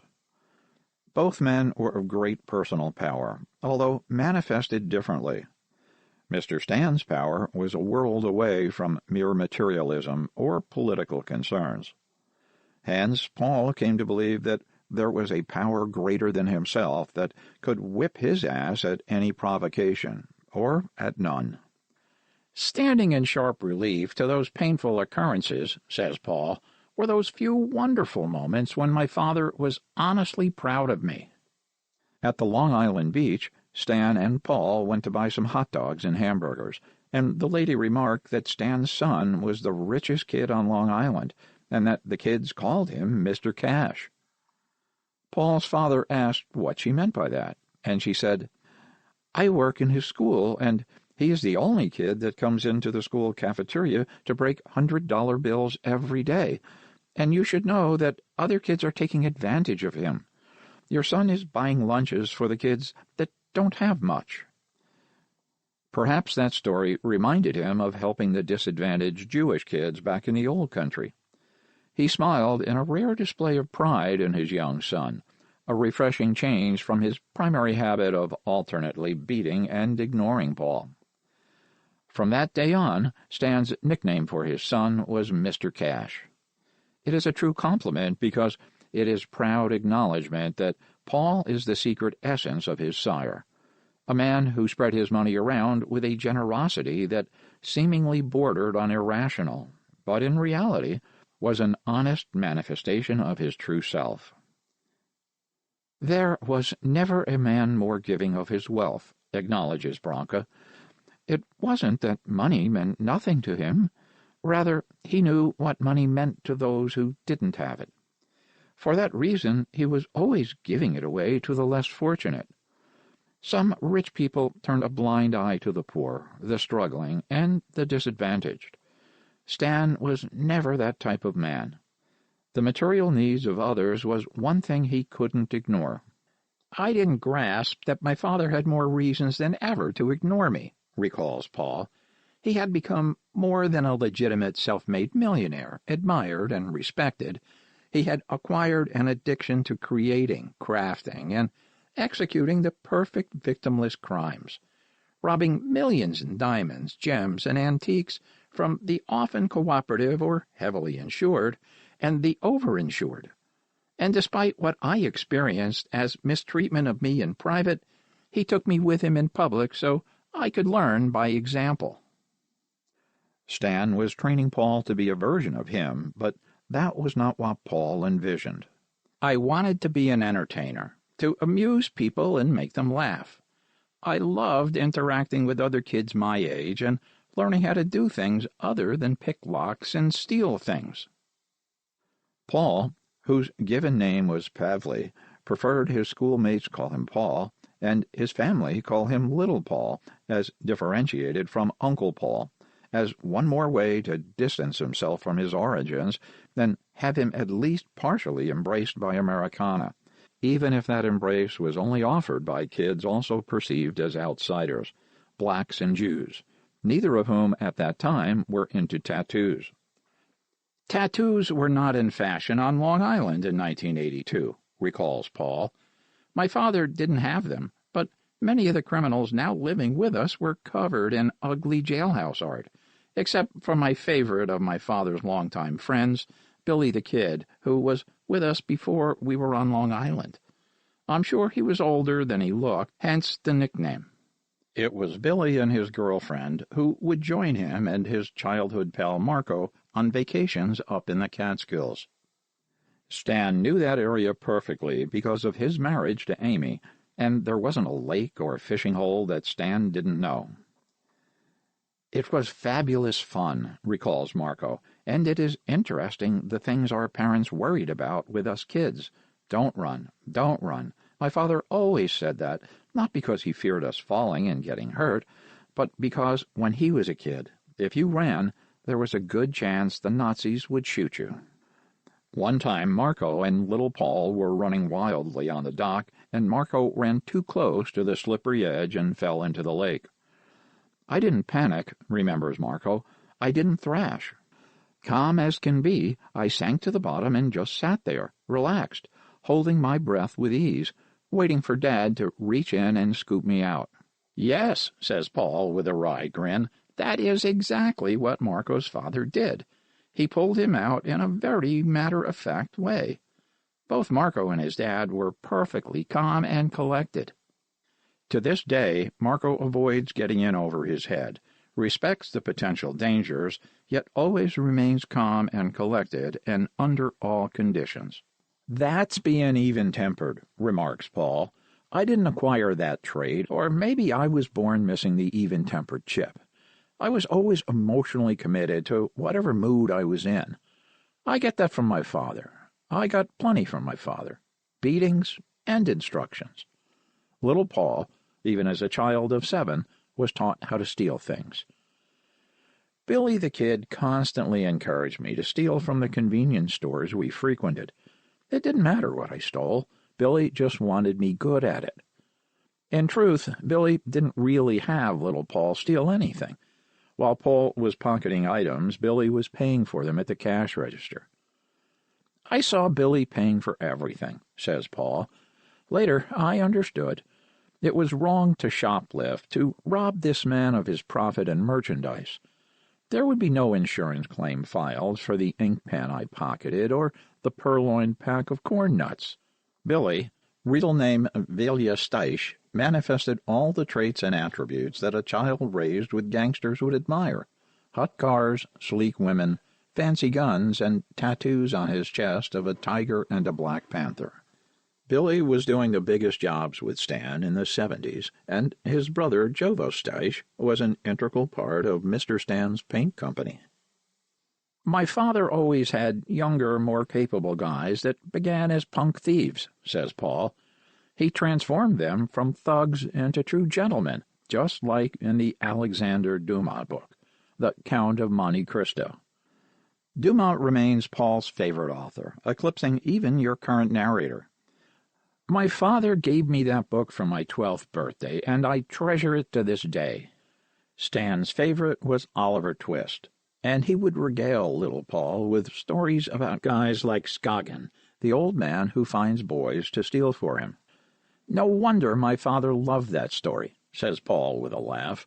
"In all the social clubs around the tri-state area, wannabe thieves were planning heists in scores, but they were common criminals, while the brilliant Mr. Stan was uncommon by all standards." Paul becomes joyously animated when speaking of his father's incredibly cool approach to heists. "Picture this. The alarms are going off like crazy. Someone is trying to rob the vault. The cops come screaming up, sirens wailing, and in a matter of minutes, the police and the security guard are searching every inch of the place to catch the intruder. He could not be found because he was inside the vault waiting for them to go home. Of course, they didn't look in the vault because they couldn't get in the vault. It never occurred to them that the criminal was locked inside. Did you see the movie The Inside Man? That was no doubt inspired by Mr. Stan because that was his favorite vanishing act. Hide inside the vault until everyone leaves. They won't be back till morning, when they will stare drop-jawed into an empty vault. Yes, my father is the Tesla of gentlemen thieves, and he took young guys such as Billy the Kid and made real men of them." Young Paul was easily impressed. Bronca less so. Billy the Kid was just another one of Stan's social experiments in whom Stan attempted elevating through exposure to a higher lifestyle and greater opportunity and wealth, says Bronca.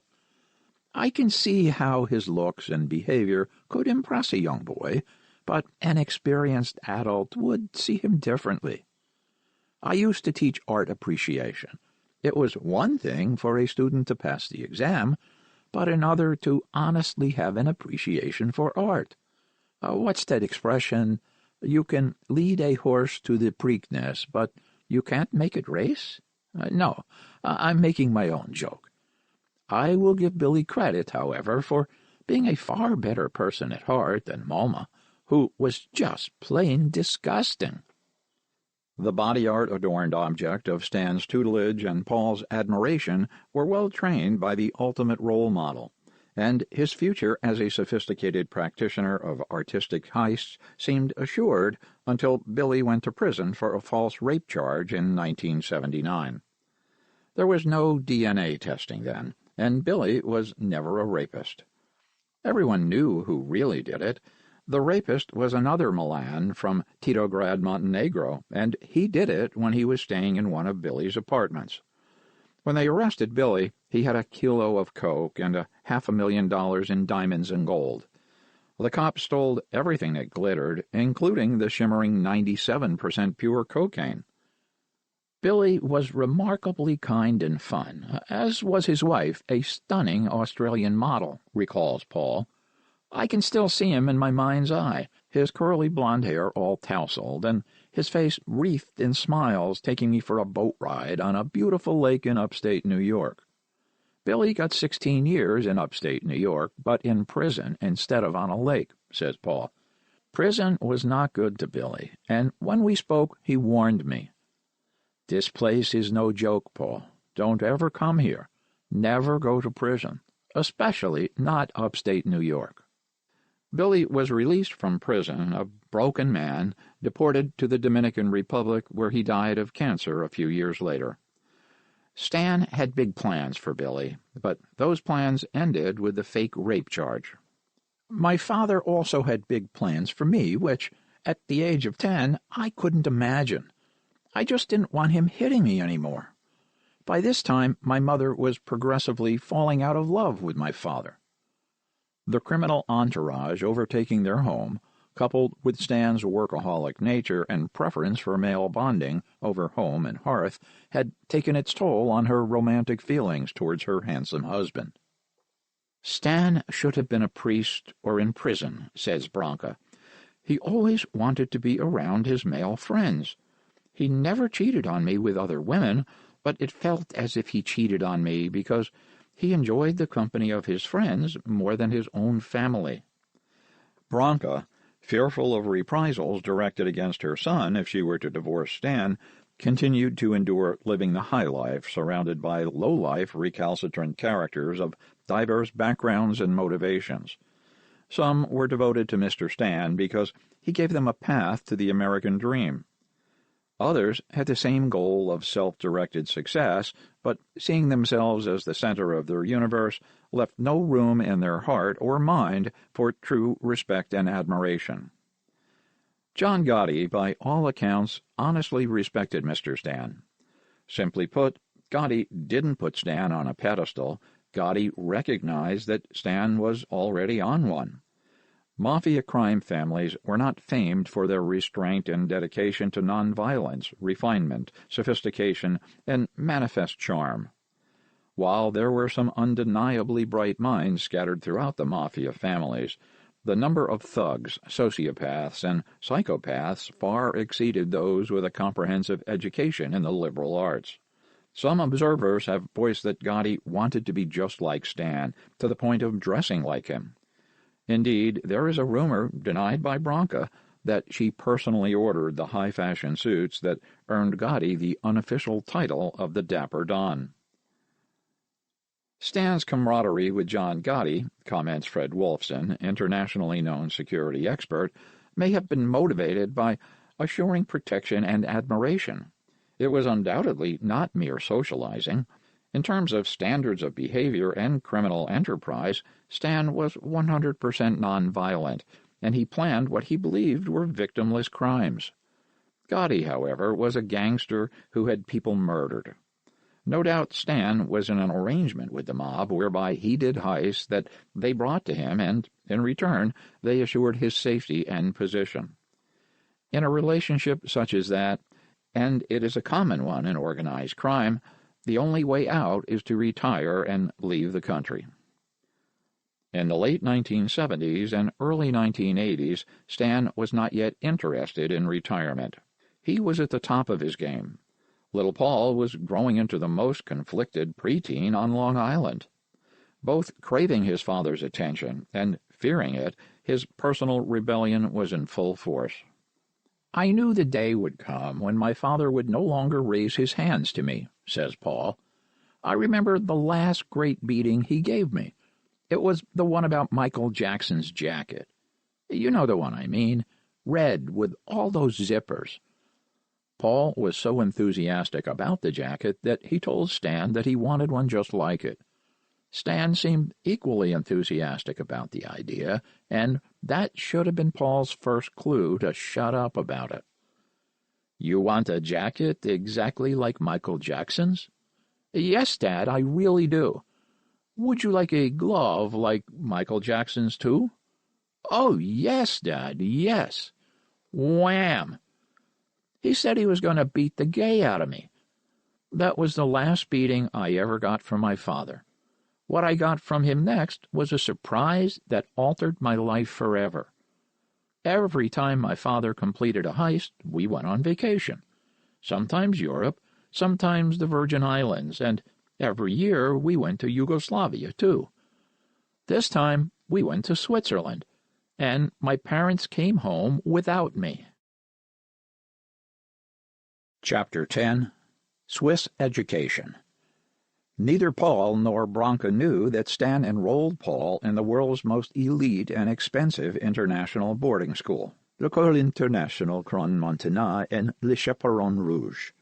This was the brilliant idea of Radomir Kovacevic, bronze medalist in the 1980 Moscow Olympics, who also competed in the 1976 and 1984 Olympic Games as a formidable judo competitor.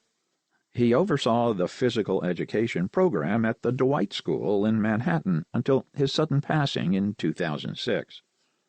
Founded in 1872, with campuses in New York, London, Seoul, and Shanghai, Dwight provides an international independent school education dedicated to igniting the spark of genius in every child. "I started attending the Dwight School, where Radomir became my mentor," explains Paul, "after my gym teacher at St. Joseph's in Astoria physically abused me because I didn't have color-coordinated clothes for gym. My father had no qualms about beating me, but some gym Nazi at a Catholic school had no right to beat anyone's son other than his own. Radomir was the most positive, empowering, and humble man. He never talked down. He always lifted up," remembers Paul, with a tinge of sentimental emotion. "Literally as well. He could lift me in the air with one hand." Paul's new mentor was a man of intense purpose and dedication, and he shared most generously his view of life. Working with Radomir was a spiritual second birth for young Paul. He was more than simply influenced by Radomir, he was under the brilliant man's wing. Radomir picked up Paul every day from home, took him to school, and brought him back. In that process of personal and professional interaction, Radomir rightly perceived the peculiar and possibly toxic nature of Paul's home environment. The personal problems with which his students wrestled, Radomir believed, had their origin in family dynamics, roles within the family, and influences within the home. He rightly figured that a home full of criminals and frequent mafia visitors was not an ideal environment for Paul, especially with the unfortunate influence of MoMA. "Radomir and MoMA are two extremes," says Paul. "All good in my life comes from my family and Radomir. All the evil comes from my own selfishness and self-perpetuated resentments. There is a distorted sense of security in familiar pain, and I was investing significant emotional energy watering my judgmental attitude towards my loving father." Radomir changed Paul's life by convincing Mr. Stan to spend over $100,000 a year to send his young son to the famous Swiss boarding school, École Internationale Crans-Montana in Le Chaperon Rouge. "I felt awkward when I first arrived. I was only 10 years old and had no idea I would be going there, and neither did my mother. Even though I wasn't a baby, to her it was as if I were ripped out of her arms." Before the family arrived in Switzerland, Stan was surprisingly jovial and generous to little Paul, buying him a brand-new wardrobe and numerous practical gifts. "I was happily mystified by the way my father was treating me. I had never witnessed him in quite this mood before, and buying me everything you could think of in terms of clothing and accessories. Of course, once they left me there, I understood." Initially, Paul viewed his surprise enrollment at this exclusive boarding school as punishment, but soon regarded it as a most welcome blessing. "It was the most wonderful experience of my life," says Paul. "At first, I thought I would miss my video games. They didn't have them at the school, but they had so much more. For the first time in my life, I wasn't the outsider with the strange last name." Paul thrived in that glorious environment, surrounded by rich kids from all over the world. He loved all the sports, and at long last the welcoming companionship of people his own age. "Paul and I were in the same class," remembers Carla Marizzo. "He was really appreciated at the school. The teacher loved him, and his friends were fond of him.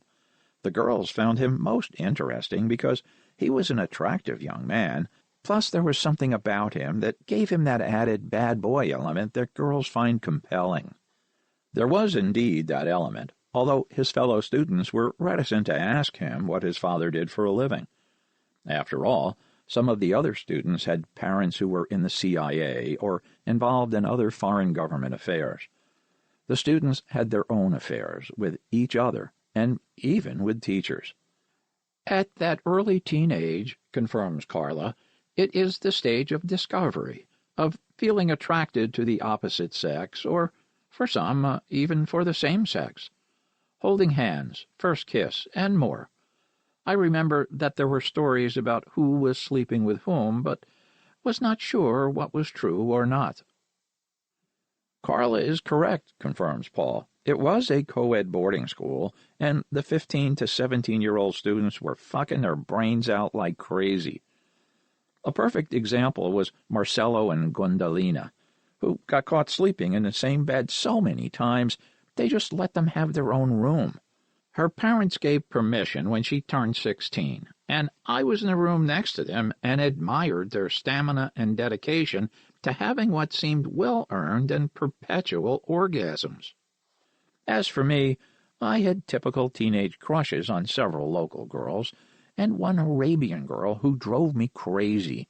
But my true glory was sports. Carla and Paul were among the few students who played tennis, and it was immediately apparent that Paul was gifted when it came to wielding a racket. Paul was very good and very competitive, says Carla, but we were all a bit competitive. He also really excelled at skiing. He and I could probably ski those slopes with our eyes closed. We knew them so well because we were racing twice a week. We wanted always to do our best and win the medals we got for the top spots. Carla is a very bright and kind person, says Paul.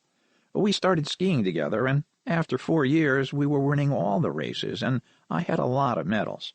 I have an entire room of medals from Princess Marcella Borghese, says Paul proudly. We all had Monsignor Jean-Claude as our instructor. Quite the ladies' man was Jean-Claude. Paul learned to behave like a perfect young gentleman in his Lacoste shirts, thick white cotton sweater, and white slacks. Benetton was the style then, and Paul became transformed. It was my life renewed, reinvented, and vastly improved. It was as if the boy inside was being unleashed, yet refined and redefined, says Paul seriously. It didn't cross my mind at the time, but today I think that for my father it was as if he were investing money in a custom-built son, or like when you order a car to your specifications from the factory. For me, it was like heaven in this beautiful skiing village. Movie stars lived there. Sports stars retreated there. It was incredible. I skied with Roger Moore. There I was, downhill, side by side with the Saint and James Bond. Imagine that. Wealth and prestige do not always equal ethics, and Paul encountered a few sterling examples of childish thievery in this rarefied atmosphere. My friend Reza took my American Express card, treating himself to a fancy 35mm camera, a Rolex, and other pricey items. I don't mean he took it just for one day. He used it with consistency and bravado until my mother got the bill and I got the merchandise. I still have the camera. If we were not all rich kids, that would have been a major issue, but not for us, the few, the proud, the oversaturated with material things. Paul adjusted to his new world and a new sense of identity severed from the overt and overly Serbian trappings of his parents' Long Island home. Just as I got comfortable in boarding school, I discovered that all the kitchen workers were Yugoslavian. As they take care of their own, they made sure that I ate well. They also were laughingly looking over my shoulder and peering into my private life. I'm sure they were not reporting back about me to my parents, but I wanted more personal privacy. After all, I was in love with, had a massive schoolboy crush on, a stunning Arabian princess. The kitchen staff knew it, as did everyone else, and they made fun of me by calling me His Majesty, the American Prince. If I had never blushed before, I certainly blushed then. There was no way to escape where I came from and to whom I repeatedly returned.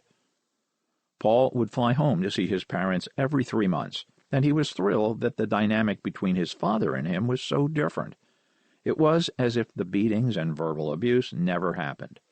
The young man also noticed an increase in his father's visible interaction with New York's infamous crime families, and John Gotti in particular. Stan and John had always enjoyed each other's company. Stan, however, was a gentleman thief orchestrating what were viewed as the ultimate victimless crimes, robbing cooperating establishments that were fully insured, if not over-insured, while Gotti was far from that designation. When I came home during the Christmas break of 1985, John Gotti came to my father with an interesting request. He wanted to have a private meeting at our home during the daylight hours with some of his associates. A very quiet sit-down, not to be mentioned to anyone. My father agreed, and Gotti had his little meeting while we went about our lives. It was a simple request for hospitality. They came, they quietly met, they left. Paul Castellano, boss of the Gambino crime family, was killed, making John Gotti the boss of bosses. Prior to the assassination of Castellano, Paul saw Moma, Bosco, and a few others of the more dangerous members of Stan's entourage acting as if they were preparing for something, but Paul could tell it wasn't a heist. I was living in 2 worlds, recalls Paul. One was the beautiful world of the most glorious, inclusive, and spectacular boarding school, and the other was my father's world. The problem with his world that I couldn't yet perceive is that illness is more contagious than health. When you're a criminal, you associate with other criminals. That association brings you attention from law enforcement. Mr. Stan had, for the most part, stayed below the radar of New York's major crime force. After all, his sphere of activity was very specific and exclusive. The Diamond District, New York's financial equivalent of Amsterdam's red light district. Behaviors never tolerated elsewhere were basic facts of life in the Diamond District, a hotbed of illegality and deception responsible for a fortune in the city's coffers. The Diamond District was its own manifestation of the containment theory of law enforcement. Keep all undesirable yet inevitable criminal activity contained to one easily monitored area. Add to that a tolerance policy in the containment zone. Hence, the Diamond District became the nation's wealthiest ghetto of contained and tolerated criminality. There were, of course, rules one must abide by to be tolerated. A perfect example was the NYPD's insistence, unofficial of course, that everyone in Mr. Stan's gem heist crews have regular full-time jobs and pay their taxes like all other good citizens. The upper-level NYPD protection of Mr. Stan will surprise no one familiar with the corruption in ever higher and ever-widening circles at that time in New York's history. I was out to dinner with my father when the chief of police came to our table, shook my father's hand, and bought him a drink. Yes, crime had to be the crew's lucrative hobby, not their career. Mr. Stan, America's most admired nonviolent criminal, was untouchable. Law enforcement shook his hand, bought him drinks, and admired him as if a local hero. For most of the crew, one heist was enough to secure their financial future. After that one heist, they took their slice of the pie and invested mostly in real estate, Paul explained. I can look up at the New York skyline and tell you what heist financed the real estate company that put up that skyscraper. Yes, my father financed the New York skyline by stealing Manhattan. Paul and puberty intersected between the ages of 10 and 15, the exact years spent for the most part in the rarefied atmosphere of Switzerland. Each time Paul returned home for vacation, he was taller, more sophisticated, and accomplished. He also was now being groomed by his father for a more active role in the family business, beyond that of being Mr. Stan's designated driver when Stan was too hooched to drive. Yes, confirms Paul. I was driving my father home in his Fleetwood Caddy when I was 12 years old. I would get good at it when I was driving him home from Panoralas at 4 in the morning. Dad would give me the wrong directions, and I would wind up in Harlem or the South Bronx. Imagine the trust he had in me, or how messed up he was, to put his life in the hands of a 12-year-old. Stan prepared Paul for this task from an early age, teaching him how to drive when the boy was only 5 years old. Driving that caddy at 4 a.m. wasn't as scary as it sounds, says Paul with a wide smile. I would get back on the right streets and highways, somehow remembering Long Island Expressway exit 56. On the nights Stan didn't get drunk until he was in Harlem, a parade of Superfly pimpmobiles stuffed with coke-sniffing, scantily clad sex workers happily assured his safe return home. Dad gave them enough $100 bills to make sure he was safely homebound, and they never harmed him. It was quite a sight seeing these Harlem nocturnals arriving in our driveway at the break of dawn, and 2 or 3 hot women helping my father to the front door. Stan's excessive alcohol consumption during his recreational hours had seemingly no effect on his daily business activities, whether meeting with leaders of industry, politics, or organized crime, often the same thing. Mr. Stan was rock-solid sober and charmingly professional. And although young Paul was not yet a teenager, Stan took him everywhere, including a meeting with John Gotti. Chapter 11. The Gotti Heist. I was home on break when my father took me to a meeting with John Gotti. Dad wanted me to see everything, know everybody, and be able to pick locks behind my back at an early age. I remember that it was at that meeting that my father invited Mr. Gotti to go fishing with him. Stan and Gotti sneaked away from the city and went fishing upstate. While concentrating on capturing trout, the 2 men planned a heist bigger than the Lufthansa, $11 million. They were going to rob a prestigious place such as the Diamond Dealers Club, located on 47th Street. The anchor of New York's Diamond District, the DDC is the largest and oldest diamond dealer organization active in the U.S. As I recall, says Branca, they had this elaborate plan to rob the place from underneath. It would have been a most spectacular heist, and I don't recall which place was the final target, but I remember them mentioning the DDC. Regardless, Stan only selected those insured to the maximum. According to Stan's good friend and former crew member, there were 2 heists planned by John Gotti and Mr. Stan, but neither of them were at the DDC, and Gotti only participated in one of them. Gotti, via the Gambino crime family, arranged for 2 garbage trucks to block off the street. Arriving with Gotti were 2 men previously unknown to Mr. Stan, Malik Laka and Joe Coffey. Laka, co-owner of the Laka Safe Company, was on the payroll of both the Gambinos and the FBI. Joe Coffey claimed to be an alarm system expert, but was an NYPD undercover cop, allegedly also on Gotti's payroll. That allegation is hotly discounted by NYPD detectives who insist those allegations derive from his undercover persona and not his authentic self. It has not been determined which of his selves spent the money paid to him by Gotti and the Gambinos. When Stan and his cohort, Alec, showed up in the building's basement, Alec immediately discerned that Coffey had no idea what he was doing. "He was a cop, I could tell," says Alec, "and I tried to tell Mr. Stan, but he didn't want to believe me. I said to him, 'You want to get arrested? Get out of here.' I was only there to let them into the building. I had keys. This Coffey had sold himself as an alarm expert, but he knew nothing at all. Coffey was supposed to cut the phone lines to the alarm system," recalls Alec, "and Stan was looking at me as if to say, 'What's with this jerk?' Coffey fucked up the entire heist. Instead of disabling the alarm, he cut all the phone lines to the federal building. That caused absolute chaos and pandemonium. We got the hell out of there all in one piece.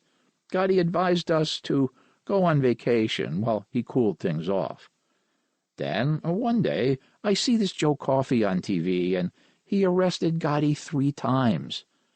Gotti told us that Coffey was taken care of, so Gotti was either giving us false assurances or he was telling the truth because the NYPD task force that Coffey was part of was obsessed with mobsters who murdered or ordered murders. If they were after mafia guys, especially Gotti, they didn't give a rat's ass about us because, when you get right down to it, we were committing burglary in the 3rd degree. Unarmed, no human contact, a wrist-slap felony that will get you probation on the first conviction.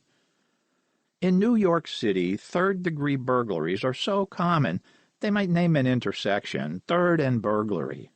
Joe Coffey showed up at Alec's Long Island home unannounced, saying that he just happened to be in the neighborhood. Gracious and hospitable, Alec offered him a beer and listened with feigned disinterest as Coffey pretended to call his wife to tell her where he was. "I never saw Coffey again, thank God," says Alec. "He was so obviously a cop. It couldn't have been more obvious if he had his badge number engraved on his forehead." The great admiration and respect shown to Mr. Stan by Gotti was graciously accepted. "Oh, he was respectful, of course," remembers Alec. "Stan is a man of class and distinction. He was always number 1. No one else even came close." Paul clearly recalls overhearing his father telling Branca that after that Gotti failed heist, 2 guys got whacked. "On top of that," says Paul, "Sal Stagnita committed suicide. That hit my father hard. He and Sal were very close." Stan and Branca were now more than a bit overwhelmed. They had made millions looting the vaults of their willing victims, had vast property holdings, and 5 offices in the Diamond District. They didn't need more money, and they certainly didn't need the attention of law enforcement. "But sometimes," Stan said, "someone makes an offer you can't refuse, either out of fear for your life or greed for more than you need or deserve." The offer was the brainchild of Carmine Lombardozzi, and it was a variation on the plot of Godfather 3, where the mafia makes a legitimate deal with the Vatican Bank. Chapter 12. The Big Deal. In this deal, 100% legit, Stan would be elevated to the top of the jewelry business empire as the selected, president of Rolex to represent the Gambino family. The Gambinos sent Stan to Switzerland on this project, where he took time to visit his beloved son, with whom he was well pleased. "I remember him showing up in a Mercedes 560 SEL, Paul fondly recalls, and with him was his good friend from Australia, Cusack, the down-under Simon Templar. He really was the closest thing in real life to the saint. He tried to convince my father to come to Australia, and my father was trying to convince him to get in on this Rolex deal, as it was insanely prestigious and lucrative beyond imagination." Stan considered buying an entire building in Manhattan and pairing it with the one across the street, Rolex Fifth Avenue. His deal had the Lombardozzi family set up for life. It was written in stone that Stan had 47th Street, all of it in his pocket. Any crime at any time had to go through Mr. Stan. Law enforcement was focused on John Gotti and the mob, and Stan believed that he was protected and almost invisible. "My father and Gotti were out enjoying a drink where they thought their privacy was assured. They were mistaken," recalls Paul. Walking right up to John Gotti was a federal agent who handed Gotti a business card and advised him that there was a hit out on him and to watch his back. The agent then turned to Mr. Stan and offered him one of his business cards. The message to Stan was clear. The feds knew exactly who he was, what he did, and it would only be a matter of time before he would be deserving of more concentrated attention. Mr. Stan was prudent when it came to self-preservation. It was a desire to get out while the getting was good. You know, take the money and run, or maybe Stan feared the feds were concentrating on him unlike before. "Nonsense!" exclaims Branca. "Even Stan has no idea of why he does some of his crazy things. In this case, he just suddenly announced that we were moving back to Yugoslavia, and as fast as you can imagine, he sold everything, every building, every home except one, and every business. He sold everything for cash, and, against my protests, we got the hell out of the USA and returned to a home country that I never considered home." Paul was equally stunned by his father's sudden desire for relocation coinciding with Paul's graduation, and Paul was thrilled that his father gave every indication of being honestly proud of his son's accomplishments. "Accomplished is an understatement," says Paul. "I was rapidly advancing in skill and precision as a tennis champion. My self-determined career trajectory was to go from graduation to Nick Bollettieri Tennis Academy. Stan had other ideas." Chapter 13. Custom-Built Son. The next phase in Build Your Own Adult Offspring was to buy off the most famous, exclusive, and expensive specialty school in Yugoslavia. Paul's former classmates were going to Lirouzi, which was the next level, but Stan insisted on Paul going to Seremski Karlovac Gymnasium, a strict and demanding institution founded in a previous century, a haunted school attended by Paul's grandfather, but not by Stan. "He didn't qualify scholastically. I didn't either," Paul explains, "but my father's money did. I understood completely that my life was not my own, but of he who sent me. My father was not done building a son. It wasn't easy because I couldn't read Cyrillic, and that made everything difficult. But I soon added that skill to my list of mastered languages. I also mastered the art of being repeatedly poisoned by my host family.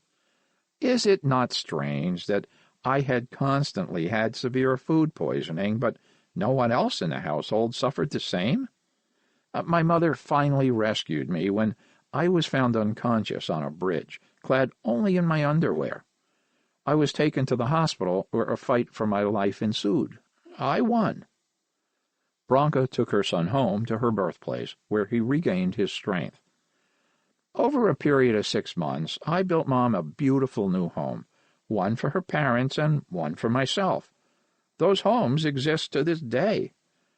Next came a period of further rejuvenation and self-examination. Paul set about on a landlocked voyage of self-discovery. "I spent 6 months on our family yacht in the Adriatic, the luxury of being raised in vast material wealth, contemplating what in my life was most important and who was writing my future. I'll give you a hint. The most handsome, suave, and debonair gentleman thief in the history of America. The erudite, dynamic, and most admired of all immigrants. Lucky Stan. Stan the Man. Stan Silver. Mr. Stan the Diamond Man." Looking back, Paul clearly perceived his father's child-raising strategy, accustomed the child to pain, hunger, beatings, pain of every kind, during his earliest days and strongest period of development. Then, as he approaches puberty, cover that troubled, haunted, broken, and bruised interior with a gleaming, streamlined, polished veneer of multilingual and multi-talented sophistication. Mr. Stan may have built an updated version of himself, but Paul was making aftermarket modifications and customizations. He was now a bright teen who could speak several languages, excelled in science and the arts, savvy with modern technology, strong, fast, and an accomplished athlete. I excelled at every martial art and every form of self-defense. I had Mr. Stan's gift of strategy and my mother's love of the arts. I was 15 years old, and I was invincible. War was breaking out, just our luck. We came to Yugoslavia just in time for violent upheaval. All Americans were told to get the hell out, which we did, but not before our yacht was confiscated and the government placed a .50 caliber machine gun on it. We lost $1 million when my father shipped gold, finished pieces for a jewelry mall. He took a $3 million loss 2 times. Corruption was rampant before and during the war, and Mr. Stan got caught up in what is technically termed serious shit on the border. The family survived financially because everybody had a stash. Branca had one, and Mr. Stan also started over again back in the USA on 47th Street. Chapter 14. Back to the Diamond District. In 1989, my mother moved back first and set everything up for my father and I to come back, says Paul. Uncle Paul and Aunt Rhoda rented us a house in Hackensack. My mother put me back in high school. I was advanced, and they really couldn't teach me anything other than English. I wanted college, so I enrolled in Bergen Community College in New Jersey, where I joined the tennis team. I was soon team captain, playing tennis all the time and working on a tennis scholarship. I wanted to get it on my own to show my dad. Once again, Paul was the kid that other boys decided to pick on and bully. Why? He seemed to be a sissy, a cultured, multilingual, super-courteous, over-educated elitist, a refined tennis boy. They picked on the wrong young man. The first 2 guys who made that mistake got handed their asses in a high hat, and that ended that. I got fed up with a bully, and this fellow needed some attitude readjustment via the nice little tennis boy. Perhaps I overdid the adjustment, as they had to wire his jaw together. Meanwhile, my mom was having a true romance with the kind and 100% legal Albert de Gangi. My father didn't care about that at all. He had nothing but respect for Mr. de Gangi. Stan filed for divorce in Yugoslavia, and Branca gave him power of attorney to sell the Long Island home, which they still owned. Stan sold it and kept the money.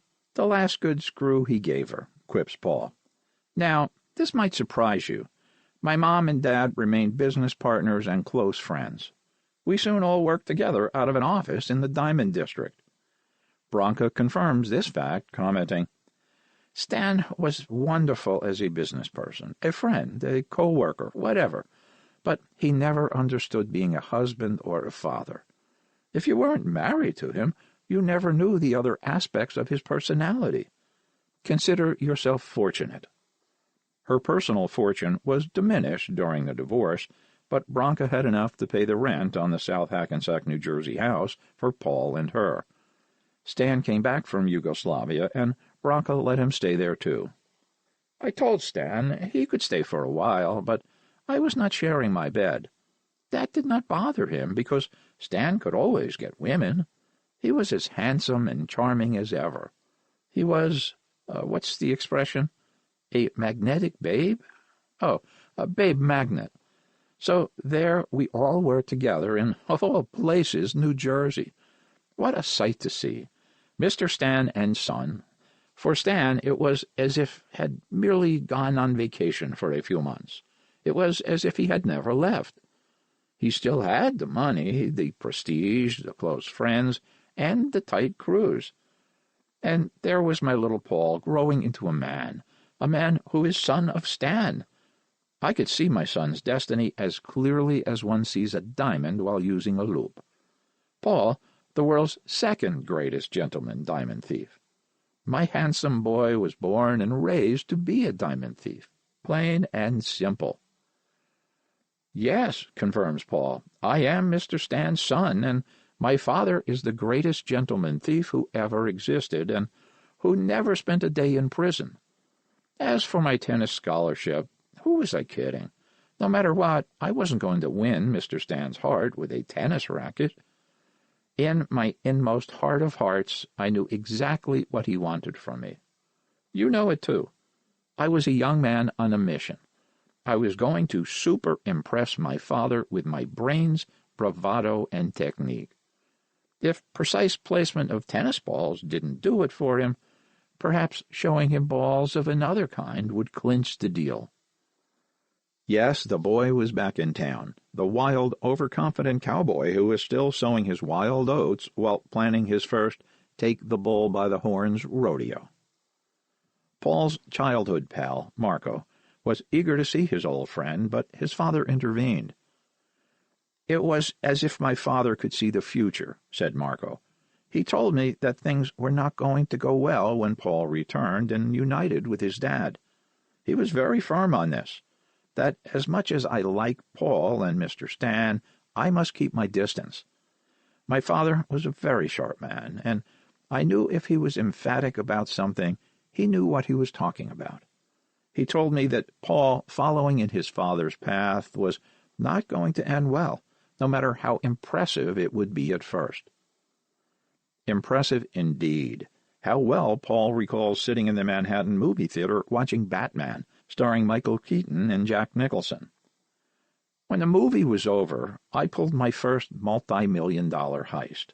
Stepping out into the crisp night air of October Manhattan, I couldn't resist quoting Nicholson's line as the Joker, 'Wait till they get a load of me.'" Chapter 15. Paul's First Heist.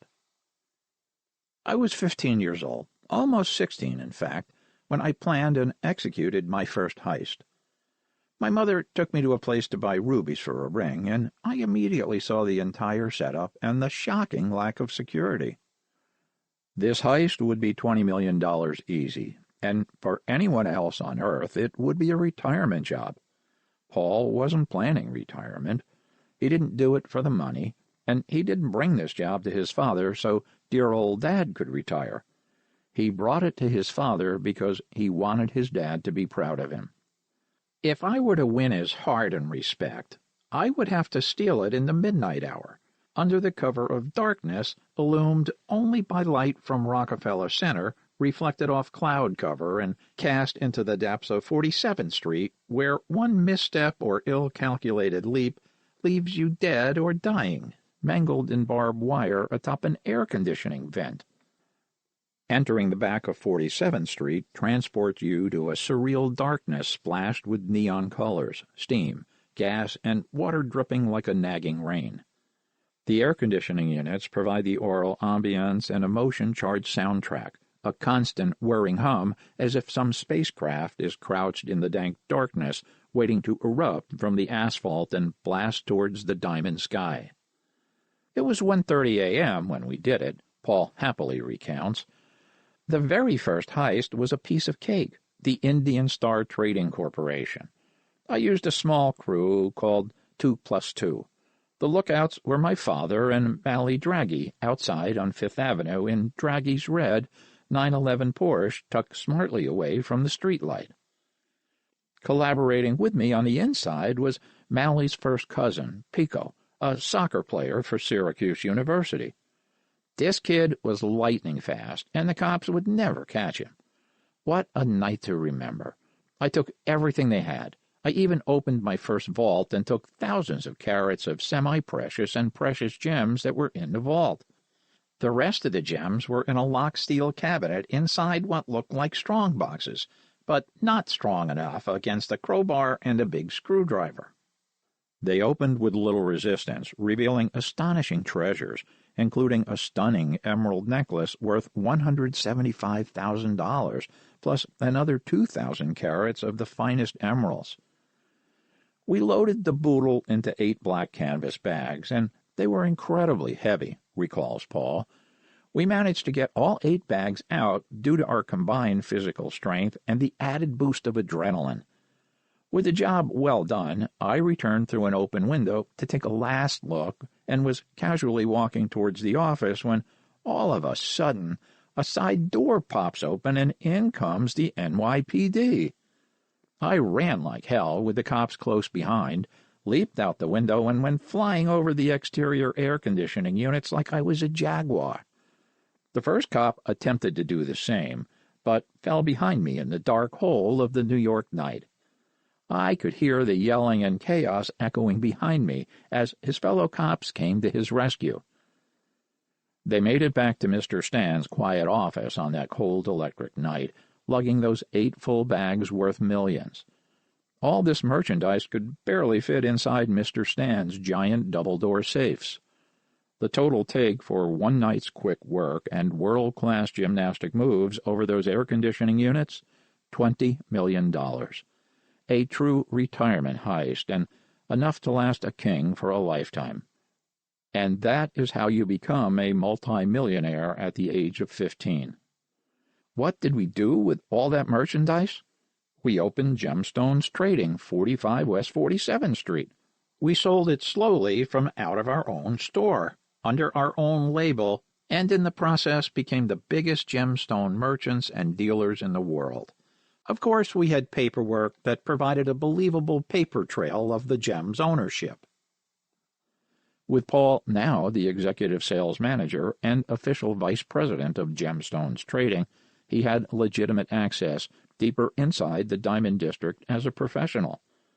This was only the beginning of something amazing, unprecedented, and overwhelming in its daring, danger, and sophistication. The only thing I felt bad about, says Paul, was that our cooperating victim was underinsured. He carried the required minimum insurance instead of enough to make an immediate outlandish profit by being robbed. I made sure that never happened again. From that night on, I only hit manufacturing jewelers insured for $100 million or more.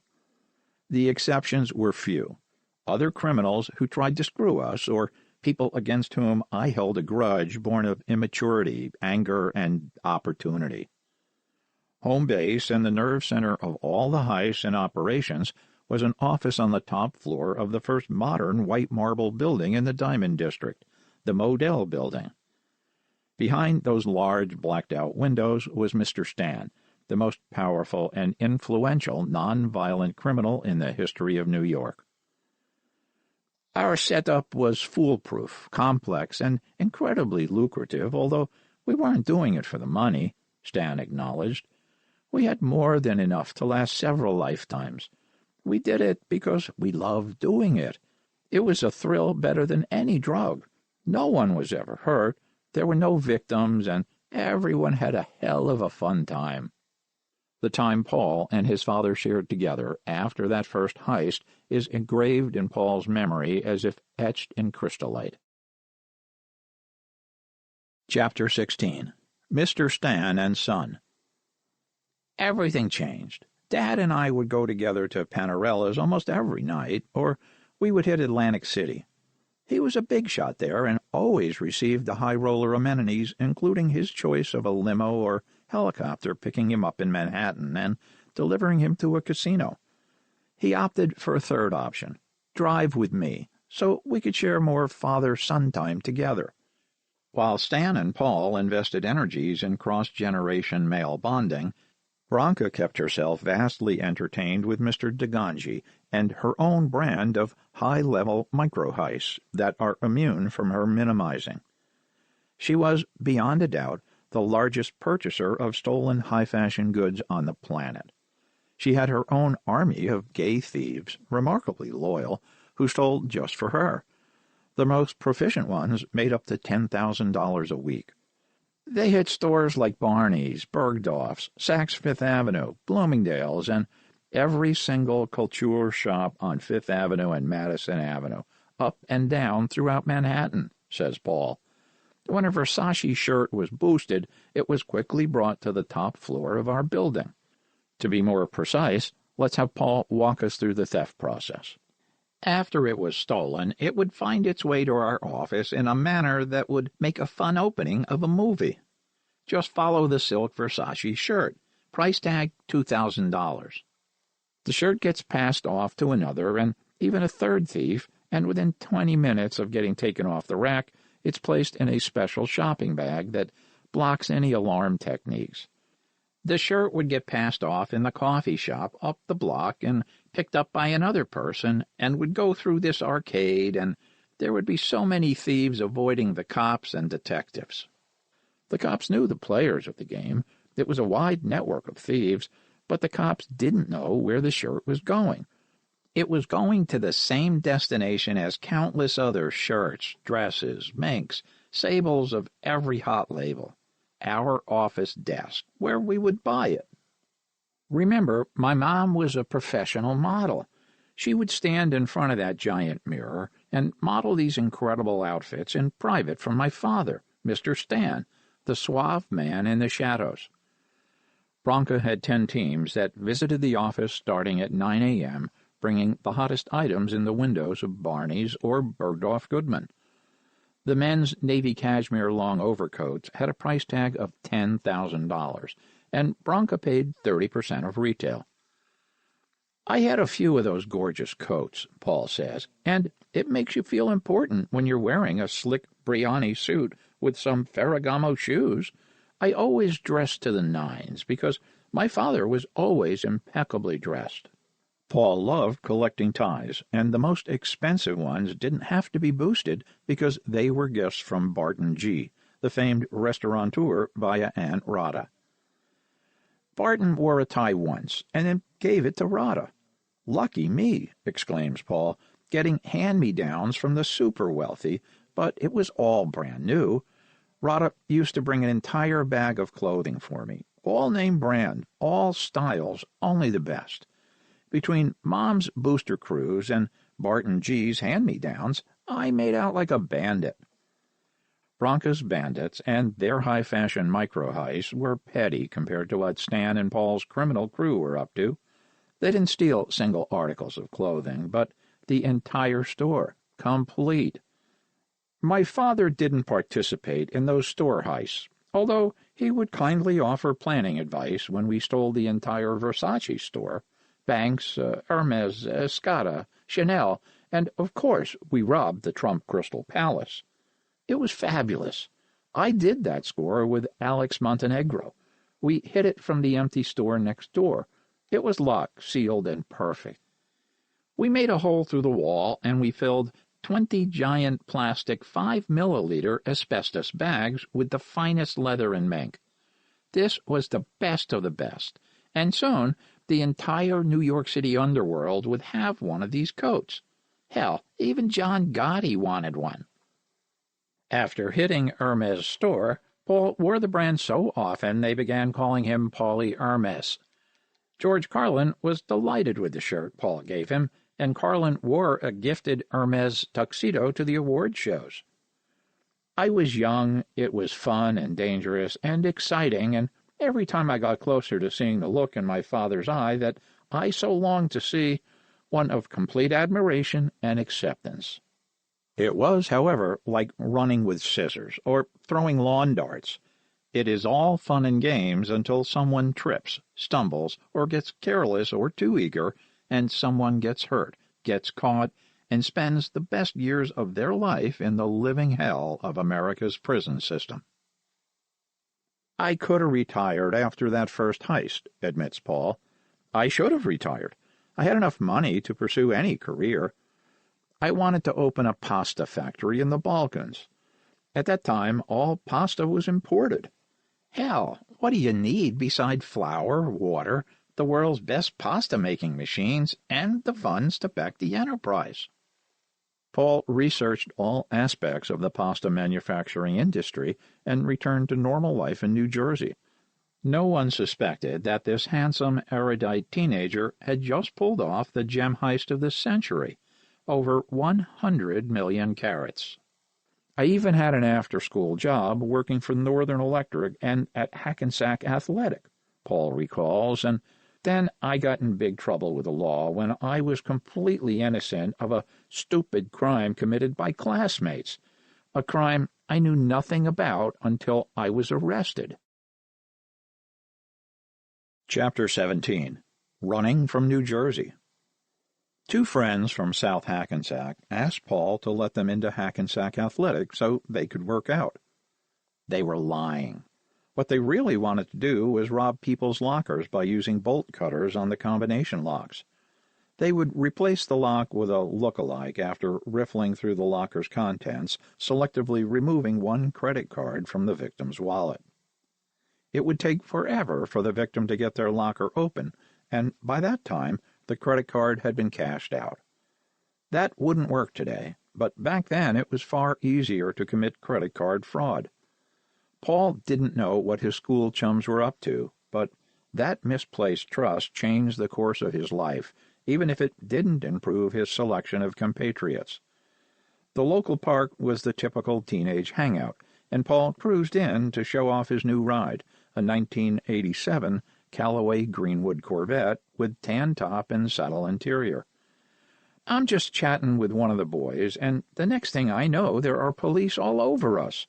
The cops were wise to the locker thefts, and they just assumed I was one of the gang. There is a sense of cosmic absurdity in Paul being arrested for a foolish high school theft in which he was not involved when he had recently committed the gem heist of the century. The other boys got a slap on the wrist and sent home with juvenile probation. Paul, following his father's advice, never went back to the police station. "Hey, just stay out of New Jersey," said Stan. Why would Stan advise his son to do something so reckless? Well, if you go back to the Fort Lee home invasion, it was Stan who never went back and somehow eluded any repercussions in New Jersey. The cops were not going to let this slide. Failure to appear is no joke. Suddenly, Paul is a fugitive from justice, a teen on the run with armed police at every frontier, knocking on doors with a fistful of warrants and no pity for a recalcitrant juvenile delinquent. They looked for me everywhere, Paul remembers. They even went to the home of the girl I was dating. I was there when the cops showed up, but her mother bravely hid me in the basement and told the police she hadn't seen me and didn't know where I was. What a wonderful woman. Mr. Stan convinced his loyal friend Vojja Kovacevic to give Paul an apartment in New York's Alphabet City. Instead of going back to Bergen Community College, I was on the run in New York City. You know what? It was easy. An absurdly wealthy teenager living in his very first apartment in the Big Apple. Hell, this was going to be fun. Soon after young Paul's first heist, Paul and Mr. Stan were the lookouts as a hand-picked crew of well-trained professionals went inside Lou Coral, a big pearl and watch place next door to Lotka's on 45th Street. This heist was the store's entire 5 floors, and the crew worked 3 days, Friday to Monday, and we took everything. Paul had an affinity for pearls ever since he read the works of Jules Verne, author of 60,000 Leagues Under the Sea. I found a bunch of pearl companies in the arcade, and I passed them every morning when I went to get coffee. I asked my father to get ready to find a big buyer for pearls. It wasn't long before Paul had millions of dollars in pearls, including a necklace alone worth $1 million. It looked like the necklace that Wilma Flintstone wore around her neck in the town of Bedrock, explains Paul. Hell, Wilma loved that necklace so much she wore it every day. The pearl heist was one that was done multiple times, and the first time was when Paul triumphantly opened a double-door safe in 16 seconds. At this point in my teenage years, I had done one heist and was lookout on another. My second real heist was one I did with Ranko Michkovic. My father was the lookout, and the target was Mr. Class Jewelry Manufacturers on the 10th floor, 2 buildings away from our office.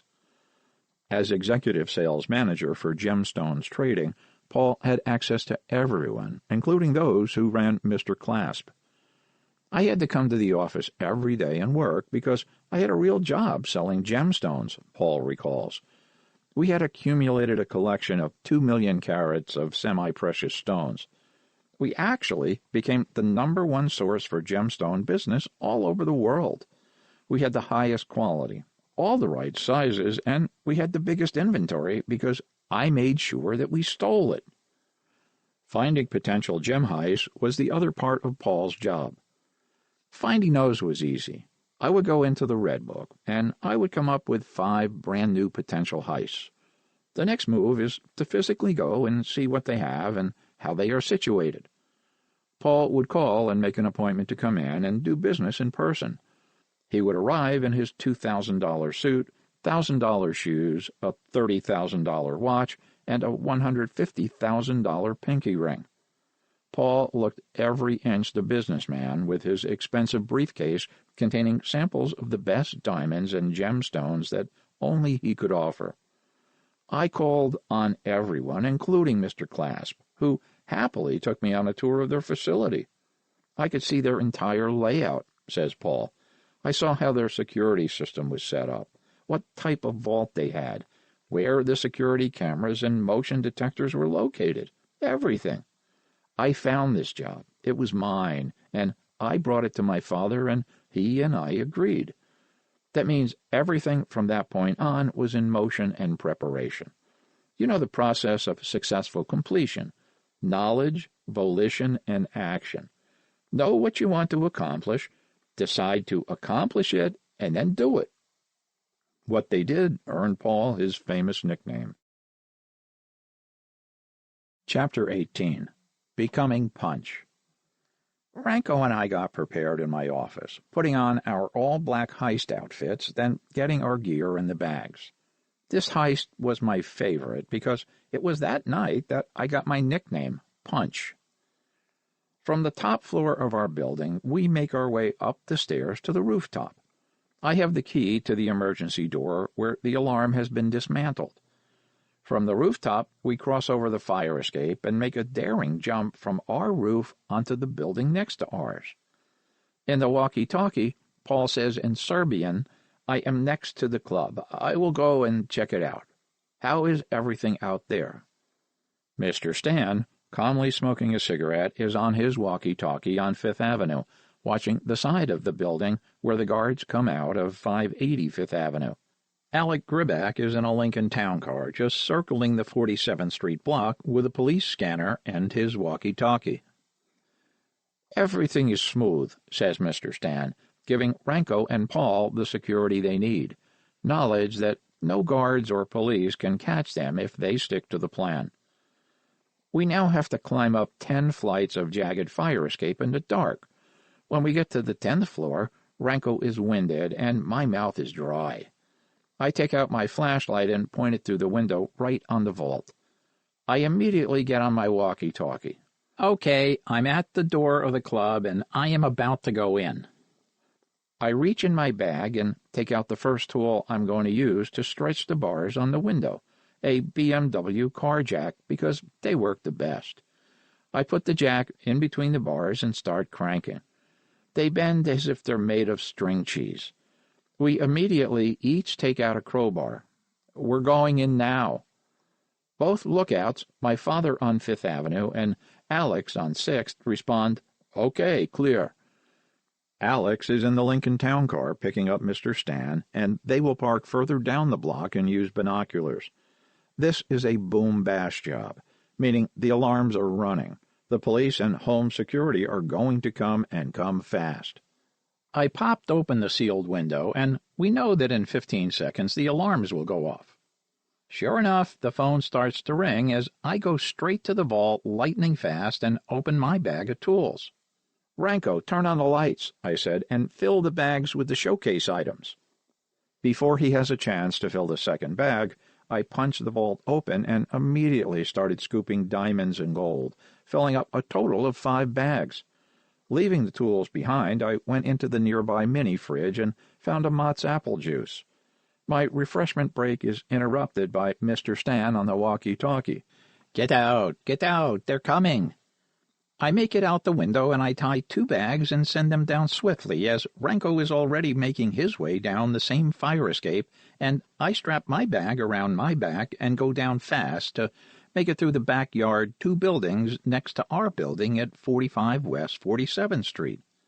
Mr. Stan says that the police are in front of the place, 2 cop cars, and they are waiting for the home security guard, Carlos Medina, to get there with the keys. Carlos was heavy-set, slow-moving, and I bet he would love to make more money than what he was being paid by home security.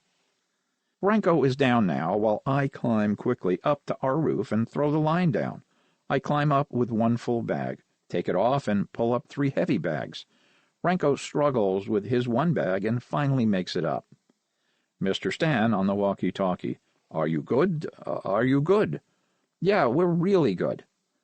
As I pull in the last bag inside, I peek over the ledge of the roof and see the cops shining their flashlights through the window and plenty of gems dropped on the floor for them. Yes, they are filling their pockets. We make it to our secure office, and I look out of our window and see all the commotion. 10 cop cars, 2 ESU vans, and a SWAT team. They are looking for us, unaware that we are watching them. Branko, thirsty in every way, asking me how much you think we got. I say back, more than you can ever spend. I was hooked forever with this. It was that good. Night after night we banged them out just like this. After an initial series of successful heists, tension developed between Paul and his father for two easily defined reasons. Chapter 19. Tension in the Family. The tension was not only over the take allocated to Paul, but also because of Paul's adolescent tendency to overstatement. I had a girlfriend I met at the mall, recalls Paul. Remember, her mother protected me from the New Jersey cops? Well, I wanted to gift her a $175,000 necklace from one of my first heists. My father threw a fit about that, insisting that was stupid and immature of me. In retrospect, he was right, but in my hyper-emotional mind, he was denying me the right to do what I wanted with my share of the boodle. These father-son skirmishes didn't go unnoticed by Moma, a king mixer who simultaneously worked for Mr. Stan and robbed Mr. Stan at every opportunity. Moma realized his days with Mr. Stan were numbered, with Paul taking on more responsibility. Stan was also getting older, and although Moma had sworn loyalty to his benefactor, fidelity to the man who saved his life, Moma's psychopathic proclivities prohibited him from seeing beyond himself and his own advantage. In the parable of the scorpion and the frog, Moma's stinger was always poised. "It is sad," asserts Branka. "My son had so many years of resentment towards his father that even when his father embraced him and protected him, and my boy cannot deny that his father protected him, he was more comfortable fomenting arguments with him." There is a distorted sense of security in familiar pain, and Paul's synapses were welded to a schematic of resentment that went from second nature to first nature. For Moma there was linkage to Paul, the energetic, if high-strung son. Looking back, Paul sees clearly what he then saw through a glass darkly, if at all. Moma was using divide and conquer, a tactic as old as selfishness and as destructive as a tornado, only slower, a creeping infection of disunity and suspicion. Naturally, Moma presented himself as my closest ally. While Moma plotted his forays into deceptive division, Paul was forming exceptional personal alliances, including a close friendship with Rondé Gerber, co-owner of the whiskey with a fellow named Paul Montana, who was briefly married to model Ashley Richardson. That Paul Montana is not Pavle Stanimirovic. "I was not Randy's partner," explains our jewel thief. "I was his friend and helped him out.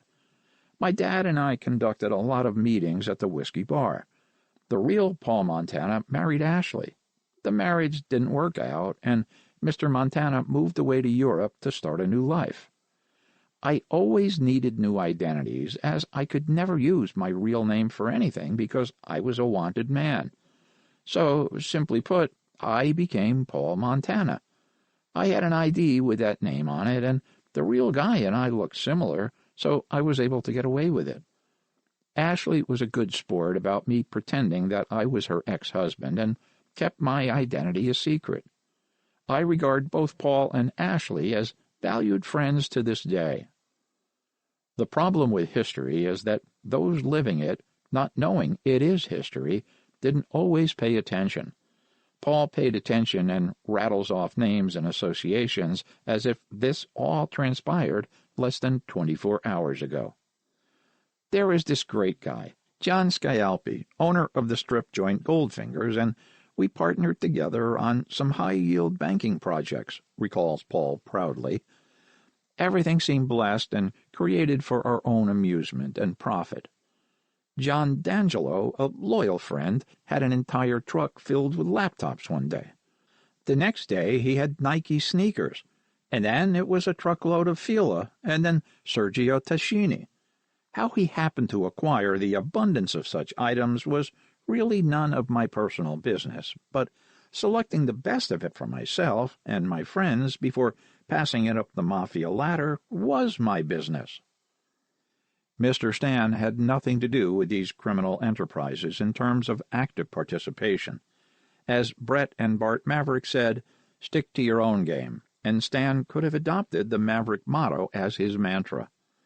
America's undisputed master of the multi-million-dollar diamond heist had no interest in petty theft or even grand theft. He focused only on his specialty, and not entirely for artistic reasons or matters of reputation. He was not going to risk expansion into crimes that had actual victims. There was no reason for it. He didn't need the money, and he didn't need the risks. He had respect, prestige, wealth, and seemingly everyone loved him. When you are a man of erudition, education, and strategic perception, it is a tempting error to credit others with having your same level of ethics and altruistic attitude. Mr. Stan was not tempted. He knew exactly who he was, his specific sphere of expertise, the victimless heist, and he stayed true to his standards and stuck to his own game. The brain behind MoMA's activities, MoMA's brain, was addled by a combination of abuse, head injury, and the constant ingestion of massive amounts of cocaine. He was a supreme manipulator, and he knew Paul's volatility, and the surest wedge to play was one that would pit Paul against his father. "Your father is ripping you off, Paul," MoMA confided. "He's not giving you your full cut." It was true, and for a good reason. Paul, despite his skill, was still under age. Stan instituted his own version of the Coogan Law: protect Paul's money by setting aside much of it for when he was a mature adult. Paul, in his immaturity, didn't see it that way. He railed against his father, venting years of pent-up resentment. Offended by Paul's verbal assault and demands for more money, Stan went on the offensive. "You must have forgotten how much I spent on your Swiss boarding school." Paul, as headstrong as a young man as he was when a distraught 10-year-old, was too blinded by the dust storm of emotional content stirred up by MoMA to see the obvious. MoMA wanted Paul away from Mr. Stan doing heists for him. MoMA also wanted an easy, manipulated scapegoat. Branca, who always despised MoMA, clearly saw what was happening and did her best to intervene. "I tried to clue my son in on what was really happening, but MoMA had done everything he could to drive a wedge between all of us. He stirred up trouble between not only Stan and Paul, but between Paul and me. Of course, I tried to reason with Paul, but he paid no attention to me when it came to such things. He only paid attention to me when I advised him on heists, but on the important matters of life and relationships, he ignores his mother." "Yeah," agrees Paul, "I should have listened. MoMA was playing all of us for his own sick ends. When I left my dad's crew, MoMA left too, and it didn't take long to understand why." By his own admission, Paul was self-centered and hot-headed, but when it came to MoMA, he wised up in a hurry when he realized that MoMA delighted in viciousness. The mafia would hire MoMA to do collection jobs for them. They would send MoMA and his boys in to get money from recalcitrant debtors. Chapter 20. Off the Rails. It was on the first such assignment that MoMA wanted Paul to come along in case they needed to open the safe. MoMA and I went to the Greenhouse Cafe in Uptown. His name was Mo, and he was resistant to making good on his debt. It was sold to Boa and MoMA. They dragged me along, and we pulled up in a big burgundy Lincoln town car. I had a huge crowbar in the trunk, and MoMA took it and put his coat over it. "This crowbar will be used as an intimidation tool. I am there to burn open the safe in case the target would not be able to open it." We arrived after lunchtime, and the place was empty like we knew it would be. As soon as we came through the front door, this big, giant Italian man with gruff voice came walking toward us, saying that they were closed. MoMA breaks his head open with his leather coat with my crowbar under it. This was a shock and a surprise to the made man we came to see. Mileta Miljanic pulled out a pistol and told everyone to relax and calm down. Moma takes Mo's hand and banged it with the sharp end of the crowbar, piercing his hand twice so fast that Mo fell off his chair. Moma grabbed the tablecloth and wrapped it like a caring nurse to control the bleeding and slapped him again down the hall to the office to open the safe. Another smack to the head while Miljanic is controlling the room. I am looking at this like I'm watching Goodfellas. Now, Mo is having a lot of problems because he can't open it with his left hand and is messing up. The next heavy-handed smack by Moma changed everything around, and I emptied out the small safe that contained a kilo of coke, $120,000 that did not belong to him, and $200,000 in jewelry, a few guns, and a 3-carat diamond ring. All this is just for us to split. Mo still has to pay the $70,000 cash plus interest, and M.M. gave a taxi driver $100 to take Mo to the hospital to get his hand fixed, and to be back at his restaurant because Mama wanted to have dinner here later.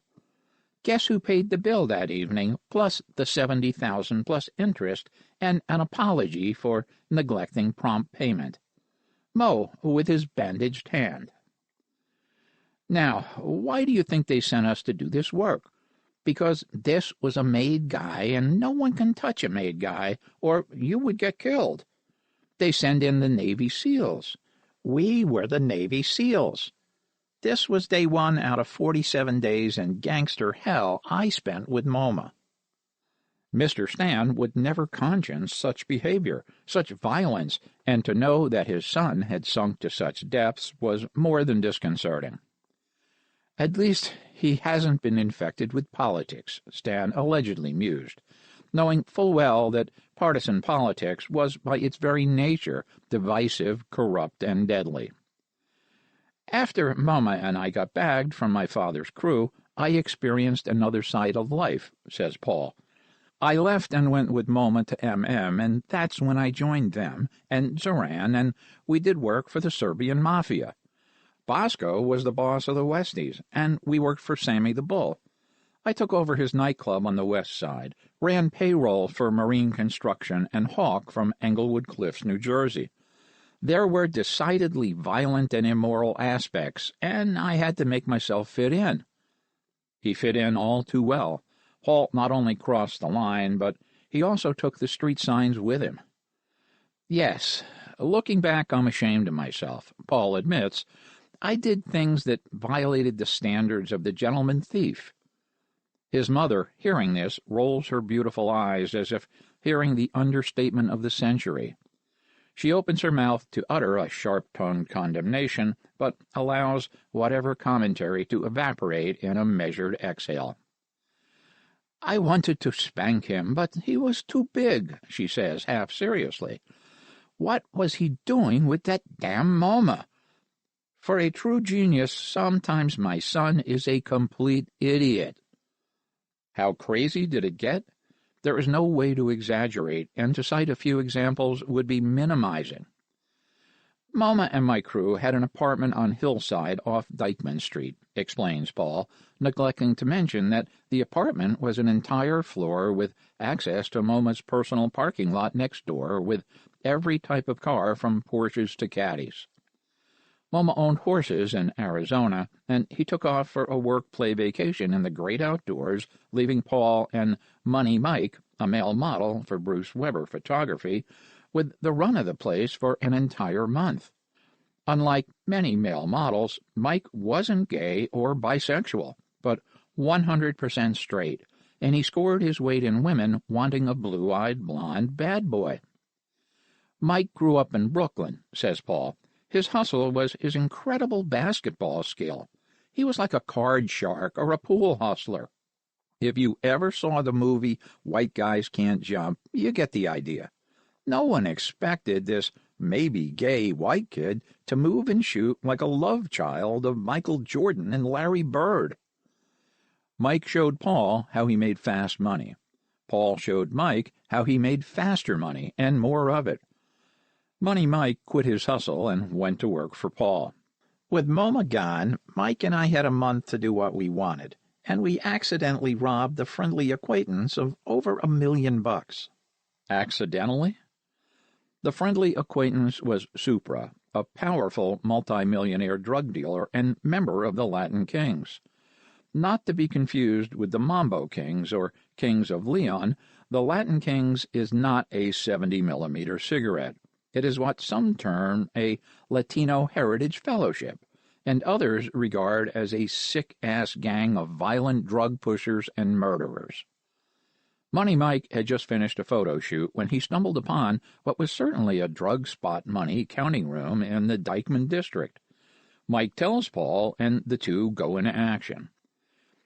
We didn't have time to change into our authentic cop uniforms, Paul recalls. We did grab our cop badges and those lightweight jackets that have that Velcro thing you can pull down that reveals the word police. The two jumped into their black Ford LTD and raided the joint, tying up 6 money counters and making off with 20 hefty bags stuffed with cash. They were lucky that we were not real cops. We just looked like cops. We also found 10 kilos of cocaine, Paul remembers, and we took that as an added bonus. Soon, Paul and Money Mike had the entire block and all resident drug dealers outraged. Supra sent word throughout the hood that he wanted his coke back. We were already finding buyers for it, says Paul, and here is the karmic irony. Those $1 million in cash were all in 5s and 1s, no $100 bills and very few 20s. Yes, almost 1 million $1 bills. Telling the story, Paul begins laughing at his own absurd predicament.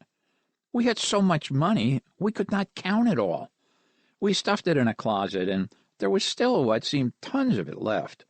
We filled entire bedrooms with cash. I even slept on a couch stuffed with it. There wasn't enough room to stash all of it, and it was exhausting work just trying to count it.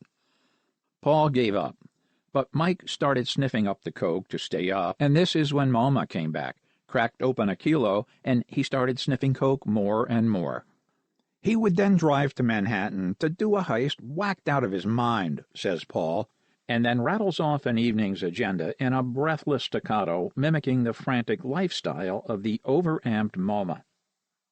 And he asked Mike and me to drive him, and he had to collect money and talk to the mob in Brooklyn, and then speak to David Sanchez to make a meeting and sit down with Joe Sinatra in the Bronx with the Albanians, and then go to New Jersey to pick up his girlfriend at her sister's, and he would have to sell this swag on 47th Street so he can get $70,000, and he would then sniff more, and Kiro would call him complaining that he was robbed of over $200,000 in jewels that he stashed in his fridge, and we find out it was his roommate who is a waiter and not part of our crew.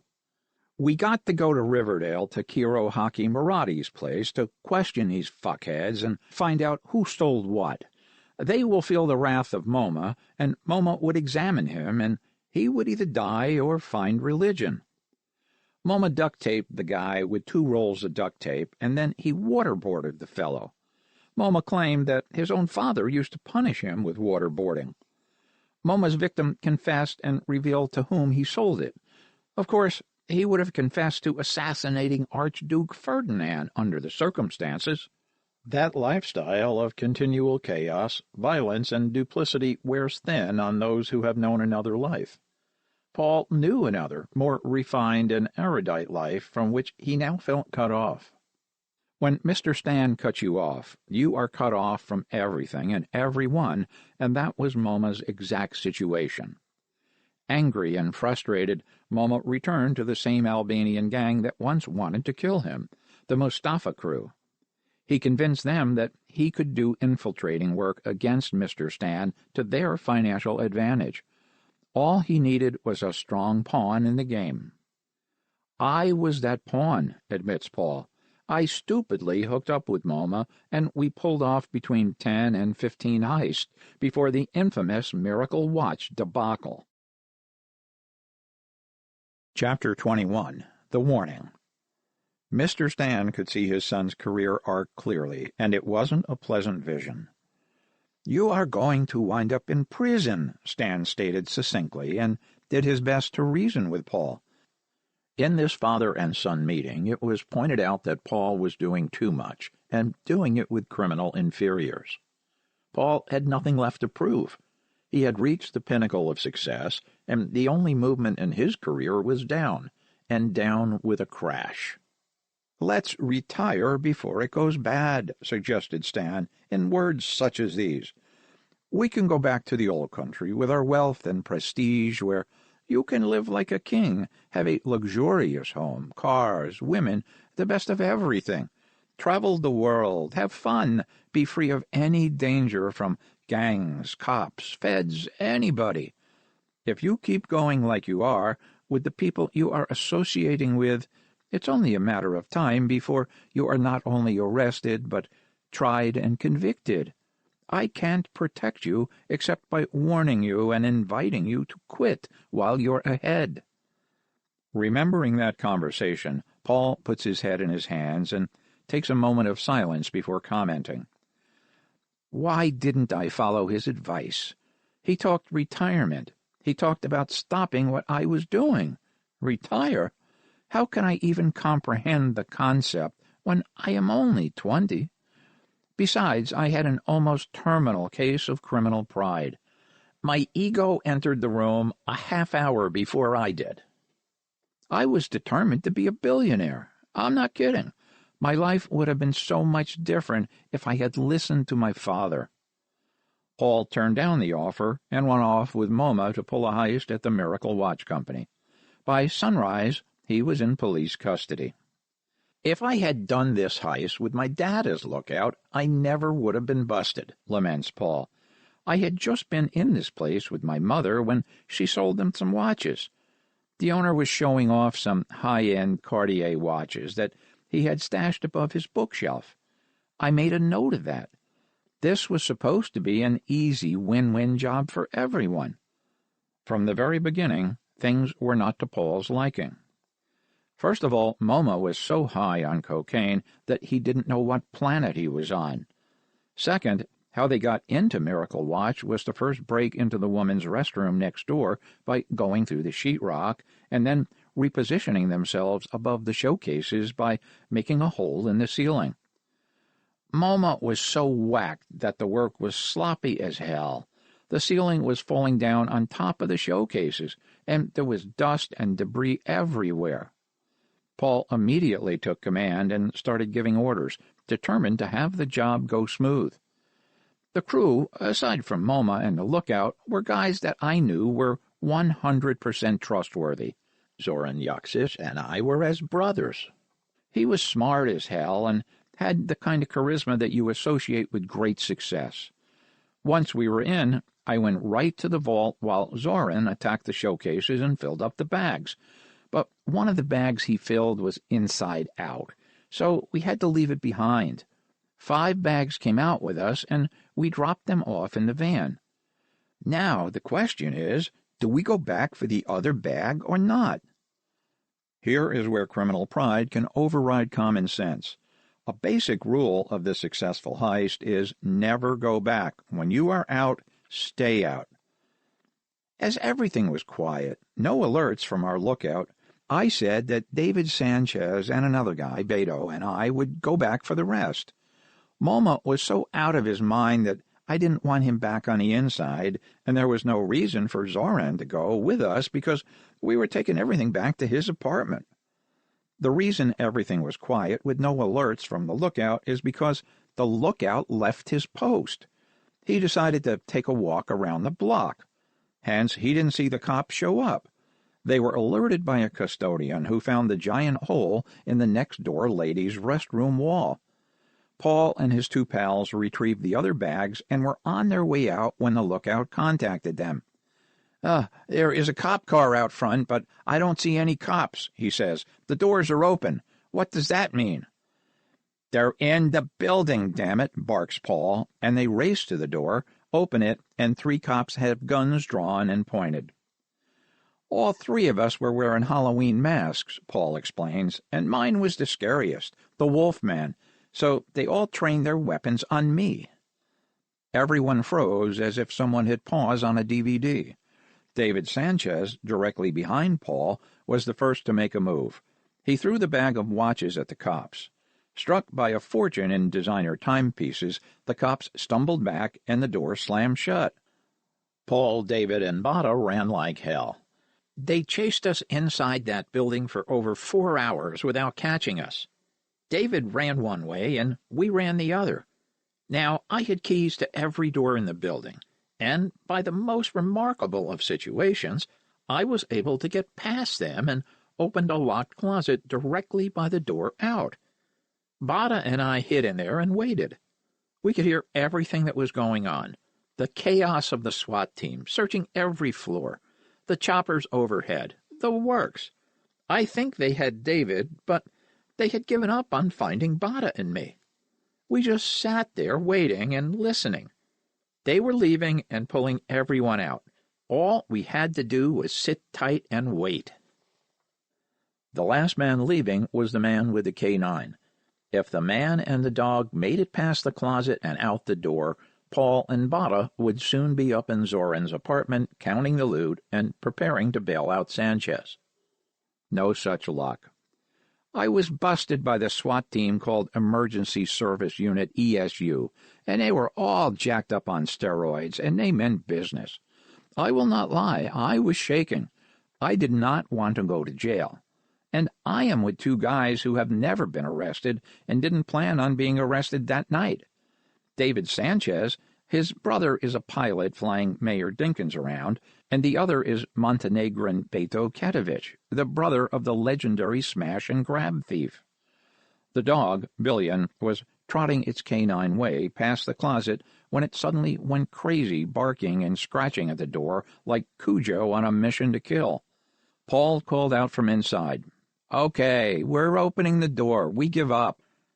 I opened the door, and there was a wooden stool between the dog and Bada. First, the dog destroyed the stool. Then it went after him, as did the cops. They beat the shit out of him, probably because he was tall, over 6'6", before they took us all down to the precinct, rewarded the dog with a filet mignon steak, and put us in a cage. It was, according to Paul, like a scene from Planet of the Apes. Every cop in the precinct and beyond came in to gawk at the captives and help themselves to handfuls of watches. The cops were laughing and joking and asking each other, "What time is it?" as they took as many watches as they could. Only a fraction of what was in that bag ever made it into evidence. Of course, the charge was burglary in the 3rd degree, and I gave my name as Reginald Matthews. I had ID in that name given me by Zoran, and the address on my Reginald Matthews ID was Bosco's townhouse. Momo was supposed to post bail for the unlucky trio, but he had other uses for the evening's income, a restaurant in which Paul discovered he shared a 50% ownership. Paul eventually made money off the restaurant when they sold it, and the name was changed to Coyote Ugly. I went up in front of Judge Renee White, and I had the famous Ronald Rubinstein as my lawyer. On the opposing team was none other than the partner of my attorney, Robert Wolfe. "People wonder how much money I've spent on attorneys," says Paul seriously. $5 million, but that's a good deal considering how many millions I made. When Reginald Matthews went before the judge, my lawyers told a version of the truth. I was a young man with a vast upscale education in Switzerland. I spoke numerous languages fluently, and I was an accomplished skier. The judge, fluent in French and equally adept in her knowledge of skiing and ski equipment, interrogated Paul in French regarding certain aspects of downhill ski racing. They had a delightful conversation. Paul, alias Reginald Matthews, was simply put on probation and told to check in every day at the police precinct just around the corner from his apartment. Once in the precinct, Paul would sign a logbook, the same process used by cops visiting from other precincts. When I realized that there was no perceived difference between other cops and me, I got an NYPD duffel bag, and when I went in, I stayed in for hours, hanging out with the cops who thought I was one of them from Metro. Hell, I had a perfectly authentic shield and other props. I had original FBI, police, firefighter, and U.S. Marshal shields. I had access to passports like I was Jason Bourne, and many authentic DMV licenses. The first ones I had were from Rasha the Beard and Zoran Yaksic. My friend David Sanchez was great at getting them also. We would go to some little DMV and get as many licenses as possible, explains Paul. I would be told to wait in line for that specific teller with the white headband or something, and I would take a number and wait, and I get called, I take a test, and they pass me and call me to take a photo, and whatever name and address that I provided to the DMV was the one I would get back, and it would be in the national database. Wow. The cost? For you, $2,000. For me, $300. When Zoran Yaksic was arrested in Peru in 2018 for allegedly smuggling multiple tons of cocaine from South America to Europe by a freightliner, the press termed Zoran the man of 1,000 names, due to his use of many aliases and false identities. On the list of names used by Zoran Yaksic is Peter Stanimirovic. Peter Stanimirovic was the name Zoran most often used in the USA, says Paul. Zoran always liked the idea of being my true brother. Talking about the Department of Motor Vehicles reminds Paul of his pal David Sanchez, who had a few car lots by Jerome Avenue. Paul and David used Sanchez's car dealer license to purchase cars at the auction at wholesale prices or less. Mercedes, Audi, Jaguar, Cadillac, and for work, a Lincoln. It's like I had the entire city in my back pocket, Paul says wistfully. The days moved fast, and as the day turned to night, we would be ready for a well-planned heist, and those take skill and some devious planning. Paul made copies of every key he could get his hands on. This obsession with keys probably has some metaphoric meaning, but primarily it meant he could get in anywhere, or, more importantly, he couldn't be locked out or excluded, and that included pretending to be within a group subculture and pulling it off. It was fun getting away with daring stuff, such as impersonating a police officer right there in a police precinct. I was pushing the envelope, admits Paul, but I had to find something to do while the Albanians were outside waiting to kill me. Excuse me? Chapter 22. Something Spectacular. Moma told the Albanians that I stole a truckload of silver, a complete lie. But Moma was pissed because, well, let me back up, says Paul. When Moma didn't bail us out, I knew for sure that things had to change. Hell, when I finally caught up with him at our restaurant, he tossed me a plastic bag of watches and $2,000. That's it. I asked him about a few specific ultra-valuable watches, the Rolexes and the Cartier, and he says that he sold them. I was pissed off, and I took Bato's and David's cuts in watches. And they have felonies to fight. This wasn't right. I had to find a way to get back with my father. I had to do something so astonishing that he would take me back with open arms. Just being able to run a heist crew wasn't enough. Not when you factor in how far down the ladder of ethics and altruism I had ignominiously descended. Okay, I admit it. I screwed up. I admit it. Moma and I would steal heists from my own father, the Mafia, Montenegro, Josip, and the Professor. So you can understand that to counterbalance that, I had to come up with something spectacular. All creative breakthroughs begin with what if. Paul's breakthrough was, what if we had the security companies, Holmes and ADT, working with us instead of against us? That was it. How could something so deliciously perfect be overlooked all these years? The mob was already tied in with the insurance companies. Why not have Diamond District security companies aligned with the Diamond District jewel thieves? I decided that was exactly what I was going to accomplish, asserts Paul, and not as some wishful thinking in the future daydream. I didn't tell anyone of my plan. I simply immediately went to work to make it a reality by actively recruiting the slowest-moving but quickest-thinking home security employee, Mr. Carlos Medina, as part of our crew. Medina worked 5 days a week as a home security armed guard in the Diamond District. His take-home pay, after taxes, wasn't a living wage, especially for a married man starting a family. His wife, an executive assistant at Playboy Enterprises, was the family breadwinner. Much to Medina's delight, there had been a recent upturn in his personal fortunes. He found 10 giant diamond cluster rings on the floor of a manufacturing jeweler whose alarms had gone off several minutes before. Carlos didn't have a long debate with himself over the wisdom of picking up those rings. He knew from experience that if he didn't pocket them, the soon-to-arrive boys in blue from the NYPD would certainly scoop them up. "This was an anonymous gift from me to Carlos," admits Paul. "The price tag on each ring was $27,000 to $50,000. These were platinum cluster rings, so gaudy that you would only wear them to the Oscars, the Tony Awards, or the Met Gala." Carlos stashed the rings in his sock and down his pants, and soon he went to work with extra socks, so he would be prepared for more of these spectacular gifts. It became shockingly predictable because every time Charles went to work, there was another heist.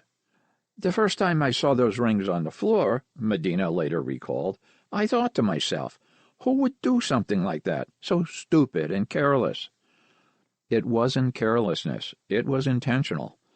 After finishing his shift, the bulk of which was devoted to filling out his recounting of the night's activities, Carlos went to the Blarney Stone, an Irish pub, for a late-night beer or two. Paul, dressed to the nines with a Rolex President on his wrist, sat down next to Carlos and struck up a conversation. The opening line of Paul's introduction left Mr. Medina dumbstruck. "Did you find diamond rings on the floor tonight?" "I hope so. I put them there for you. I'm the guy that did the heist tonight, and I've been wanting to connect with you for some time." Carlos was in shock, wide-eyed and slack-jawed in disbelief. After a couple more beers consumed in silence, as Paul regaled him with captivating heist-based anecdotes, Paul handed him an envelope containing $10,000 cash, the Rolex off his wrist, and invited him to pay a quick visit to Paul's father in his plush apartment next door to the Ziegfeld Theater. "I came right out and told him that I was the guy who did it, and then I convinced him that it was more lucrative to aid and abet rather than attempt to prevent. I gave that Rolex to him," Paul explains, "because he was eyeing it the entire time while I was speaking with my hands like I was a magician and I'm about to do a card trick or pull a rabbit out of Carlos's ass. He was mesmerized, and it was just us two talking over Heineken beers at the Blarney Stone." Paul took Carlos to meet Mr. Stan at his incredibly impressive 3-bedroom luxury apartment next to the Ziegfeld Theater. "The lobby looked like the Pierre Hotel with the black and white marble tile," recounts Paul.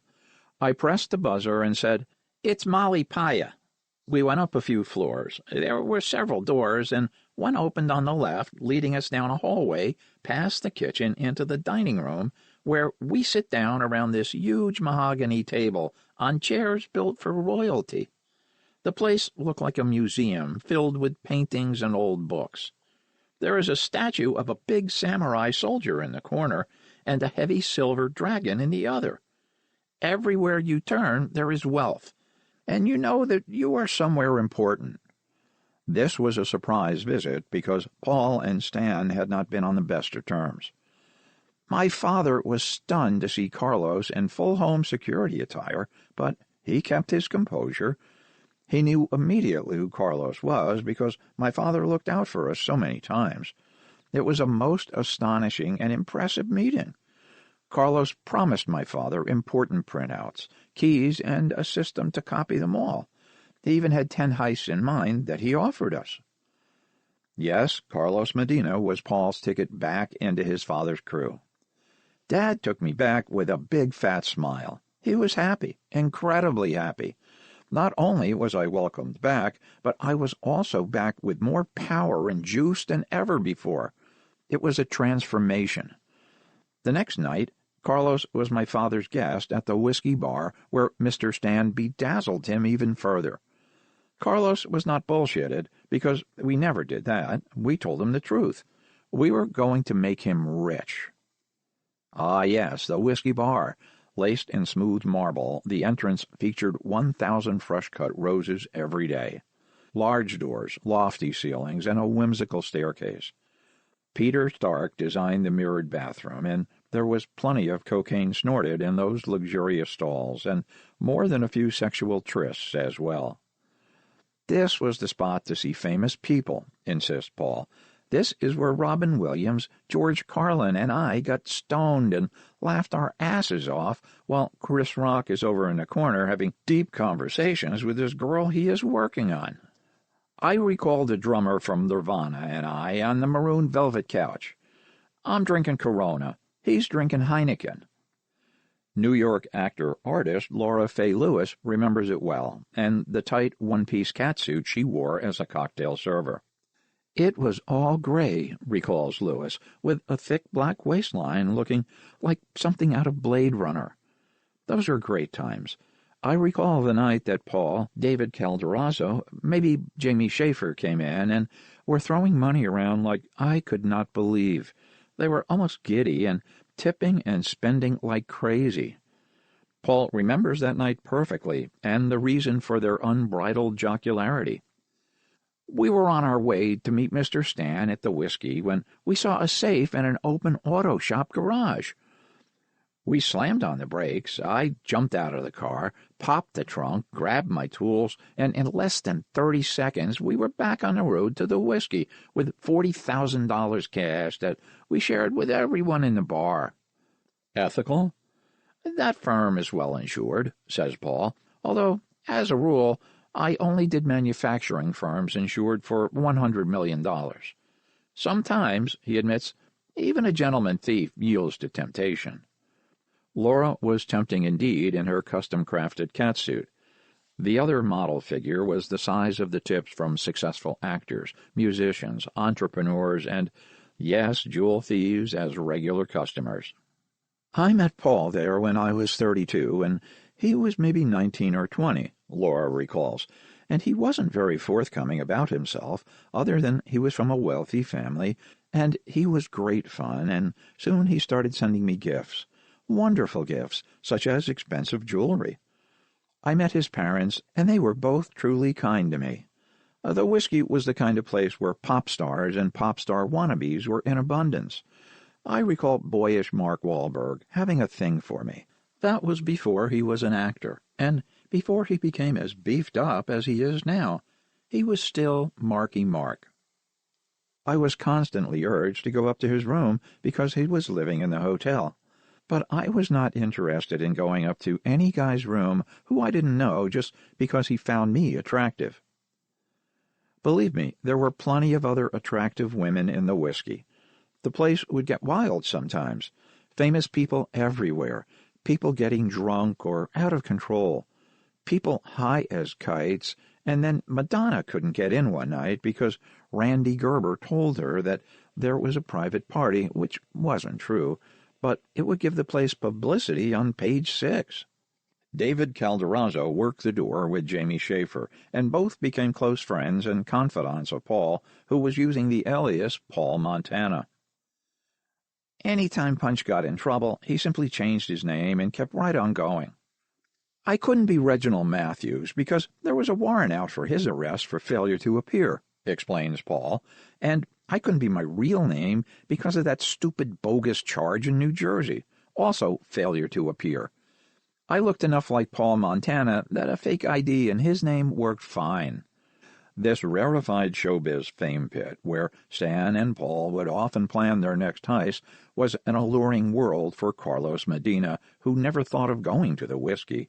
He assumed it was a world beyond him, but in the presence of Mr. Stan and Paul, any imaginary walls of social role and status evaporated in the heat of infinite possibilities. We all even went on vacations together, Miami and the Keys fishing, and it was one of the best times we ever had. My father has a picture somewhere of all of us together.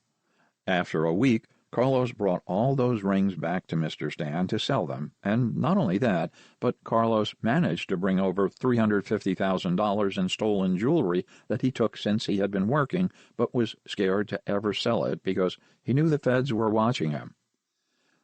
It was always possible, says Paul, that someone such as Moma could endanger our lives and freedom. We could only trust him to be irrational and violent. Carlos, however, was a man whom we could rely upon for quick thinking and professional dedication. Paul's face brightens when recalling Medina's first heist experience. Chapter 23. Carlos and Alarms. Carlos saved our ass for sure on his first heist with us, recalls Paul. We had keys to all the glass doors, but we smashed them to look as if we broke in. We did this after we completed the heist. I forgot to close the safe, so when we smashed the glass door, the glass went inside the open safe. If the cops see the glass inside the safe, they will know something is fishy.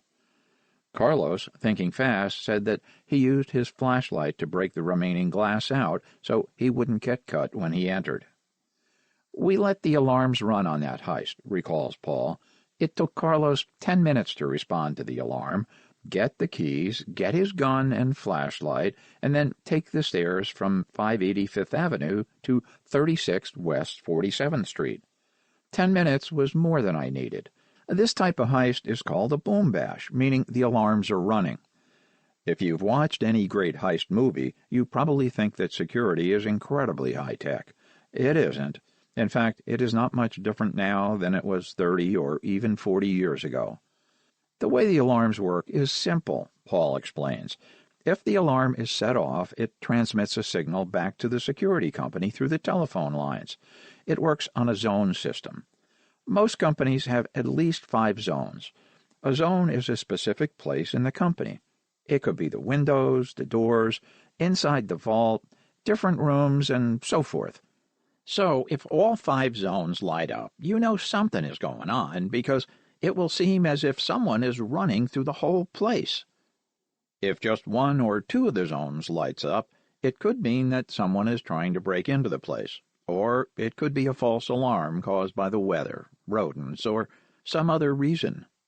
False alarms are more common than burglaries, says Paul, but the security company must send a security guard to investigate. If more than one zone gets lit up, the police department must be notified. The cops usually get there fast, but that doesn't matter because they can't get in the place. They must wait for the security guard to show up. If the guard is slow, it can take 15 to 20 minutes. The dispatcher notifies the armed guard and gives him a printout that tells him where the company is located and other relevant information. The guard then must go to a locked drawer and find keys to the place, break the seal, go to the gun rack and get a gun and a walkie-talkie, and make his way to the crime scene. Most security companies around 47th Street are in the basement, Paul explains. For example, home security is in the basement of one of the most secure buildings in Manhattan, 580 Fifth Avenue.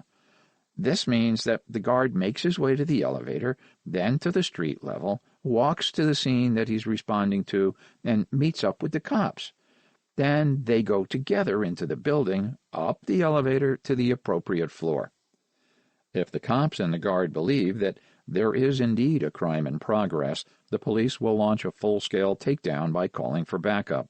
That means SWAT teams surround the block, helicopters overhead, and dogs sniffing every inch of the premises. Of course, comments Paul, that's a lot of action, noise, and excitement.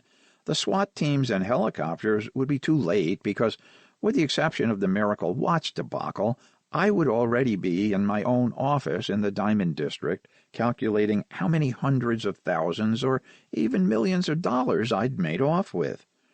Is it possible to disconnect the alarms in today's high-tech world of computer-controlled zone alarms? Hell yes. In fact, it is easier than the old-fashioned method of using wire cutters. if you have someone working inside the security company who can either provide the computer codes or who will go on the computers and turn the alarms off for you. I am the first to infiltrate fully the new home security firm in 580 Fifth Avenue, where their basement office was the nucleus for the Diamond District. I broke into home security branch offices and got to the mainframe that was interlinked with every system. I had the passwords. If I were a bad guy, I could have thrown a bug into this and corrupted the entire home security network. What I did was turn off the alarms. Paul didn't know it at the time, but he was captured on security tape recordings. But it was dark, and his face could not be seen. All that was clearly visible was a distinctive motorcycle vest. These gem heist guys were goddamn brilliant, says famed international security expert Fred Wolfson. They were a combination of cinematic staging, athletic prowess, and brilliant precision coordination. They were like the most complex and beautiful choreography you've ever seen, played as performance art. Stunning. Absolutely stunning. And Joseph Keenan, the man who was supposed to catch them, felt the same way. He admired them 100%.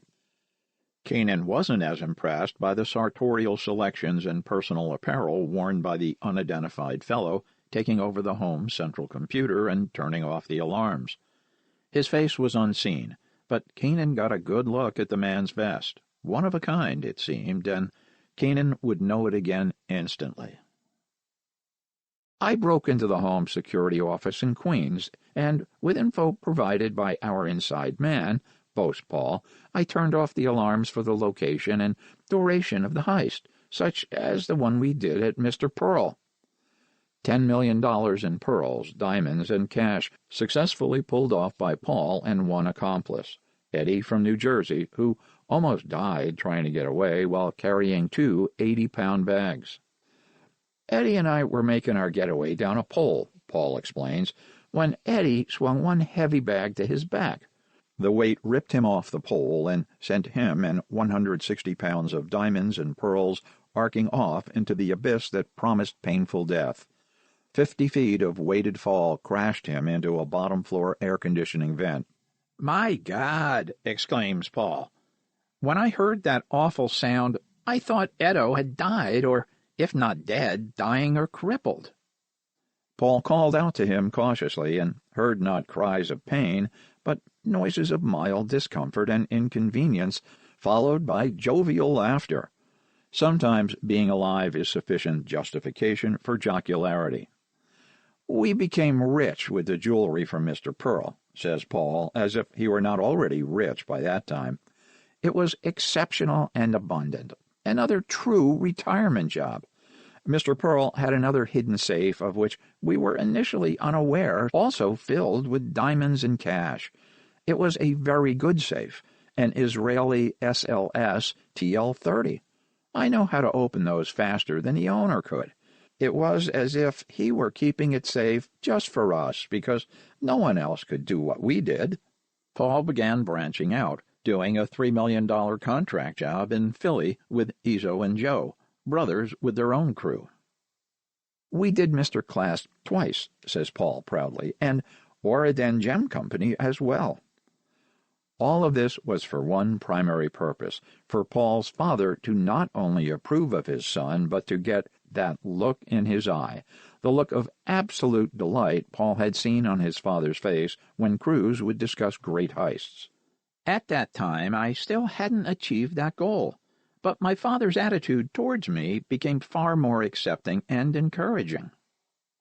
While Paul was awash in father-son unification, 200 agents, officials of the U.S. Customs and Internal Revenue agencies, were investigating money laundering in general, with 50 of its agents dedicating their time just to 47th Street. This special task force was named El Dorado, after the mythical South American city of gold. Chapter 24. Operation El Dorado. "It is work that demands tremendous manpower," said Robert Van Atten, an El Dorado officer. "The target of the El Dorado agents is money, and money alone. They are not interested in drug imports, drug deals, or drug dealers. They also were not interested in diamond heists, targeting those they suspected of money laundering, and watched with bemusement as Paul and his crew robbed the firm under federal surveillance. "We made off with $3 million in diamonds, but left behind $16 million in cash," admits Paul sheepishly. "There were these big canvas bags in the back that I kept bumping into. It never occurred to me to look inside. Who thinks that a bunch of canvas bags lying around are filled with money?" The next morning, Paul sees the company he robbed being raided by the feds. 11 employees in handcuffs, and the feds hauling out those canvas bags. "The same bags I was kicking," laments Paul. "They were money laundering, and the feds had been watching them for some time. They even watched us rob them and didn't care. This raid made headlines, and my father playfully whacked me over the head with a newspaper after reading the story." El Dorado captured $60 million and arrested 120 launderers in the operation's first 24 months. In the overall scheme of things, which is next to nothing. "That is not the point," say the El Dorado agents. "Obviously, it is impossible, with the existing legal restrictions, to put an end to the phenomenon. Our warfare is psychological." There was one fact of criminal psychology and true crime reality that Paul and his father understood completely. Being raided by the feds was not going to stop the money laundering. All our altruistic outlaws had to do was patiently wait for 8 or 9 months, a year at most, and then hit them again. And this time they took the canvas bags of money. "When someone does a heist, every other heist guy in the world knows about it within hours," explains Paul. "That's because we like to brag about our accomplishments, but because we stole the drug cartel's money, we had to keep quiet about it. Believe me, keeping quiet was more difficult than the heist." The original job was brought to Stan and Paul by the Lacka Safe Company. Mr. Lacka had proposed selling the targeted company a new vault and new safes, but they turned down the offer. Now they would have no choice in the matter, and the insurance company would pay for it. "Oh, didn't I make it clear," asks Paul rhetorically, "that it was from Lacka that I learned how to punch safes?" Chapter 25. Meet Mr. Lacka. Malik Lacka was a super burglar in Europe before he came to America as a legitimate business person and opened Lacka Safe Company. Malik designed his own line of excellent safes, held numerous patents, and was occasionally an expert witness for the feds. "The Albanian who walked through our doors at 45 West 47th Street was legitimate. His name was Lacka, and he came in wanting to sell us a safe," recalls Branca. "He looked sadly at the 2 massive older safes in the far left corner of the office, and he laughed. 'I'll give you a good deal, my friend,' said Mr. Lacka. 'I have 2 beautiful new safes up your alley. Just give me $30K, and I will throw in free pickup, delivery, and removal of your old safes. You do know that there are tremendous amounts of burglaries suddenly. It's spreading like wildfire. In fact, your neighbor next door was recently hit.' 'Yes, I know,' said Stan, looking directly at Paul. Stan knew it was Moma and Paul who violated standards of behavior by hitting Mr. Stan's own fence. 'I appreciate the offer, but I think we are doing fine with these 2 old models.' 'Well, here is my card. Call me if you change your mind.' Stan looked at the card and saw the name Lacka. It rang a distant bell, and as he was escorting Mr. Lacka out the door, he paused and asked, 'Do you happen to have a brother?' 'Yes, my brother is Malik.' 'Oh, I know him very well,' Stan says. 'Your brother is a real genius. A good friend of mine introduced us, me and an Italian guy.' 'Who was that?' asked Lacka. 'John Gotti. Carmine Lambradosi wanted us to meet and work together, and we did.' Lacka suddenly grasped to whom he was talking. 'Oh, you must be Mr. Stan.' The next week, Stan, Alec the Moth, and Paul went to Lacka's primary office in Hoboken, New Jersey. There was a 10,000-square-foot warehouse filled with the best safes in the world, recalls Paul. As a team, we were going to learn how to open each and every one of them. Paul practiced punching safes for 18 grueling hours a day at Laka's New Jersey headquarters, learning how to open anything they had.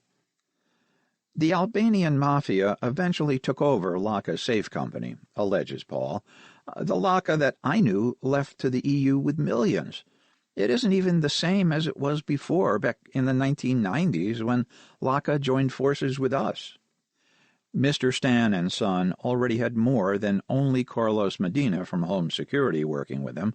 They soon also had other guards, dispatchers, and even an executive or two. And now the safe company was in on the deal. Not just any safe company, clarifies Branca, but the best safe company. Malik Laka was another genius added to Mr. Stan and Son's perfect team of gentlemen bandits. Stop for a moment and consider the astonishing combination of cooperating participants in what Stan, Branca, and Paul believe are victimless crimes.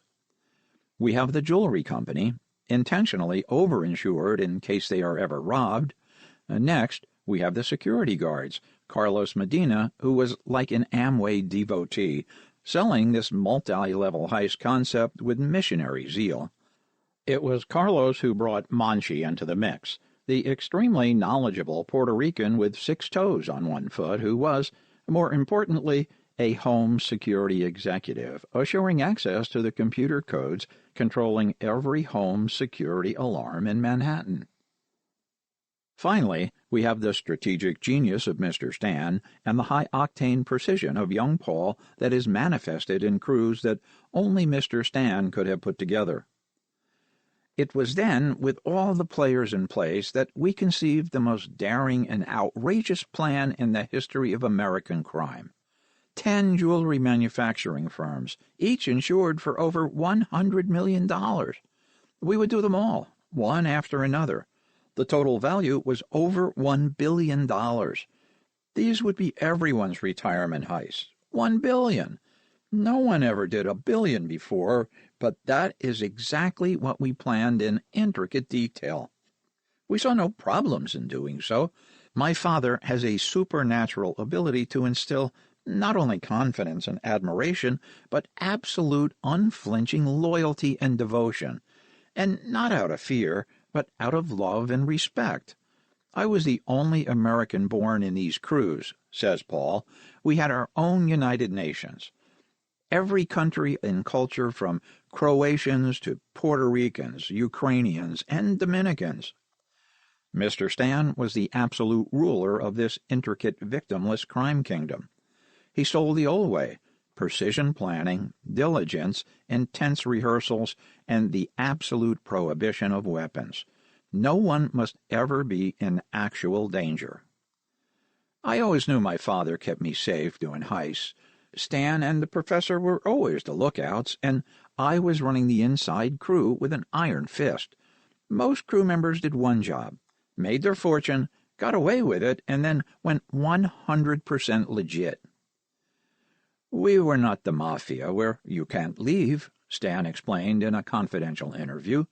We had no structure, and no one compelling you to do things against your will. If you wanted out, fine, you were out. You must understand that we did not need the mob. They needed us. We knew how to open a safe and disconnect the alarms, and they didn't. We were like celebrities to the mob. If they wanted to do a heist in Manhattan, they called us. Another significant difference between the organized crime families and what we were doing, Stan explains, is that everything with us was extremely easygoing and laid back. We would meet outside cafes, sitting, talking, and watching. We would plan, and then we would plan some more. It was all about precision, like a Swiss watch.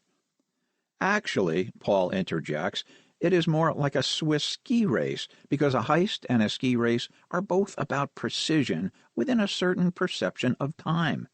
A fraction of a second makes all the difference. I believe the most valuable preparation I had for doing heists was competitive skiing in Switzerland. Damn, I loved every minute. No, make that every second and every fraction. The ultimate heist finally gave Paul his long-awaited ultimate pleasure. Chapter 26. The Mega-Heists. Nothing brings Paul more pleasure than recounting when he finally saw that look in his father's eyes when they perfectly pulled off the first of these 10 mega-heists. He waited so many years, and it was as wonderful as he imagined. I could have died happy right then and there. That satisfied look I was seeking all my life was manifested in full. My heart leaped in my chest, and I was so filled with joy that I almost cried. Paul happily explains, "This wonderful moment followed the biggest heist of our career. 2 full floors in a vault so huge that there were 12 high-security lock safes inside. As for the alarms, Paul personally disconnected them in the home security office in Queens. He took a slingshot and broke store windows to keep the guards on duty busy responding to that nonsense, while he went into the office, got on the dispatcher's computer, and pulled up the companies that were on his heist list. I entered the addresses of these future scores and disconnected them one by one on specific dates a week apart. I prepared heists for major holidays, my father's birthday, Christmas, Memorial Day weekend, and New Year's. This score, the one that thrilled my father, was a 3-day job, Friday, Saturday, and Sunday. The first thing I hit was a small diamond safe. Inside was $2 million in stones that I stashed and would later split with my father. Then I hit 2 more diamond safes, and Monchi and I split them without delay. It was about $120,000 in petty cash and 4 sleeves of diamonds. We were just getting started, and I just knew that we had an unbelievable payday, not counting the gold and jewelry. There were barrels of gold dust lined up one after another, and there were 40 tables for workers and casters in this gold factory on top of Pier 1 imports. Honest to God, everywhere you look there was another safe and more working tables. The first vault I opened was an entire room filled with gold, and we managed to take it out the first night, and we worked 3 nights on that heist. On the last night, I gave my father a plastic pail filled to the top with diamond rings, and it was all 18 karat and flooded with nice stones. That's when it happened. That's when I saw that look in his eyes. It was worth the wait. My happiness knew no bounds. The very next week, they did another location that was the same layout, and both firms were in the Red Book as insured for over $100 million, and Laka gave Paul all the information and the combinations to the safes. That was the week that we could have retired, and never looked back, but the money was too good, and it was all so damn easy, and everyone was happy, including the firm that we are robbing. Remember, they are getting full retail value from the insurance company right away. Paul and the crew took the insurance requirements into serious consideration when planning a heist.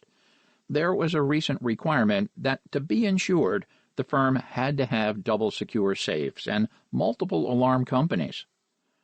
We found the ones that did not meet the new standards but were still covered in full because they were in the process of getting in compliance. I had inside information about all these companies because I had the executives and dispatchers from home security working with me instead of against me. On the heist following the one where Paul finally got the reaction from his father that he had waited for all his life, there was a vault with 8 big safes inside. For some unknown reason, I received the wrong information, and we burned open a hole that led to the back of a safe. In other words, we burned our way inside a high-security safe and burnt up the cash and certificates. This really threw us off. We are not getting in, and we must get out soon. There was only one solution. We needed a little kid, a midget, or someone with tiny hands to go inside and open things up from the inside. Otherwise, the owners would come to open and, well, it would be embarrassing. We had to go searching. Luckily, we found a very tiny 21-year-old Puerto Rican kid who fit in just fine and opened it up from the inside so we could clean it out. It was a tense situation then, but it is amusing now. A few entities were unamused by the astonishing number of incredible heists in the Diamond District: the insurance companies, the FBI, and the NYPD's major case squads, Joe Keenan. There was always the link between organized crime and the insurance companies, and with jobs being brought to Mr. Stan from the Gambinos, you can rest assured that the mob infiltrated the very insurance companies that were compelled to make payouts. "Hell yes," confirms Paul. "The FBI was all over the insurance companies because they figured out that some or all of these were inside jobs. The insurance company employees had to take polygraph tests, and yes, some of the employees of the insurance companies were collaborating with us, not against us. Face it, we infiltrated every security company, insurance company, and, of course, we always left plenty of diamonds behind for the NYPD to put in their pockets. There were those in law enforcement whose job it was to catch us. There were also members of the NYPD who would be perfectly happy to never catch us at all but pick up what we left behind." Federal investigators begrudgingly acknowledged the expertise of the crews hitting the Diamond District and the upscale Manhattan boutiques. The New York Daily News, in a feature story entitled "Smart and Dangerous" by Patrice O'Shaughnessy, gave extensive newsprint to inaccurate statements by the FBI regarding a crime organization called YACS, Y-A-C-S, attributing most heists to Albanians who also robbed supermarkets and ATMs.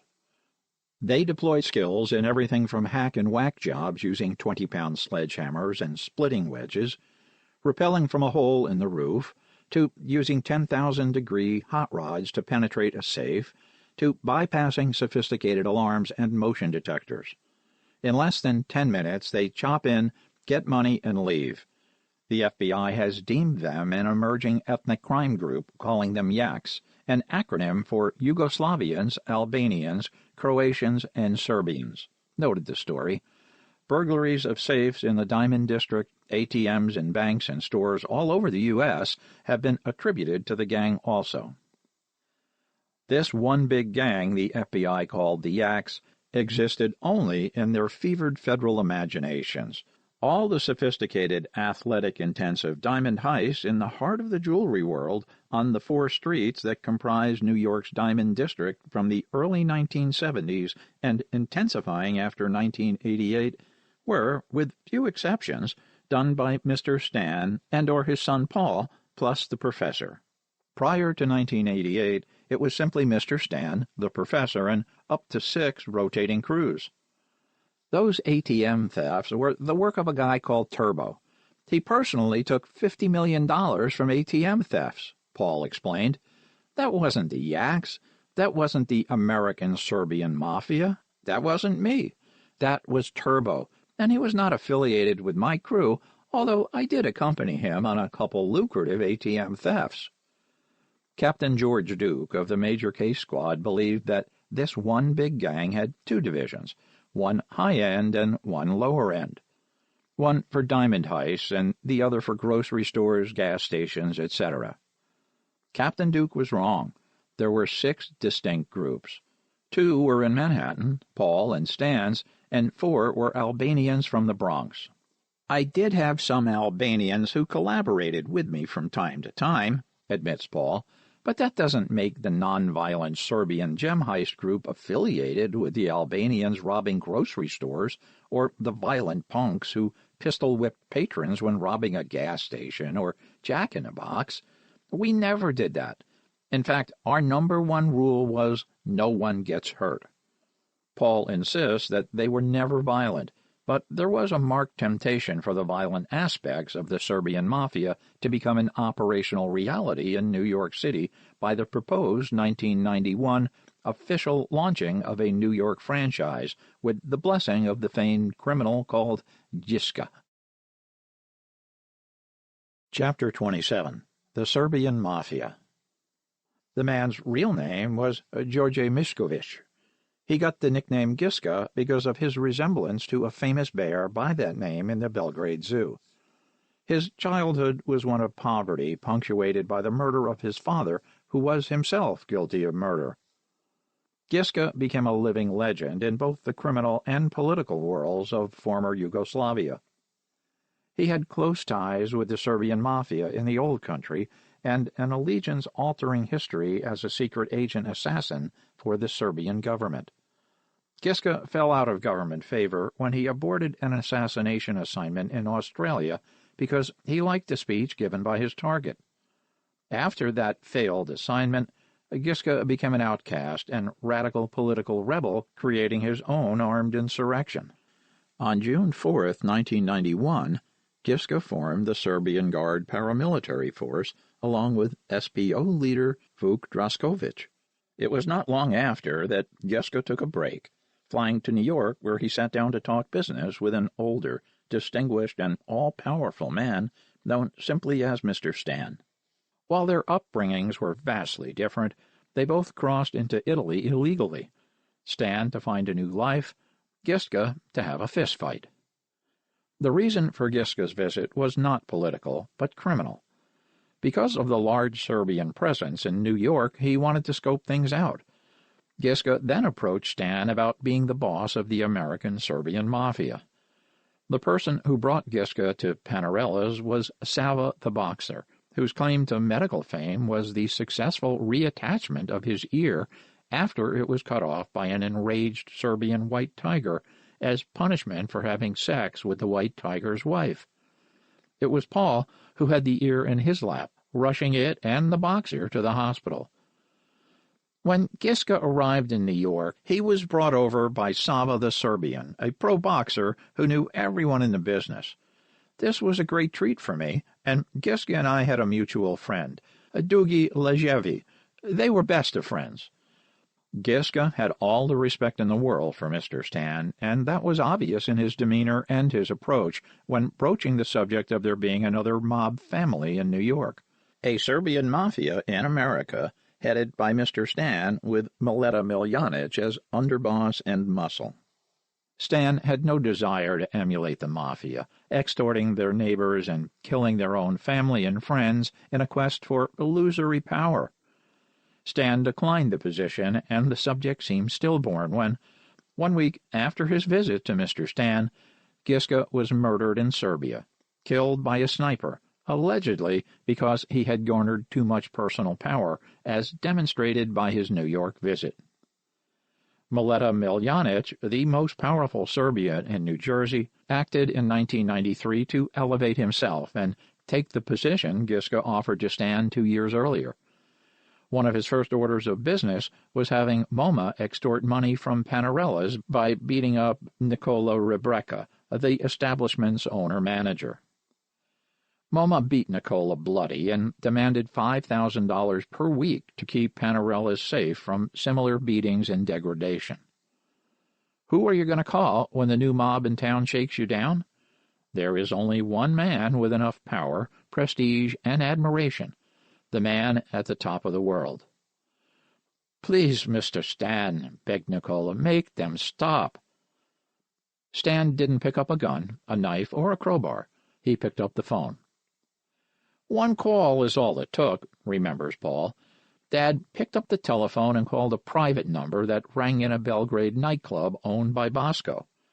The two bosses spoke to each other as gentlemen do. With that 1 call to Bosco, Stan put a stop to any attempt to have an American-Serbian mafia emulating the Sicilians. It was that simple. Mileta Miljanic was absolutely 100% respectful of Bosco's wishes and would never cross him. I know that because when Bosco left America, shortly after the Miracle Watch heist, Mileta, Zoran, and I took care of selling Bosco's townhouse and handling other aspects of his affairs for him, primarily collecting money that he had coming and making sure he got it. It was on that telephone call that Bosco, over the din and frivolity of his nightclub, spoke from the heart to Mr. Stan. Although the two spoke in Serbian, the essence may be expressed in words such as these: "Come here, my dear friend," said Bosco, "and bring young Paul. You can live wonderfully here. I appreciate everything you have done for me over the years. It is not 100% safe anywhere, but at least here you can live like a king, a small Balkan king, but a king nonetheless." Paul recalls that conversation and its implications quite clearly.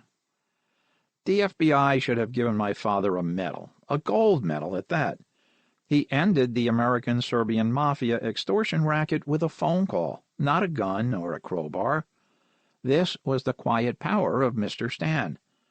In the entire criminal world, the epitome of class is the victimless jewel heist. That means that those who comprehend this admire and respect you for your brilliance. Those who have no class, sociopaths and psychopaths, such as MoMA and his ilk, don't know the meaning of respect. MoMA stole millions from my parents."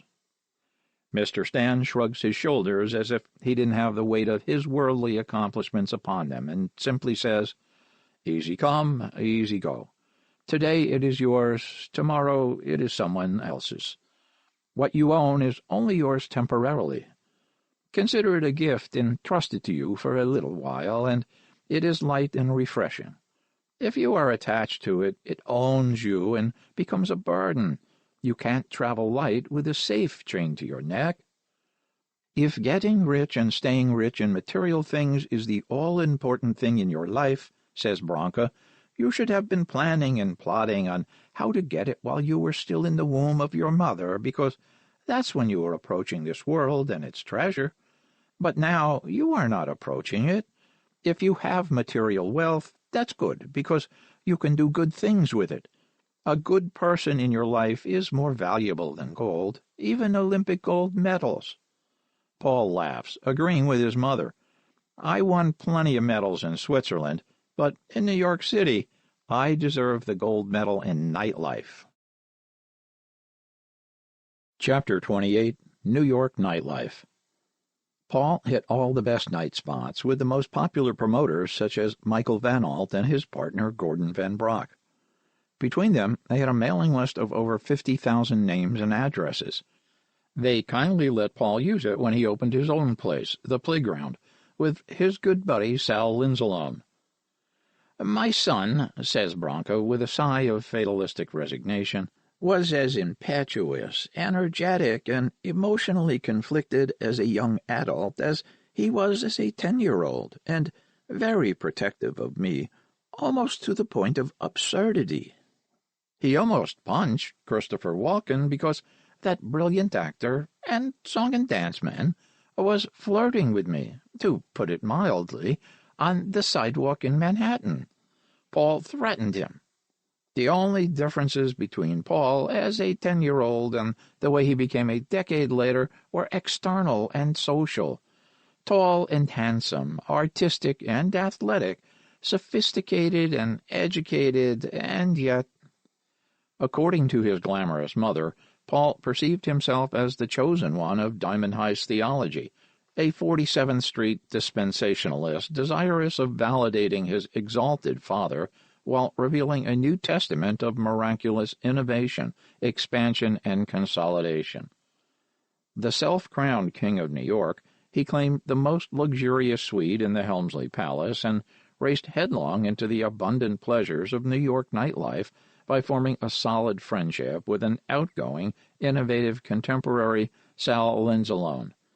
Both men loved the nightlife of the Big Apple, and it was perfectly appropriate for them to own a significant piece of it.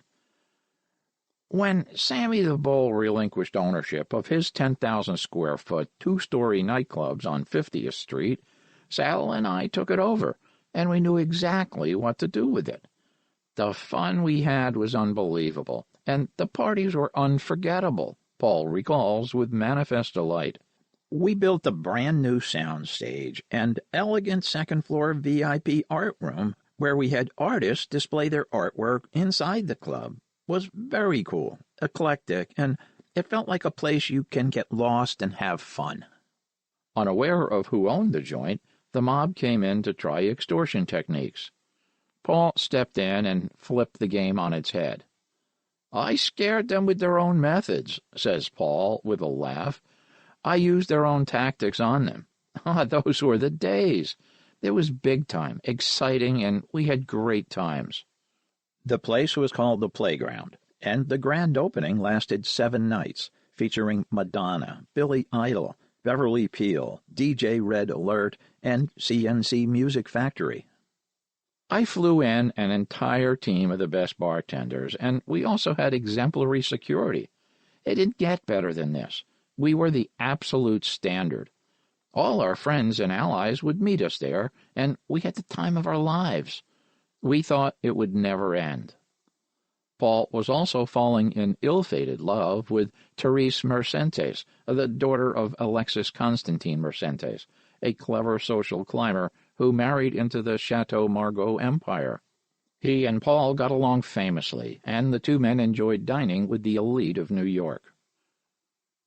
I was sitting next to Donald Trump and Mayor David Dinkins in a place called Doubles in the Sherry Netherland, Paul remembers, and Alexis pulls up in a red Ferrari. What class!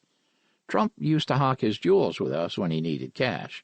Yes, we also were a high-end pawn shop for the super-rich on paper who didn't have actual cash on hand. Trump was one of those. When he needed real money, he pawned stuff with us. Trump was, according to Paul, a peculiar person. He sat by us at an Engelbert Humperdinck concert and spent the entire time staring at the ceiling. He may have had more net worth on paper than I did, but when it came to generosity, I had him beat by millions. Paul not only contributed to reputable charities, but personally devoted numerous hours and efforts to buying and delivering meals to New York's homeless. I think the hot meals meant more to them than the $100 I gave each of them along with the food. He also gave the hungry homeless their own Sony Watchmen, so they could be entertained and see the latest news. One of the homeless was a former Wall Street stockbroker who had some sort of breakdown, but he retained his grasp of the market and always told me what and when to buy and what and when to sell. He was always right. He had a gift for it. We all have gifts, and I love giving gifts, admits Paul, as if it were a social indiscretion, and especially to girls that I like. One that I really liked was an alleged 23-year-old virgin named Therese Mercentes. Therese, a.k.a. Palm Beach Terry, was also educated in the rarefied high-cost atmosphere of Swiss boarding schools and projected a sense of style and identity so captivating that when Paul wasn't avoiding capture while raiding multi-million-dollar vaults, he was captivated by this mercurial and high, stylish international woman of mystery. She came from Greek background, and she totally did a number on me. I don't know what it was, but I developed strong feelings for this really cool chick who had a gun in her bag. Maybe she considered herself Jane Bond, because the gun she was lugging around was a Ramline 22 marksman pistol. She probably liked the looks of it. Terry was high class and had a remarkable sense of style, allowing her to never look as if on her way to a costume ball. For example, says Paul, it is winter in New York City, and what is Terry wearing? Horseback riding pants with high-top leather boots and a cashmere sweater. It's winter, for heaven's sake, and that is what she would wear to come out and play. She would break up with me in the summer, citing complexes and insecurities as the motivation for separation. Paul gave her gifts that she still wears today, including an 18-karat emerald cross. She was a 23-year-old virgin in 1991 when I meet her New Year's Eve. I started dating her on Valentine's Day. She lost her virginity to me at the penthouse suite in the Empire Hotel, and I remember throwing out my Rolex and diamond ring out of the window to show her I don't care about money or wealth. Bronco remembers those days and her volatile son's romances with diamond-like clarity. He was very used to being rich every day. He could make $1 million at a turn of a head, Bronco says with a light shrug. He believed that he was the best thief in the world, and he was going to prove it to everyone. But that was impossible for him to do, because no matter what, His father is the greatest thief in the world, and undoubtedly the greatest gentleman thief in history, because he never got caught, and he never spent a day in prison for pulling a heist. Plus, he was an angel of generosity, and used Simon Templar, the Robin Hood of modern crime, as his altruistic role model. Yes, the son excelled his father in some brilliant and creative ways, said Branca, but Stan remains the touchstone, the standard, the epitome of excellence in technique, artistry, and ethics. Just don't marry him. As for my son, in the early 1990s, when he was not plundering a vault, he was plundering willing women, including Terry. When Paul's crew saw that he was love-struck, they began teasing him mercilessly and calling him Terry. Terry was quite a mysterious person, Paul says, still a bit mystified, and I was intrigued beyond my ability to understand. Equally mysterious, if not as feminine, was her father. And what was the story on her father? Was he another international criminal? As Teresa's father appears felony-free, accusations of criminality would obviously be metaphorical rather than historical. Paul and family hold the opinion that Terry's paternal unit had fallen into a giant vat of chicken fat, an expression meaning good fortune rather than anything unpleasant. I think he was a WWC, wealthy widow chaser. He married into the Chateau Margaux family. All sorts of allegations surfaced in the Palm Beach Daily Times and the New York Times about Mr. Mercentes, but I got the scoop on her father earlier than the newspaper.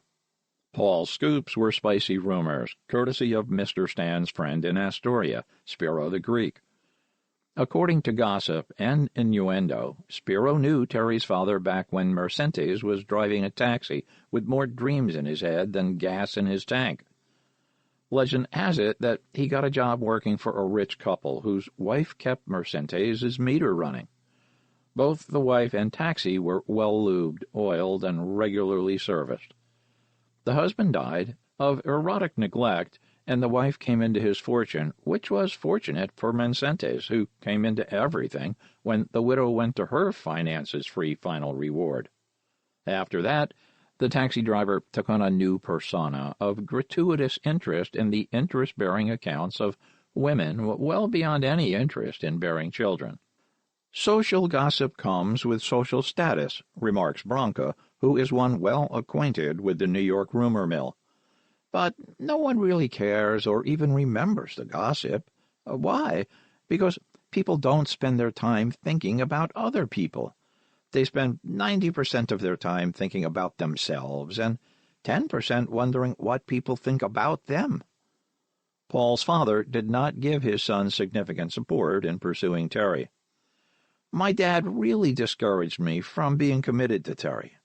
He wanted me more focused on stealing diamonds than stealing her heart. Remember, we were on a quest to do the ultimate, $1 billion. That is one stunning figure. Another stunning figure was that of 6-foot-tall model Michelle Burka. She was indeed stunning and super beautiful. I invited her to my mother's to model a few Russian sables. I really loved her, but treated her poorly. I made a serious mistake. She worked in the spot next door to Panarella's, and she was the hostess for Sweetwater's, and with high heels, she was 6'6". She was originally from Ontario, and her family was from Bulgaria. She had a huge ad for Canary in the middle of 42nd Street, and she was on my arm. Yes, the girl on that big billboard where they dropped the ball on New Year's Eve. It was Paul, however, who dropped the ball. She was stunning. I never should have broken up with her. I was an idiot. Branca would never call her son an idiot, although she admits that he has done idiotic things. She does offer excellent advice regarding one's reaction to gossip about one's past transgressions. Simply put, the worst thing that you could do is only worth one night's dinner conversation in someone else's home. As for the astonishing achievements in victimless criminality by Mr. Stan and Son, they were overshadowed in the New York news cycle by the Fed's quest to convict John Gotti and the scandalous behavior of Michael Dowd and Ken Urell of the NYPD. "This was good for us in a way," says Paul. "Law enforcement was obsessed with getting John Gotti, and the press was obsessed with the cocaine cops, Michael Dowd and Ken Urell." Ken Urell finds Paul's comments mildly amusing. "Hey, believe me, I would have been perfectly happy to have the headlines be about Paul instead of me. Who knows? Maybe if I had been in a different precinct, with the mindset I had back then, I might have hooked up with Paul and Mr. Stan doing diamond heists instead of selling cocaine. Temptation is temptation." From a criminal perspective, Paul had a different take on Ken's corruption. "It was really a perfect storm. The right cops hooking up with the right drug dealer, Adam Diaz. He was to cocaine dealers what I was to gem heists. He was the best, and the most ethical and reliable. So, in a way, it was like the home security guards working for us instead of against us. The bottom line, other than financial, is that our diamond heists didn't get the level of press coverage that they would have otherwise because of Mike and Ken." "Tell Paul I can relate," counters Urell. "Amy Fisher came along 2 weeks later and knocked me off the front page." Paul knew he didn't want to be on the front page for being taken away in a big sweep of mafia thugs, hoods, and hitmen. "I could read the precognitive clues. You are known by the company you keep and by those with whom you socialize. Well, I stopped going to the mob social clubs. No reason to be connected to those connected if I wanted to be king of 47th Street. I wanted my heist to be the headlines, not any affiliation directly with any of the families under heavy federal scrutiny. Sometimes you want the headlines, other times you want everything played on the down low." In 1992, there was minimal press coverage when Paul and his friends participated in the most lucrative and astonishing luxury hotel robbery in history, even outshining the famed Pierre Hotel robbery. Chapter 29. The Regency Hotel Heist. "Dapper Thieves Startle a Posh Hotel" was the headline of the feature story in the New York Times by Stephen Lee Myers, who joined the Times only 3 years earlier. Myers told of the daring robbery of the Regency Hotel on Park Avenue by well-mannered and well-dressed gentlemen wearing professional facial prosthetics to hide their true identities. Captain Michael Gardner of the 3rd Detective Division told reporters that the hotel's front door is usually locked at 3:45 a.m., so it was not clear how the robbers got in, but once they did, they worked quickly and efficiently, only breaking into the safe deposit boxes, ones they knew from a list of registered guests were full. "It was a very smooth operation," he said. "I would classify it as a professional job. The sophisticated thieves worked with concentrated precision for 90 minutes to confiscate a fortune in spectacular jewelry from the hotel's safe deposit boxes." This robbery, eclipsing that of the Pierre Hotel, didn't receive the same widespread publicity because the Regency put a lid on it immediately. Deborah Kellman, a spokeswoman for the Loews Corporation, which owns the Regency, declined to discuss the incident, refusing to release the names of the guests held hostage or the names of the guests who were robbed. The robbers fled about 5:15 a.m., and just before they left, they politely told their comfortable hostages that they were free to go and that their kind cooperation was appreciated. "We kept them amused and entertained," recalls Paul. "I was using at first a British accent, but I kept losing the accent, so I switched to a Scottish brogue in mid-sentence, which cracked them up. Then I figured, why not go for more laughs? I went from being Scottish to speaking in a strong Hindustani accent, as if I just came in from India for this job. They enjoyed themselves, and despite their initial apprehension, they got a kick out of the experience." "We don't know where they came from," said Captain Michael Gardner. "We do not know details of how the bandits fled. We have no suspects at this time. We did, however, recover a large center punch and a rubber and metal mallet in the lobby. Paul confesses he left that punch in the lobby as his calling card. Any job where they found a punch left behind was me telling them who did it. Punch.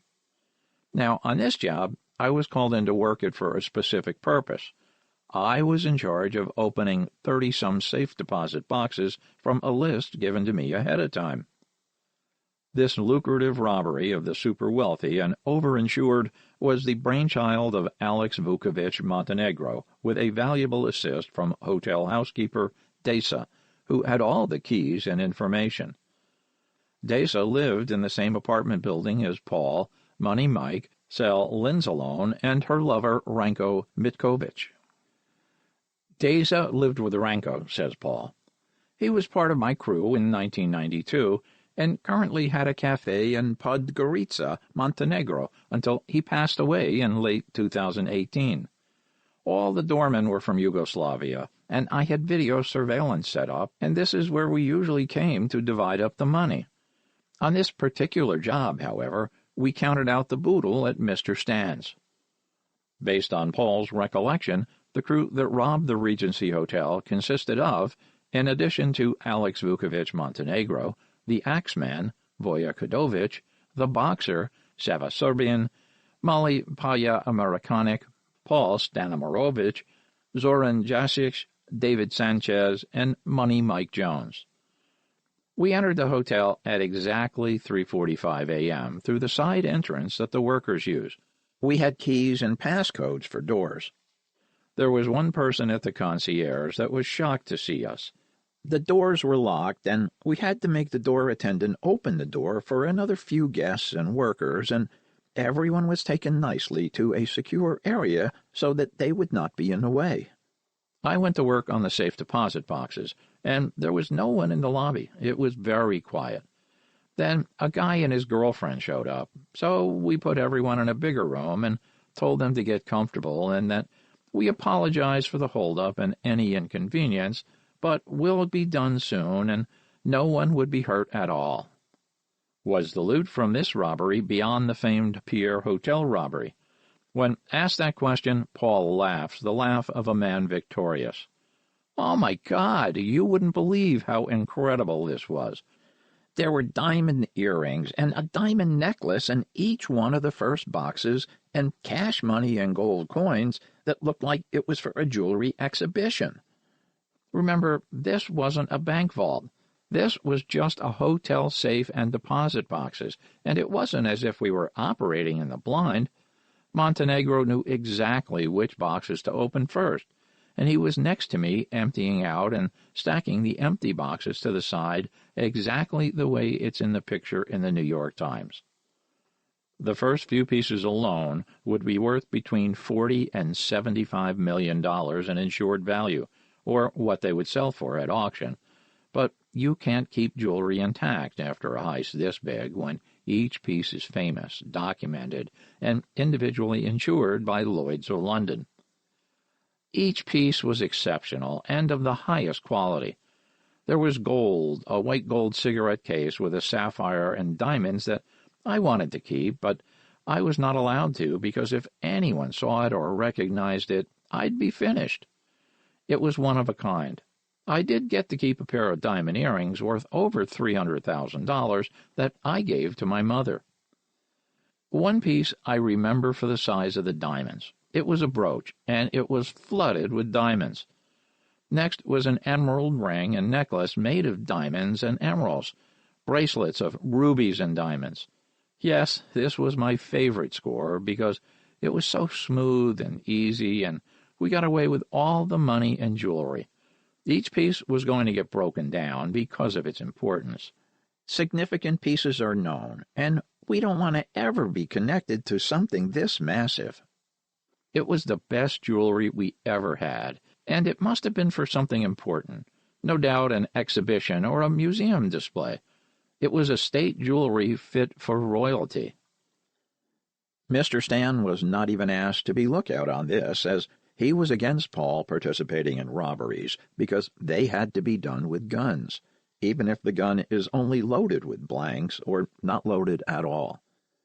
But after it was over, everyone went to my father's apartment because he was going to buy everything from us, including a diamond chopard watch and a diamond ring that must have been 15 carats.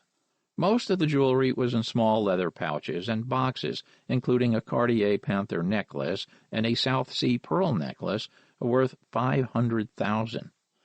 The robbers left the hotel the same way they arrived, in Paul's posh limo, a perfect cover and an ingenious part of the job. "We were in my father's apartment by sunup," recalls Paul. "Unfortunately, all the jewelry was busted up, broken up, melted for scrap. We sold the stones, and that's the end of that. How much did I make personally for opening those safe deposit boxes at the hotel? $150,000. David Calderazzo remembers the Regency robbery quite clearly, despite having no direct involvement. "I walked in on Paul and friends when they had just finished robbing the Regency," recalls David, now an accomplished film and television actor. "Well, they trusted me and told me the truth. I was a bit taken aback, but hey, they were so cool about it. I'll tell you, Mr. Stan had balls of steel. And as for Paul, he had balls of molten lava."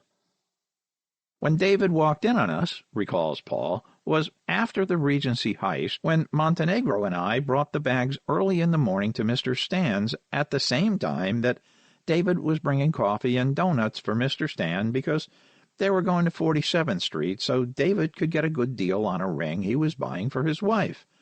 When David saw me," Paul explains, "I acted like he was part of the crew. He is very perceptive. He knew what was going on." The only added coverage or commentary on this robbery, one that the participants thought would get media attention at the level of the moon landing, came from former New York County Assistant District Attorney Kathy R. Perry in a letter to the editor published in the New York Times, February 13, 1992. Ms. Perry chastised the Times for the language used in describing the crime and the perpetrators. "Much of your reporting, as well as the reporting of news and other print and electronic media," wrote Perry, "subliminally instills fear and dread in the public when a minority member of society perpetrates a crime. In contrast, the tone of reports of a crime conducted by members of the majority culture attempts to assuage fears and trivialize the crime. Was this crime any less horrible and unsettling because the perpetrators were middle-aged white men? Were these men armed with handguns," asked Perry, "because they had no intention of using the weapons to accomplish their end, or were the handguns brought along to accent their attire and complete the look?" The absolute truth is that these men had no intention of using the weapons to accomplish their ends other than displaying them. The guns weren't loaded, so no one could be harmed, even by accident. "Had there been any problem, we would have got the hell out of there," acknowledges Paul. "Everything was pre-planned to make everyone safe and at ease. Despite their first apprehension, the hotel guests quickly relaxed and enjoyed the experience because we were not threatening them aside from displaying our empty handguns." Hotel robberies were nothing new in 1992, having had their highly publicized New York debut in the 1970s, orchestrated by professional burglars Samuel Nello and Robert Comfort. On December 9, 1974, a team of 5 bandits took over the Sherry Netherland Hotel for 2 hours and looted safety deposit boxes of more than $900,000 in cash and valuables. Then, on October 10, 1977, 4 men walked into the Sherry Netherlands lobby and made off with cash and gems, some belonging to superstar Diana Ross, from the hotel vaults. The haul could have been worth up to $1 million. "I can tell you where those gems went," says Paul, as if he's unaware that people have speculated on that topic for decades. "My father purchased the gems from that 1977 robbery. He was also still buying from his longtime friends Bruno Solik and Beaky in France. In July of 1983, Solik, tanned and dressed in a tennis outfit, stole an estimated $4.3 million worth of jewelry from a Cartier branch in the resort town of Cannes, France. Alec Drebeck brokered the last deal with Bruno. Every item from the biggest Cartier heist ever. A resolute musician, Alec retired from the world of heists and is not wanted for any crimes anywhere.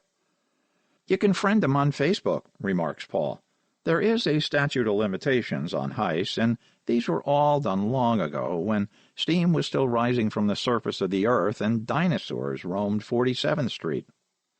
Paul may portray these heists and robberies as ancient history, but they are top-of-mind pop culture references to anyone who marvels at the bravado, class, and daring-do of gentlemen thieves. Recap the pickpocket. Deza's brother, recounts Paul, used to rob Tiffany every day, and he only took singular items, and he always worked alone. He sold his stuff to my father. Rickek was quite a character, and very funny. A John Belushi type, but always well-dressed. He hung out at Panarella's all day, but did not drink. He respected Mr. Stan so much.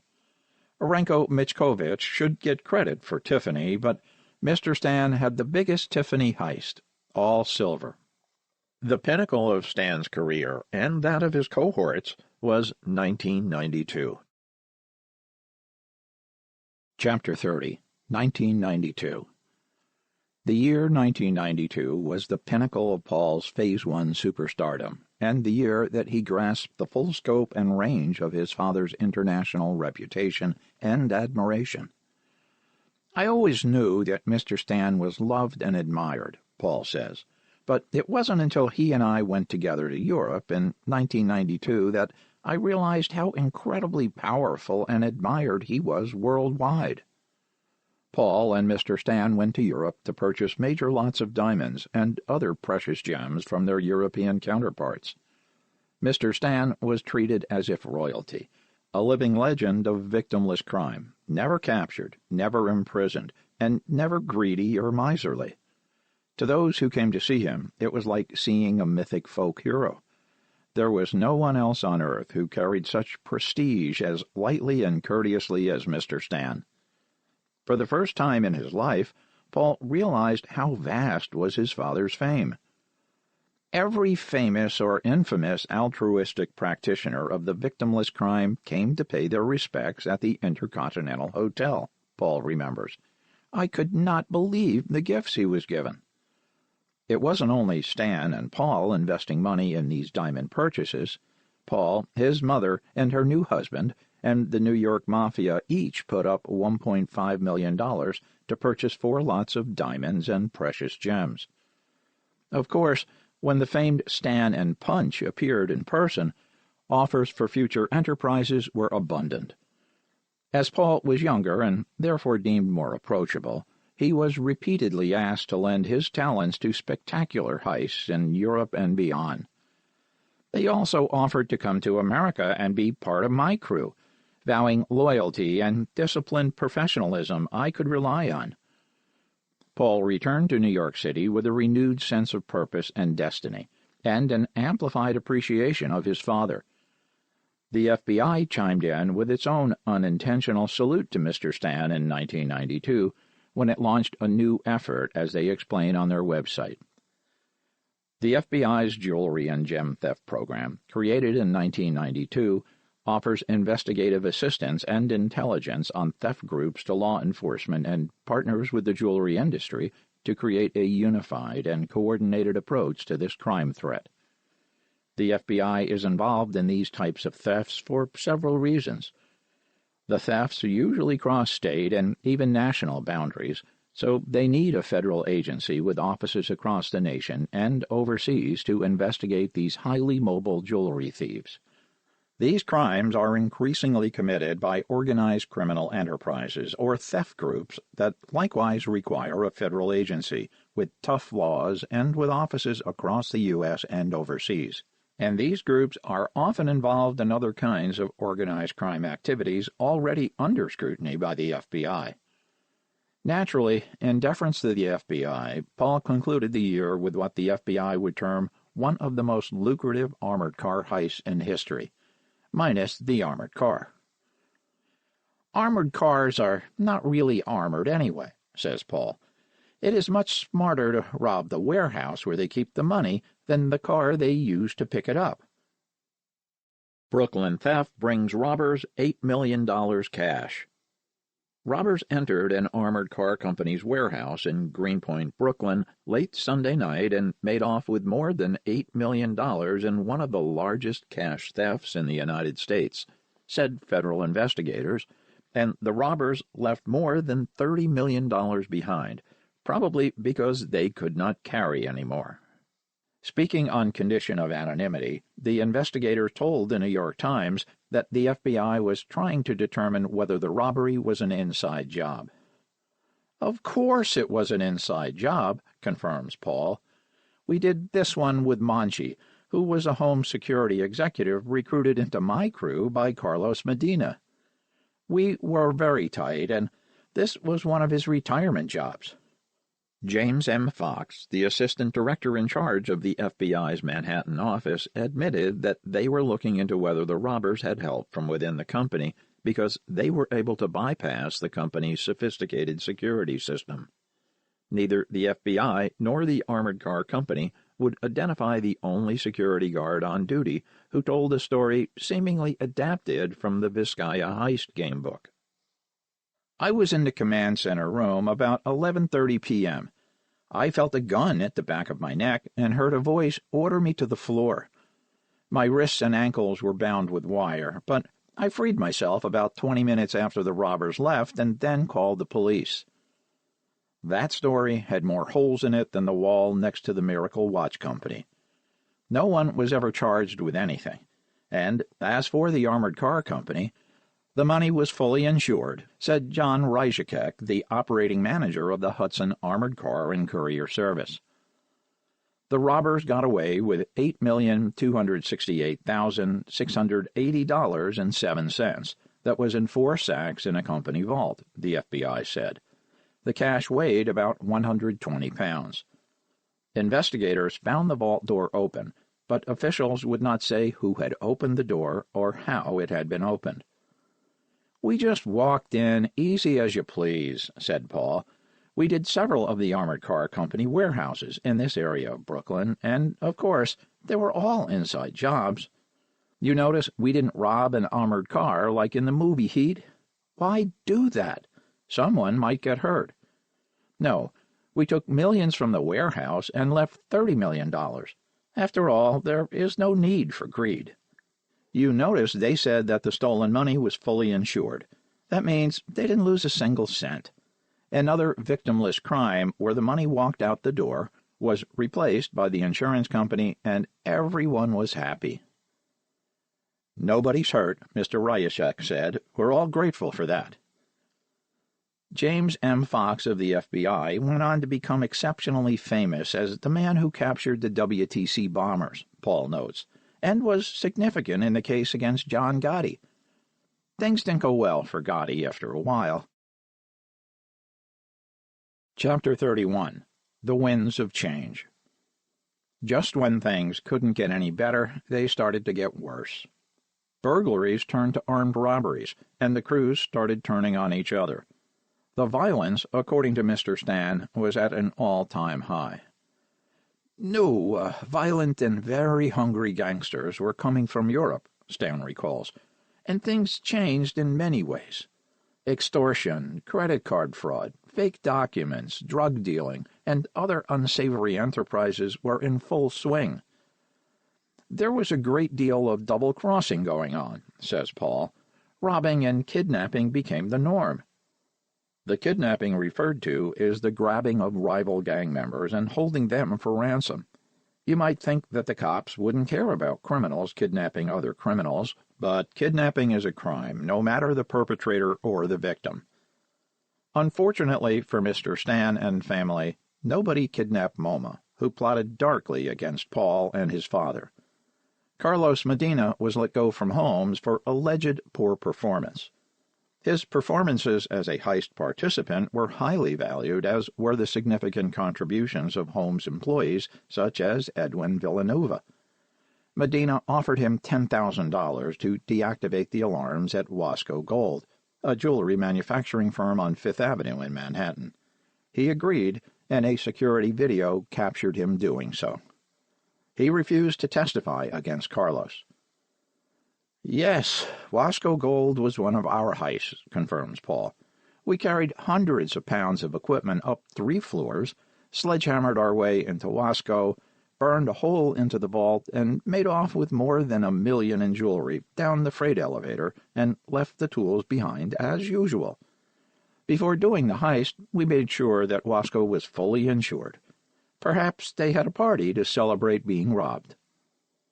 Carlos was arrested outside a heist in 1993 with fellow Holmes ex-employee John Urena and 2 men from Eastern Europe. The following investigation into Holmes's employees cooperating with jewelry thieves uncovered decidedly detrimental alliances, at least as far as Holmes was concerned. Arrested Holmes security personnel took advantage of being out on bail to participate in more heists. "We did things in Long Island City, Queens, Astoria," Paul remarks, "Greenpoint, Brooklyn, and around Glendale, Maspeth, Howard Beach, Ozone Park, Bushwick, ENY Bed-Stuy, Bensonhurst, Brighton Beach, Coney Island, the Bronx, New Jersey, Philly, Connecticut, Florida, Chicago, Canada, and Europe." Did someone say Europe? Paul prefers to not go into detail of dates and locations because there are different statutes of limitations, or none, in Europe. "Let's just say I often offered my advice on hypothetical heists that someone may or may have not performed." Sticking to their New York accomplishments, Paul, Stan, and Branca have enough true heist stories to fill volumes, and this time, despite describing the digging of underground tunnels, barely scratches the surface. The real head-scratcher, as far as Joseph Keenan of the Major Case Squad was concerned, was who is the mastermind behind all these incredible heists. His answer, although inaccurate, was at least plausible. Mr. Stan's best friend, the professor, whom Keenan pursued vigorously, hoping to catch him in the act.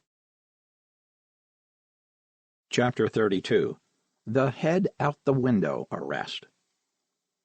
"Keenan was both obsessed with catching us and obsessed with admiring us," says Paul. "He looked more like a sophisticated criminal than a NYPD cop, and I think he would have been an excellent guy to have on my crew. Detective Keenan was coming out of our building at 45 West 47th Street when we practically bump into each other. I was wearing that Diesel Daytona Florida vest, the same one I was wearing when I was captured on videotape messing with the computers at home security. I was with Money Mike. That was the day that I wanted to buy a new BMW Jack to use on the heists, and I was going to the office to get some petty cash for a major crime. Well, Keenan was after me from that moment, and I thought I would be safe in my father's office, but Keenan showed up and ever so politely asked my father if he could use the phone to call into headquarters while he arrested me. I started to faint, honestly. Mr. Stan told Paul to relax, that everything would be okay. Keenan told Paul to sit down and calm down before he fell down. Mike and I both get arrested and brought to Major Case Squad for about 18 hours of interrogation that got them nothing. I used all my best lines and routines to say nothing of value. Hey, what do I know? I'm just a kid, man. You probably have a son my age. Come on, do you have maybe a daughter? Let me see her picture. Paul was being a wise guy, but Joseph Keenan was sharp, and Paul didn't fool him for a minute. That was the best performance I've seen in a long time, Keenan told Paul. You really should become an actor after you get out of this, which you probably will. Come on, let's get something to eat. Keenan and his partner took Paul to get some pita and Greek cooked meat on a stick on the way to Central Booking. They had me on 2 warrants, one for Reginald Matthews and another for Paul Montana. Reginald Matthews was another failure to appear, and the Paul Montana arrest was the one where the crazy guy threw his father's head out the window. Say what? This was Thanksgiving Eve, 1992. At the time, this was the biggest heist of my career. 55 West 47th Street, and everything was working out perfectly, Paul explains. The person I chose to bring on this glamorous heist was a host at the Whiskey Bar, 6'6" from Canada, and an all-around good guy, and one of the top varsity rowers for the University of Washington in Seattle. He had exactly what it took, except that he had no street in him, which was a problem, and I didn't know how he would act if we got caught. Just as Paul was contemplating that scenario, in burst homicide. Yes, homicide detectives with guns drawn. Why homicide detectives? Because a mentally ill man went completely homicidal, decapitating the family cat, Bird, and his father. He threw his father's head out into the street. Soon the entire area was cordoned off while the cops pursued the killer. Paul and Jamie knew nothing about this, and the cops didn't know that there was a heist in progress. They stumbled upon us by accident, Paul recalls. The police abused Jamie. This was his first brush with the law of any type, and he was in shock mentally, and he didn't know what to do. Homicide beat his ass, and they threw him over the ledge, and he hurt himself bad. I saw his eyes give out as he fainted in agonizing pain. I felt bad, but I was in a messed-up position myself, and thank God the 2 officers that had me were better towards me than the 4 who mistreated him. Paul was arrested as Paul Montana, and Jamie was arrested as Randy Gerber. They insisted that they were simply looking for a place to smoke a joint and had no idea any sort of burglary had been going on. Jamie eventually decided to flee the country, Paul recalls, and he packed up $300,000 that he had left and got free passage to Serbia, compliments of the Serbian mafia, and they set him up very nicely from what I understand. Jamie wanted to be on my crew, and he did that one heist that went bad through no fault of our own. Paul has nothing but praise for Jamie and David Calderazzo, 2 friends who were first responders when there was an explosion in Mr. Stan's apartment. Paul shudders at the mere mention of the incident, blaming himself. It wasn't intentional, he explains. It was carelessness on my part that caused Miss Kim, my father's beautiful young Korean lover, to have her hand blown off during the height of the Christmas season. There was a stick of dynamite tucked away in the back of a drawer in the dining room. It had been there for quite a while, and if you were not searching for it, you would never find it. Paul came searching for it. I intended to take half a stick of dynamite, but I changed my mind, recalls Paul, and, like a thoughtless idiot, I didn't return it to the back of the drawer, but left it right in front when I went to use the toilet. Ms. Kim enjoyed candlelight for romance and for creating ambiance in general. Looking for more candles, Kim opened the drawer, saw the object with a wick, and assumed it was a type of candle. The wick was too long for her taste, and she carefully shortened it before lighting the sizzling fuse. Before she could comprehend the peculiar behavior of the wick, the dynamite exploded. David Calderazzo and Jamie were summoned to clean up the damage, explained and embarrassed Mr. Stan. I was speechless. Her entire hand was now in the sheetrock in the ceiling, not in one piece, of course. Having dynamite accessible in your apartment is a direct violation of not only the apartment management's policies, but there are also city and county ordinances regarding high explosives. Adding eviction to injury, I had to vacate my Ziegfeld-adjacent apartment. Meanwhile, Keenan of the NYPD was still obsessed with catching the professor. His dream became something similar to reality in 1993. Chapter 33. The Professor.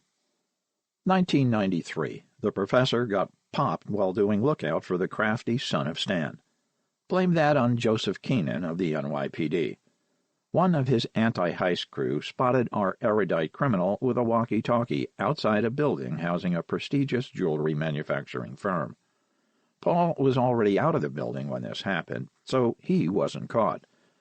When Keenan found out that the professor was in custody, he raced as fast as he could to keep the professor from being released. He was too late. The Major Case Squad issued this press release. April 5, 1994. Jewelry burglar, the professor, wanted by police. The police are looking for the leader of a group of sophisticated burglars who prey on jewelry retailers and manufacturers. The suspect, dubbed the professor because of his ability to speak 7 languages, was arrested last October with 3 others while committing a burglary at a jewelry manufacturing building in New York, but then jumped bail. The professor is thought to be Andre Montrose, also known as Carl Martin, Andrzej Zielinski, and Mark Conti. He is a white male, age 61, 5 foot 11 inches, and weighs 174 pounds. Police have identified the burglars as being part of an organized criminal group of immigrants from Yugoslavia and Albania, which may include as many as 100 members. This burglary gang does extensive casing and are able to defeat state-of-the-art alarm systems. They may pose as construction workers and leave one lookout outside with a walkie-talkie and police scanner. They will take moles and models during burglaries from manufacturers. If you have any information about the professor or his cohorts, contact the Jewelers Security Alliance at 1-800-537-0067 or Detective Joseph Keenan of the NY Police Department, 212-374-6910. The professor's lawyer finally negotiated a deal with the Major Case Squad whereby he would turn himself in and be a cooperating witness.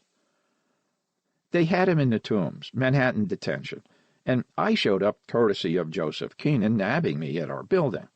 I hear about this older guy being a snitch and a rat, and then I find out it is my dear old friend the professor. I managed to get to his cell, and he's working the rosary and praying and looks like shit. I mean, he aged decades since I last saw him. At first, he pretended that he didn't know who I was, but I spoke to him in his language, and he broke down in tears. Oh, my God, is he ratting out my father and mother? It was so tragic to see the professor in that condition, a scared and broken man. Paul called his father to warn him that the professor may be rolling over on everybody. Mr. Stan could not imagine that being true. The next morning, it didn't really matter. The official story is that the professor killed himself in his cell by hanging himself with one of his socks.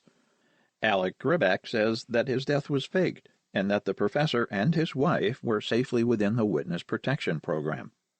Alec also insists that the professor didn't rat out Mr. Stan, Branca, Paul, or any of their crew, and only provided essentially dated information regarding a couple of fences, now inactive. The professor never had a funeral, and his wife vanished the same time as the professor, giving credence to Alec's version of events. I will never know for sure unless I see the professor again, says Paul. He was my father's closest friend, and we all worked together on some incredible heist that gave me an amazing personal collection of jewelry. I had the best collections of jewelry, the biggest private collection under my bed. I had it all. Tiffany, Cartier, Bulgari, Graf, Buccellati, Wempe, and names that I can't remember. So many of these gems were acquired with the professor working lookout. There was one item that Paul found in a heist that he didn't share with anyone, an old burgundy leather box with gold etching, and inside was a 9-carat diamond ring. I had it cut down to 8.55 and sold it to the same person who owned it originally, admits Paul. That didn't bother him in the least, as he had already been paid by the insurance company and used their money to pay for the replacement. Paul somehow always manages to justify stealing from his own father, not violently, of course, and his father was incredibly perceptive, meaning that Paul never really stole anything. It was similar to when Billy the Kid paid for what young Paul was stealing at the convenience store. Mr. Stan was, above all, astute. I realize now that I didn't get away with anything, even when my dad was drunk. Looking back, I must wonder if he was always really as drunk as he seemed, or if it was a test to see who was going to rob him. Paul and his father share a valuable trait, charm. Stan, it came naturally. For Paul, It was an acquired characteristic that opened as many doors of opportunity as it did vaults of precious gems. He could charm his way into a vault of safety deposit boxes with the same ease with which he punched a safe. I did it like I was a suave James Bond character. No weapons, just armed with an expensive suit. I looked like $1 million, and I would get friendly with the guards in the basement of the Diamond District, and I was able to get inside my father's safe deposit box and make a $500,000 switch in diamonds, convincing myself that I had it coming, and Dad would never notice. Okay, I was a punk kid with delusions of grandeur and a lack of appreciation, but those delusions were established upon a firm foundation of fact and a remarkable ability to justify my behavior based upon self-perpetuating resentments. Paul invested in resentments, nurturing them and stashing the dividends. Stan, Branka, and Paul each had jewelry stashed all over the world, including Switzerland and Serbia. This was long ago, says Paul with a sigh. That was before we were robbed by relatives and swindled by so-called compatriots. Today, we are normal people, like the end of Goodfellas, where he comes out his front door in his bathrobe to get the morning paper, and he feels like a real schmuck. To go from all action all day to no action any day is a shock to the system. Nothing would please Paul more, at least in his imagination that comes complete with emotional revisions, than to return to those glory days of yesteryear, when his mother was the mother of all Panthers, and his father and the professor were lookouts while Paul was stealing Manhattan. The professor was a man I could always trust, and I never clashed with the professor the way I clashed with my father. A typical clash between Paul and Mr. Stan took place during one of the 10 mega-heists, and one that had true life-threatening repercussions and the loss of multi-millions of dollars. We were doing Carlos Medina's retirement heist. This one job would take care of him the rest of his life. It was one of those elaborate heists that took a huge crew and 3 full days and was one of our 10 mega-heists. I only lasted 1 day before my father and I had a falling out. He wanted to do it his way. I wanted to do it my way. Either way, we were blessing these Hasidic Jews with a tremendous increase in cash flow when the insurance company paid out. The Hasids had solid silver and gold bars hidden behind the walls. Naturally, our outlaws loaded up an entire truck with silver and stashed it in Rados Milikovic's garage. Rados and his parents left the country to visit relatives, says Paul with a labored sigh, and Mama shows up at night banging on the door and telling Rados's wife that Mr. Stan and Paul were arrested. "The cops are on their way here," lied Mama. "We gotta get the stuff out of the garage before the cops show up." She believed the lie and let Mama make off with the entire truck of silver. The story then circulated that it was Paul, upset over his clash with Mr. Stan, who then stole all the silver. In truth, Paul was the last to know and first to be accused.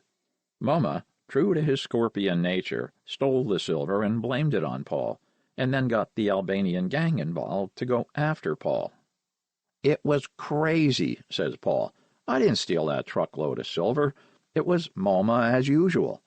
So I suddenly have these crazy bloodlust Albanians after me, wanting to kill me in addition to being on the run from the law." This had to get worked out somehow, and Moma approached Mr. Stan saying he wanted a nice, respectable sit-down with Paul at Panarella's. Paul wasn't crazy about the idea, but Mr. Stan convinced him to show up. "I show up, proving there are times when I can do what my father asks of me," Paul recounts. "And right there, in front of God and half the upper crust of New York lowlifes, Moma smashes me in the face. Blood everywhere." This was Moma showing off for the Albanians and validating that Paul stole the silver, which he absolutely did not. "You think I wasn't under more pressure than an astronaut? I am on the run from the law, but not running that fast, honestly. And now I'm on the run from dangerous killer Albanians in New York City while putting together my own crew, including some excellent young talent I called Coco and Gorilla, plus two other Serbians, Ivan and Nenad, who begged me to let them do a heist with me. Because they were Serbians begging him, Paul felt obligated to do what he could to help them get on their feet financially, and the three of them pulled off a perfectly rewarding heist for all involved, followed by duct tape and death threats. Chapter 34. Nightmare in a Bathtub. After the heist, Paul went to his new crew member's place to see where they were living in Jersey City. He hung out there, socializing for a couple hours. Then they asked him to stay because Nenad was going to pick them up Chinese takeout. Nenad didn't bring back Mushu pork. He brought back Moma. It had been 4 months since I last saw Moma at Panarella's when he punched me in the mouth to prove to the Albanians that I stole the truck of silver. Hell, I didn't steal it. Moma stole it, and I had to prove to my father and Manchi that I was not the one that robbed them for the silver from this huge heist that I was kicked out of after the first day working on it. Everyone but Paul finished that heist. Jamie Schaefer, Mike the model, Manchi, Carlos Medina, Rados, and several others. Paul, hot-headed and over-opinionated, clashed with his father and was sent home to sulk. Paul predictably put together a quick crew, including the men he now refers to as the two idiots. Ivan and Nenad, explains Paul, were both models and martial artists. One was a kickboxer and the other was into karate. I brought them on a few big heists after I was kicked out from my father's crew. I pulled 10 nice heists on my own and took these two knuckleheads along. At first they listened, and they were fast and exceptional, but I soon found out that they were greedy and no good. Paul tried looking nonchalant when Moma appeared, but suppressed resentment is always perceived. The atmosphere crackled with distrust and ill will. "So, I hear you're doing heists on your own now," said Moma. "Good. I want you to do some with me." This was an obvious setup, but a setup for what? Paul just wanted to get the hell out of there. Moma reached out to me in a gesture communicating that we should hug and let the past stay in the past. I wasn't crazy about the idea, but I went ahead and hugged him. That's when he grabbed me and put me in a chokehold. I'm strong, but Moma was not only stronger, but he had the element of surprise. No sooner does Moma start choking the life out of me than the two idiots slap handcuffs on my wrists and start duct taping my legs and then my entire body. Paul fought like hell, but he was unable to break free.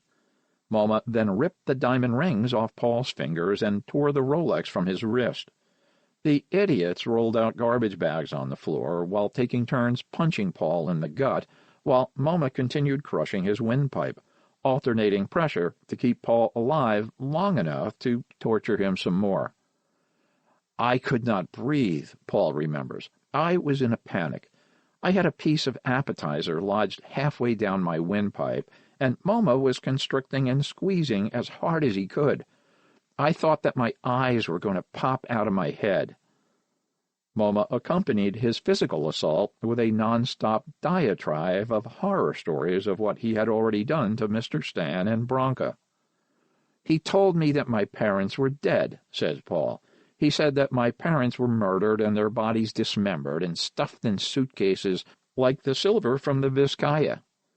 Moma ranted like a madman, bragging about all the money he made for Paul's family, money that paid for Paul's expensive Swiss education.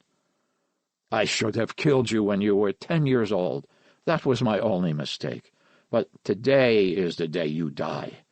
Your folks are dead, and your friend Money Mike is in the trunk of your car. Too bad for him. You can't save him. This was the beginning of 3 days of living hell.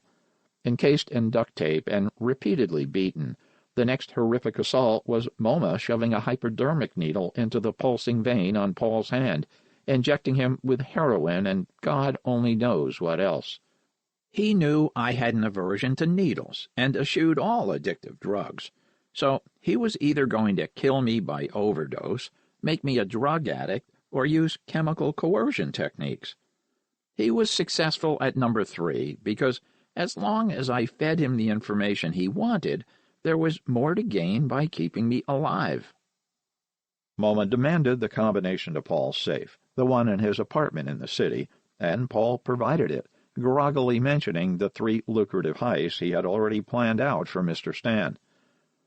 He went to my apartment in the city, opened my safe, and took my 3.5-carat D flawless ring, my 3-carat diamond pendant, and my Rolex, my Patek Philippe, and the $3 million in cash I had stashed in the safe, and all the incredible stuff in my walk-in closet. I kept telling him of greater and greater opportunities for more money to keep myself alive, long enough to break free and kill all 3 of them. Moma, cackling like a deranged film villain, gloated over taking everything from Paul. The entire time that he's doing this, I'm enraged and deciding that there is nothing left to do but kill him. The only time Paul was alone in those 3 days was when Moma and the 2 idiots tossed their tape-wrapped and close-to-overdosed prisoner into the bathtub, where our durable desperado sank deeper into depression. In that porcelain open-air casket, Paul did his best to maintain a sense of sane perspective. This clumsy melodrama of dishonor among thieves had a story arc with more high tension than the electric fence in Jurassic Park. Moma managed to momentarily convince Paul of numerous lies, but when the shock wore off, Paul shifted his thinking. I looked at things exactly as I would a heist or a bank robbery. In that scenario, the getting in was done and the booty already bundled.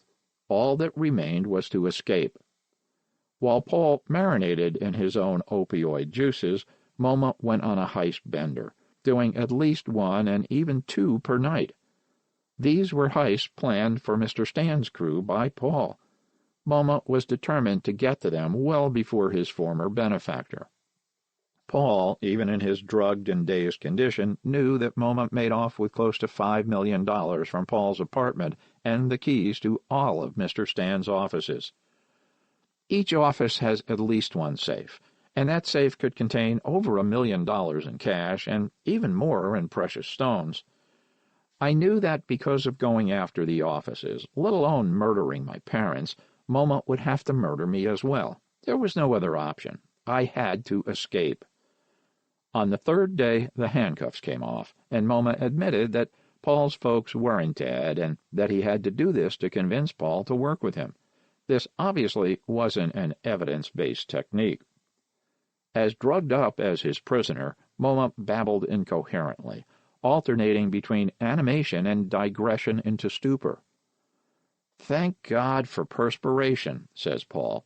"After 3 days of sweating under that duct tape, it became loose and slippery. That never occurred to my captors, and when they took off to rob more of my father's offices, I broke loose from the tape, pulled myself out of the bathtub, fell to the floor, forced myself to get up, and I called Brasilia Restaurant because I knew that my mother and Albert were having dinner there that night." Albert and Bronco were still there, and Paul told them what had happened before getting the hell out of New Jersey. "I jumped the turnstile on the PATH train on the New Jersey side and took a cab from the PATH to Brasilia. They took one look at me and could see all the pain and disorientation in my eyes. They covered the cab, and I went home with Mom to get my .357 and real bullets. I was seeing red, and could only think of killing Moma. It was a simple, deadly plan. I thought I knew which office he was hitting next, and I wasn't there to wait for him. He would break in, and there I would be, waiting with a .357, and when he realized what was going to happen next, I would kill him." Bronca cries when recalling the sight of her drugged, dope-sick, sweat-drenched, and disheveled son pleading with her to give him that .357 so he could go after Moma. "Thank God my son went to the wrong office," says Bronca, wiping a tear from her eye. "If he killed someone, even someone as evil as Moma, he would be in prison forever." It was fortunate for both Moma and Paul that our primary protagonist was waiting in the wrong office. Paul did not kill Moma, but that was the night that he killed Phase 1 of his brilliant career as gem heist king of New York. I really thought he would do 45 West 47th Street, But he hit our new office that had $5 million inside. $3 of it was inside the safe he destroyed and melted my guns that were in the safe, and the bullets exploded. He and his 2 idiots spray-painted in black, "Don't steal from your Jewish neighbors," and he painted a big swastika. That was the second worst night of my life, asserts Paul. The first, of course, was when Joan Crawford didn't give me that dog. Hey, some things are not easy for a kid to get over. Anyway, MoMA was injecting me with heroin, and he wanted to make me into a heroin addict. But this is why I couldn't even fight back, and the same night that I tried to kill MoMA was the night that I got arrested. Not for a heist, but for trying to get $5,000 out of a guy who owed me. I wasn't thinking clearly at all. I mean, I was still really screwed up from all the drugs that jerk pumped into me. I was on a rampage, not thinking like a rational person. MoMA not only stole everything Paul had at home, and his keys, and what he took from several of Mr. Stan's offices, but he took off on the run and didn't pay those 2 idiots a single dime for helping him. I went to jail that night, and I was so dope sick that I was violently ill. I thought I was going to die. I kept flashing back on John Lennon screaming on his hit song "Cold Turkey," and how he screamed when he saw me shoot my thumb with a miniature gun at Anita's chili when I was 5 years old. It's amazing what goes through your mind when you are delirious. I never told anyone about this before, other than my mother. Now everyone knows.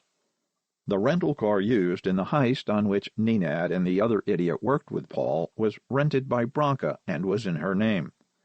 The night Paul escaped was the night that MoMA and the 2 idiots drove that rental car into Manhattan to further rob Mr. Stan. Now, get this, says Paul.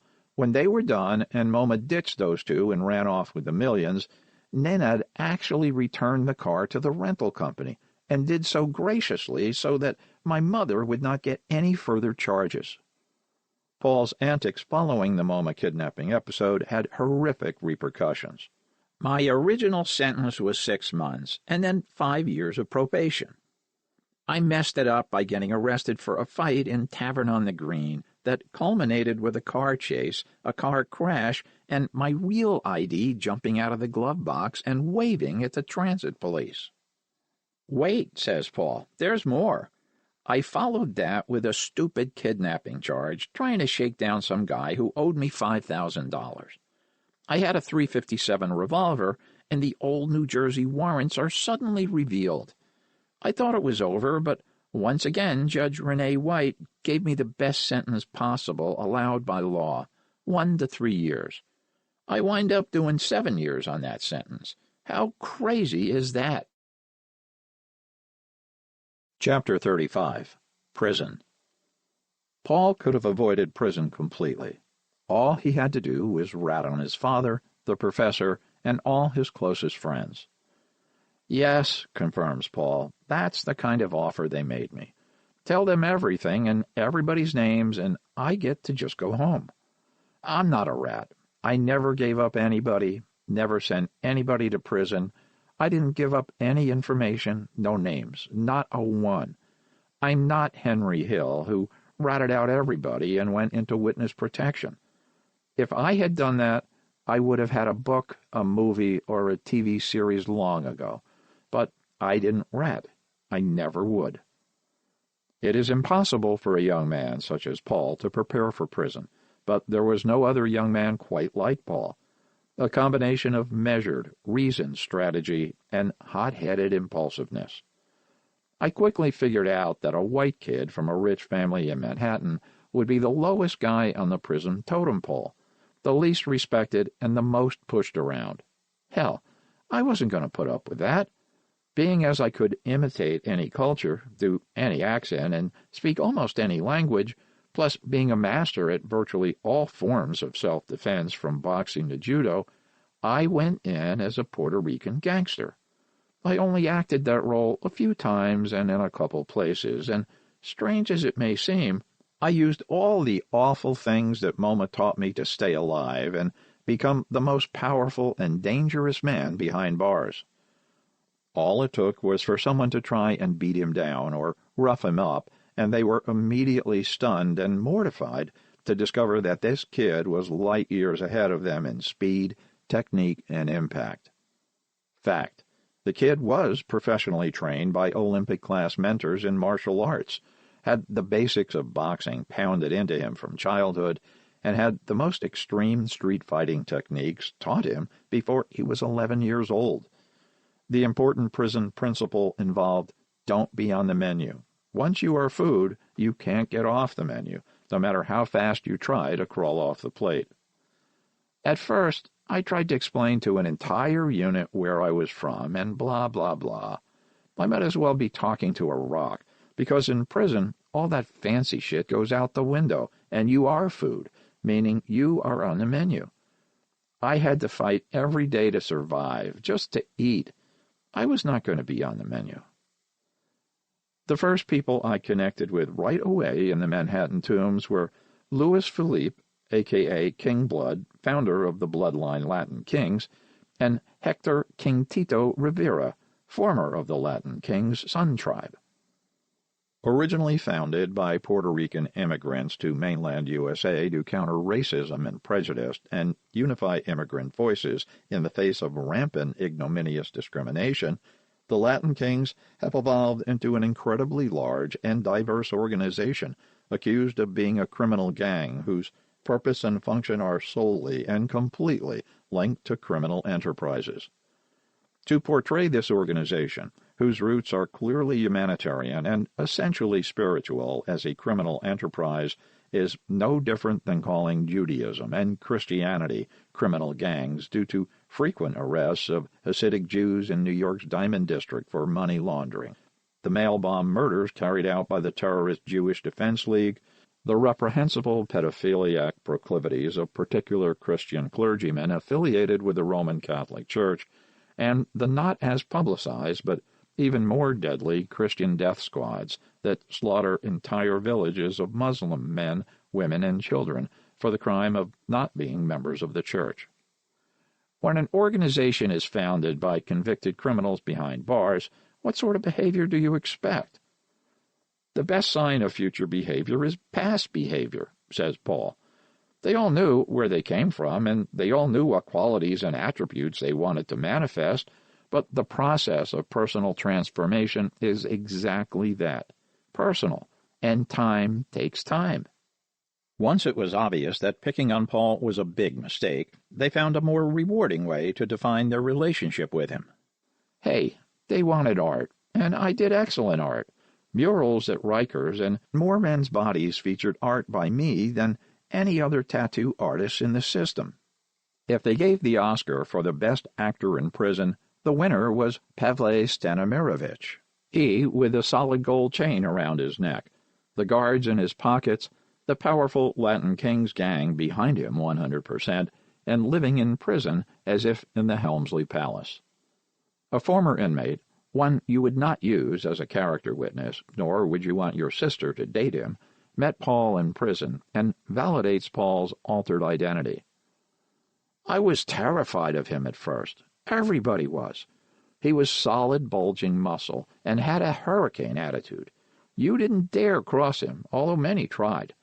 The story of Paul incarcerated is almost unbelievable, but I saw it with my own eyes. It's true. It's fascinating.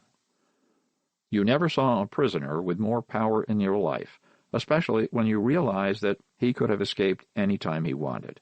He could do everything, be anybody, and even within that most vile of environments, he was a beacon of protection for the weak and a defender of the defenseless. The incarcerated mob bosses admired him. The convicted killers confided in him. He could win hearts and minds and win fights in the ring or in the yard. To everyone who encountered him, he was a true game changer. The first person I encountered worth mentioning was future celebrity 50 Cent. Chapter 36. The Incarceration Process. Right off the bat, recalls Paul, I'm sent to what they called shock camp with this other inmate, Curtis Jackson, known now as 50 Cent. New York's shock incarceration program has two legislatively mandated goals. to treat and release selected state prisoners earlier than their court-mandated minimum period of incarceration without endangering public safety, to reduce the need for prison bed space. The program emphasizes treatment as a means of promoting public safety. It seeks to build character, instill responsibility, and promote a positive self-image. Paul's shock came when he was expelled from camp because he was busted with a .357. Curtis had a starter pistol. He got to stay. Back then, Curtis wanted to be a boxer, says Paul, so I got him all set up ahead of time with a gym, the trainer, the works. We would talk about big plans the way you do when you're in prison. Now that we are both out, we are both doing crime on screen or behind the scenes. In 2019, I was asked to be a consultant on his film Den of Thieves 2. Despite being able to escape prison at any time, a promise made by his father and compatriots who visited him often, Paul didn't want to spend his life a fugitive.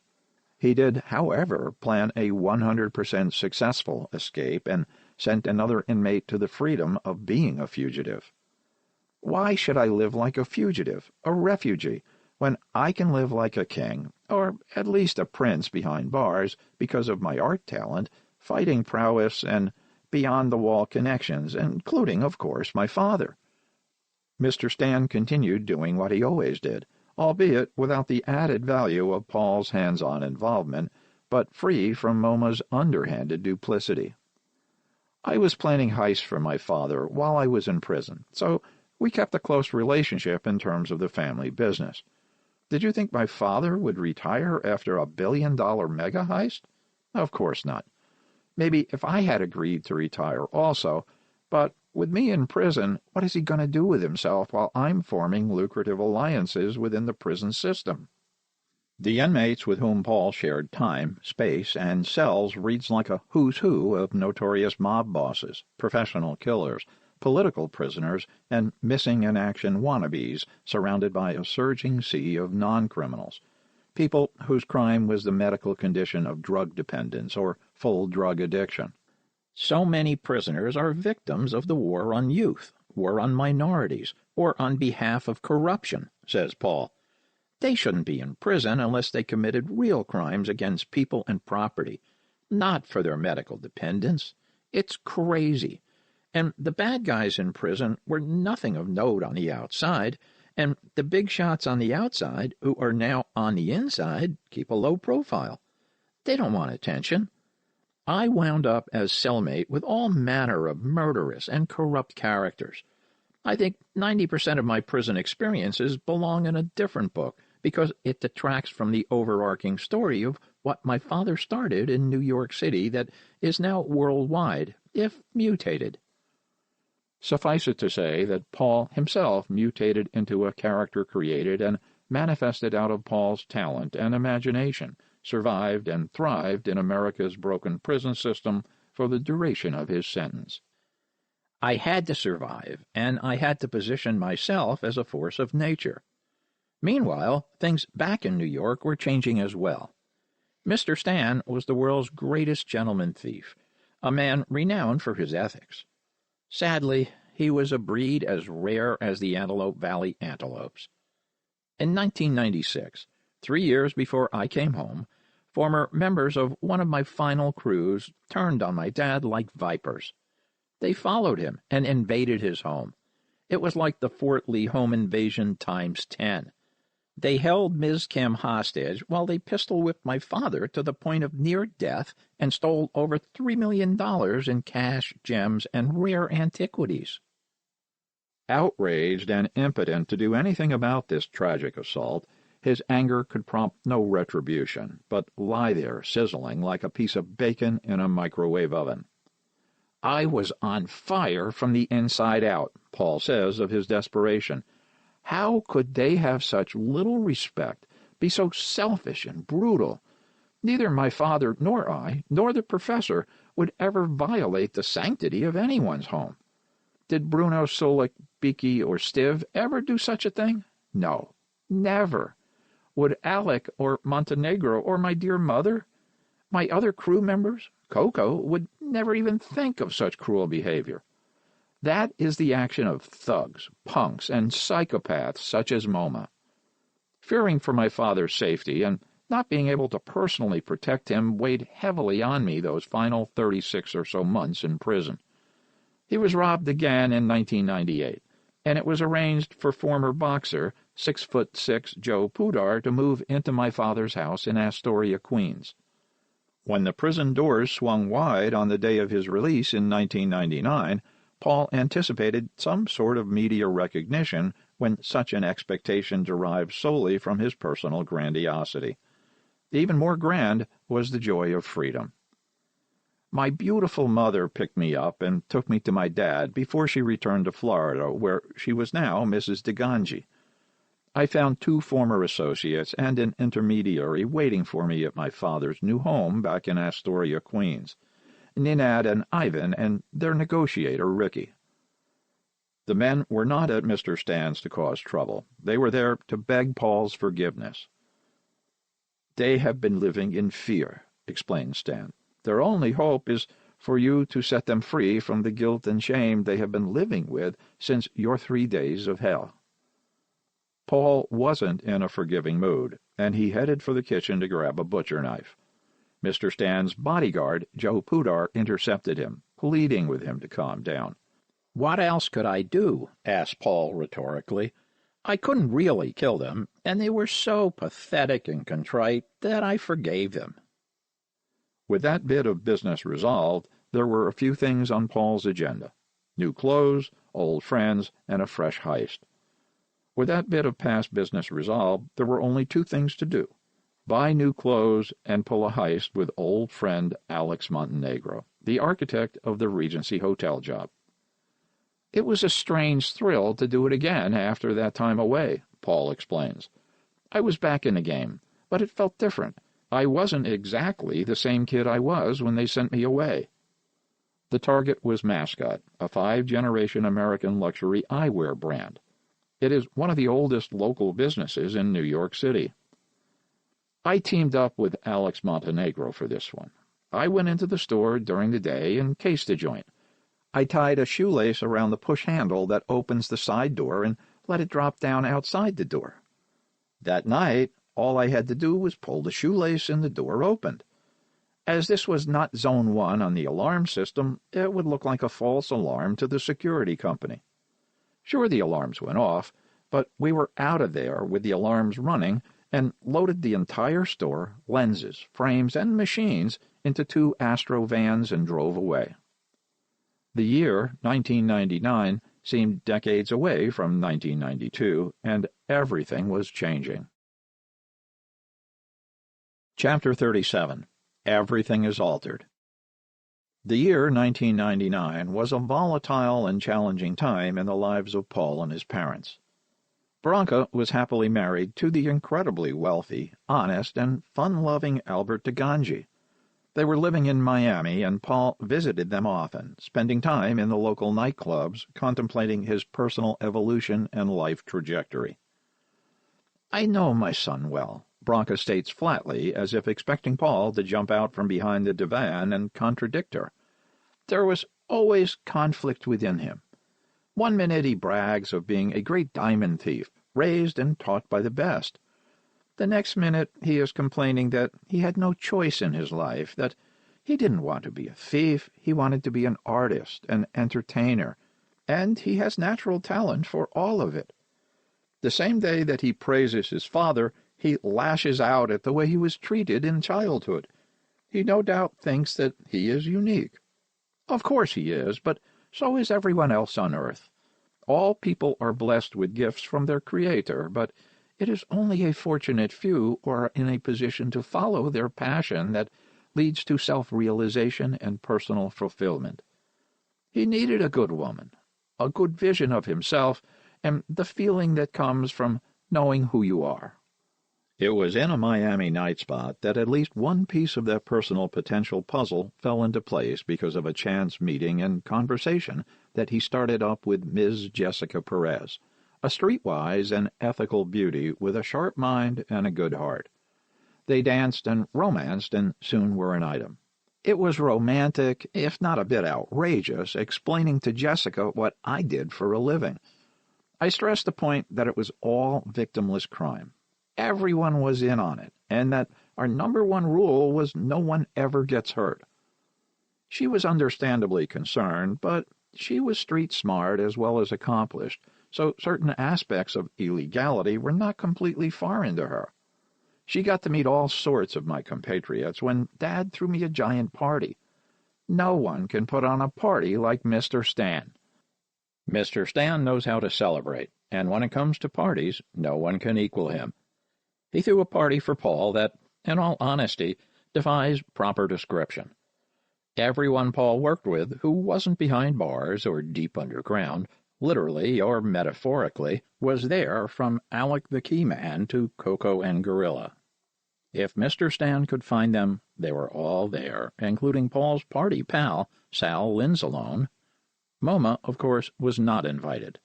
He was first rumored as dead, but was hiding out in Chicago. "It was the ultimate party," confirms Paul. "What a scene! And, of course, Henry the Horse dances the waltz." Wait, there is more. Paul went legit, although that wasn't his conscious intention at the time. Paul, always well-dressed and appearing the consummate professional, was casing the Diamond District offices of Concord Enterprises when the owner, Hratch Caprillion, asked Paul why he was there. Thinking fast, Paul said he was seeking employment. After all, he had impeccable credentials as vice president of Gemstones Trading. "I managed to obtain a prestigious job with Frank Muller. I was just lucky to get this opportunity, and it worked out like a dream come true. Living in a lovely Long Island home, making excellent, honest income, I was an incredibly happy man. I even married Jessica." Paul's father was perfectly happy with Paul's union with Jessica, but Paul going legit was a disappointment. "Of course it was," explains Paul. "You must understand that heists were what we did and who we were. Heists are not simple things. You don't just run out and do an incredible heist. My dad planned heists that are works of art, complex, brilliantly planned, and perfectly executed. We had warehouses of specialized tools, garages of vehicles. This was our life, a life of endless, painstaking planning and replanning, of constant rehearsals and making sure you had the right people for every aspect of the job. If my father needed a strong man, he called on Embryo.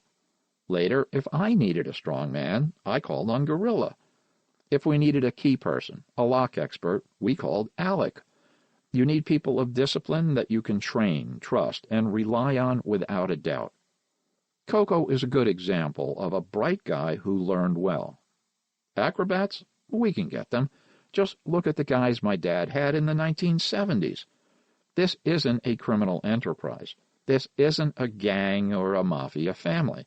It is simply a genius such as my father, and I am the secret essence of my sire, planning a project down to the last detail and then bringing in specialists for each and every aspect. Independent contractors, each and all.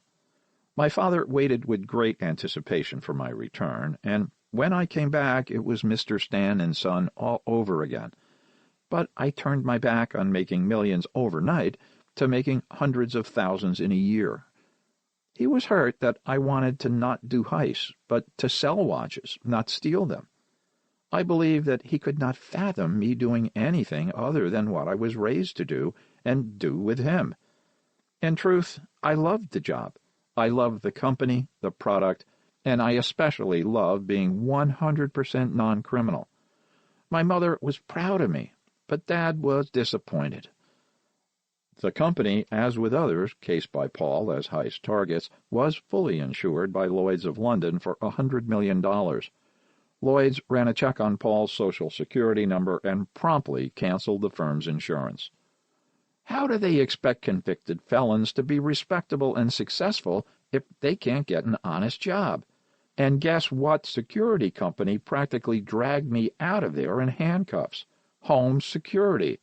The person that was Harach's number 2 man looked at me as if I had been caught in the act of sodomizing his favorite gerbil or something. He would have shot me on the spot if it were allowed. My son was heartbroken beyond belief, recalls Branca. He cried like a baby. That's true, confirms Paul. I broke down in tears and sobbed. The only person happy about the situation was my father. Branca, a woman as known for her long-suffering sighs as she is for her brilliance and beauty, has a well-formed opinion of what happened next. I think losing that job triggered something like a crisis of identity just when he was building a new self-image, says his mother. Ironically, his father and he got along better than ever when planning and doing heists, but this was a new era, a new decade, and my son, brilliant and as wound up as ever, launched into a series of astonishing escapades that knocked New York on its ear. Paul told Jessica what he was going to do, and the sheer audacity of it both enthralled and amused her. Her response was one of loving support, with a rock-solid admonition. I'll stand by my man, Paulie, but remember the number 1 rule: no one gets hurt. I was going to keep doing heists, but I was going to do so much more and do it as it had never been done before. Did I go too far? Well, you will see for yourself. The world was alive with innovative technology, and while that would make some things more difficult, it also offered astonishing new opportunities for an entirely new dimension in so-called victimless crimes. As usual, the insurance companies would pay, no individual would be hurt, and I could gloriously justify everything. I had an attitude that, while daring and audacious, was also one of self-exaltation and supreme grandiosity. Oh, I was going to prove to the world that there is no other name under heaven or earth that knows more about the creative redistribution of wealth for the sake of adrenaline than the man called Punch. If this were the season finale of a TV show, comments Paul, it would end with me standing in the heart of Manhattan, looking as if I own this town at night, a look of glorious, victorious anticipation on my face, and blasting on the soundtrack comes Bachman-Turner Overdrive, You Ain't Seen Nothin' Yet. This concludes Stealing Manhattan by Burl Barer, with Punch Stanimirovic, narrated by Tom Lennon. Copyright 2023 by Burl Barer. This unabridged audiobook is published by arrangement with Wild Blue Press and was produced in the year 2023 by Tantor Media Incorporated, a division of Recorded Books, which holds the copyright thereto. Please visit Tantor.com for more information on our growing library of unabridged audiobooks.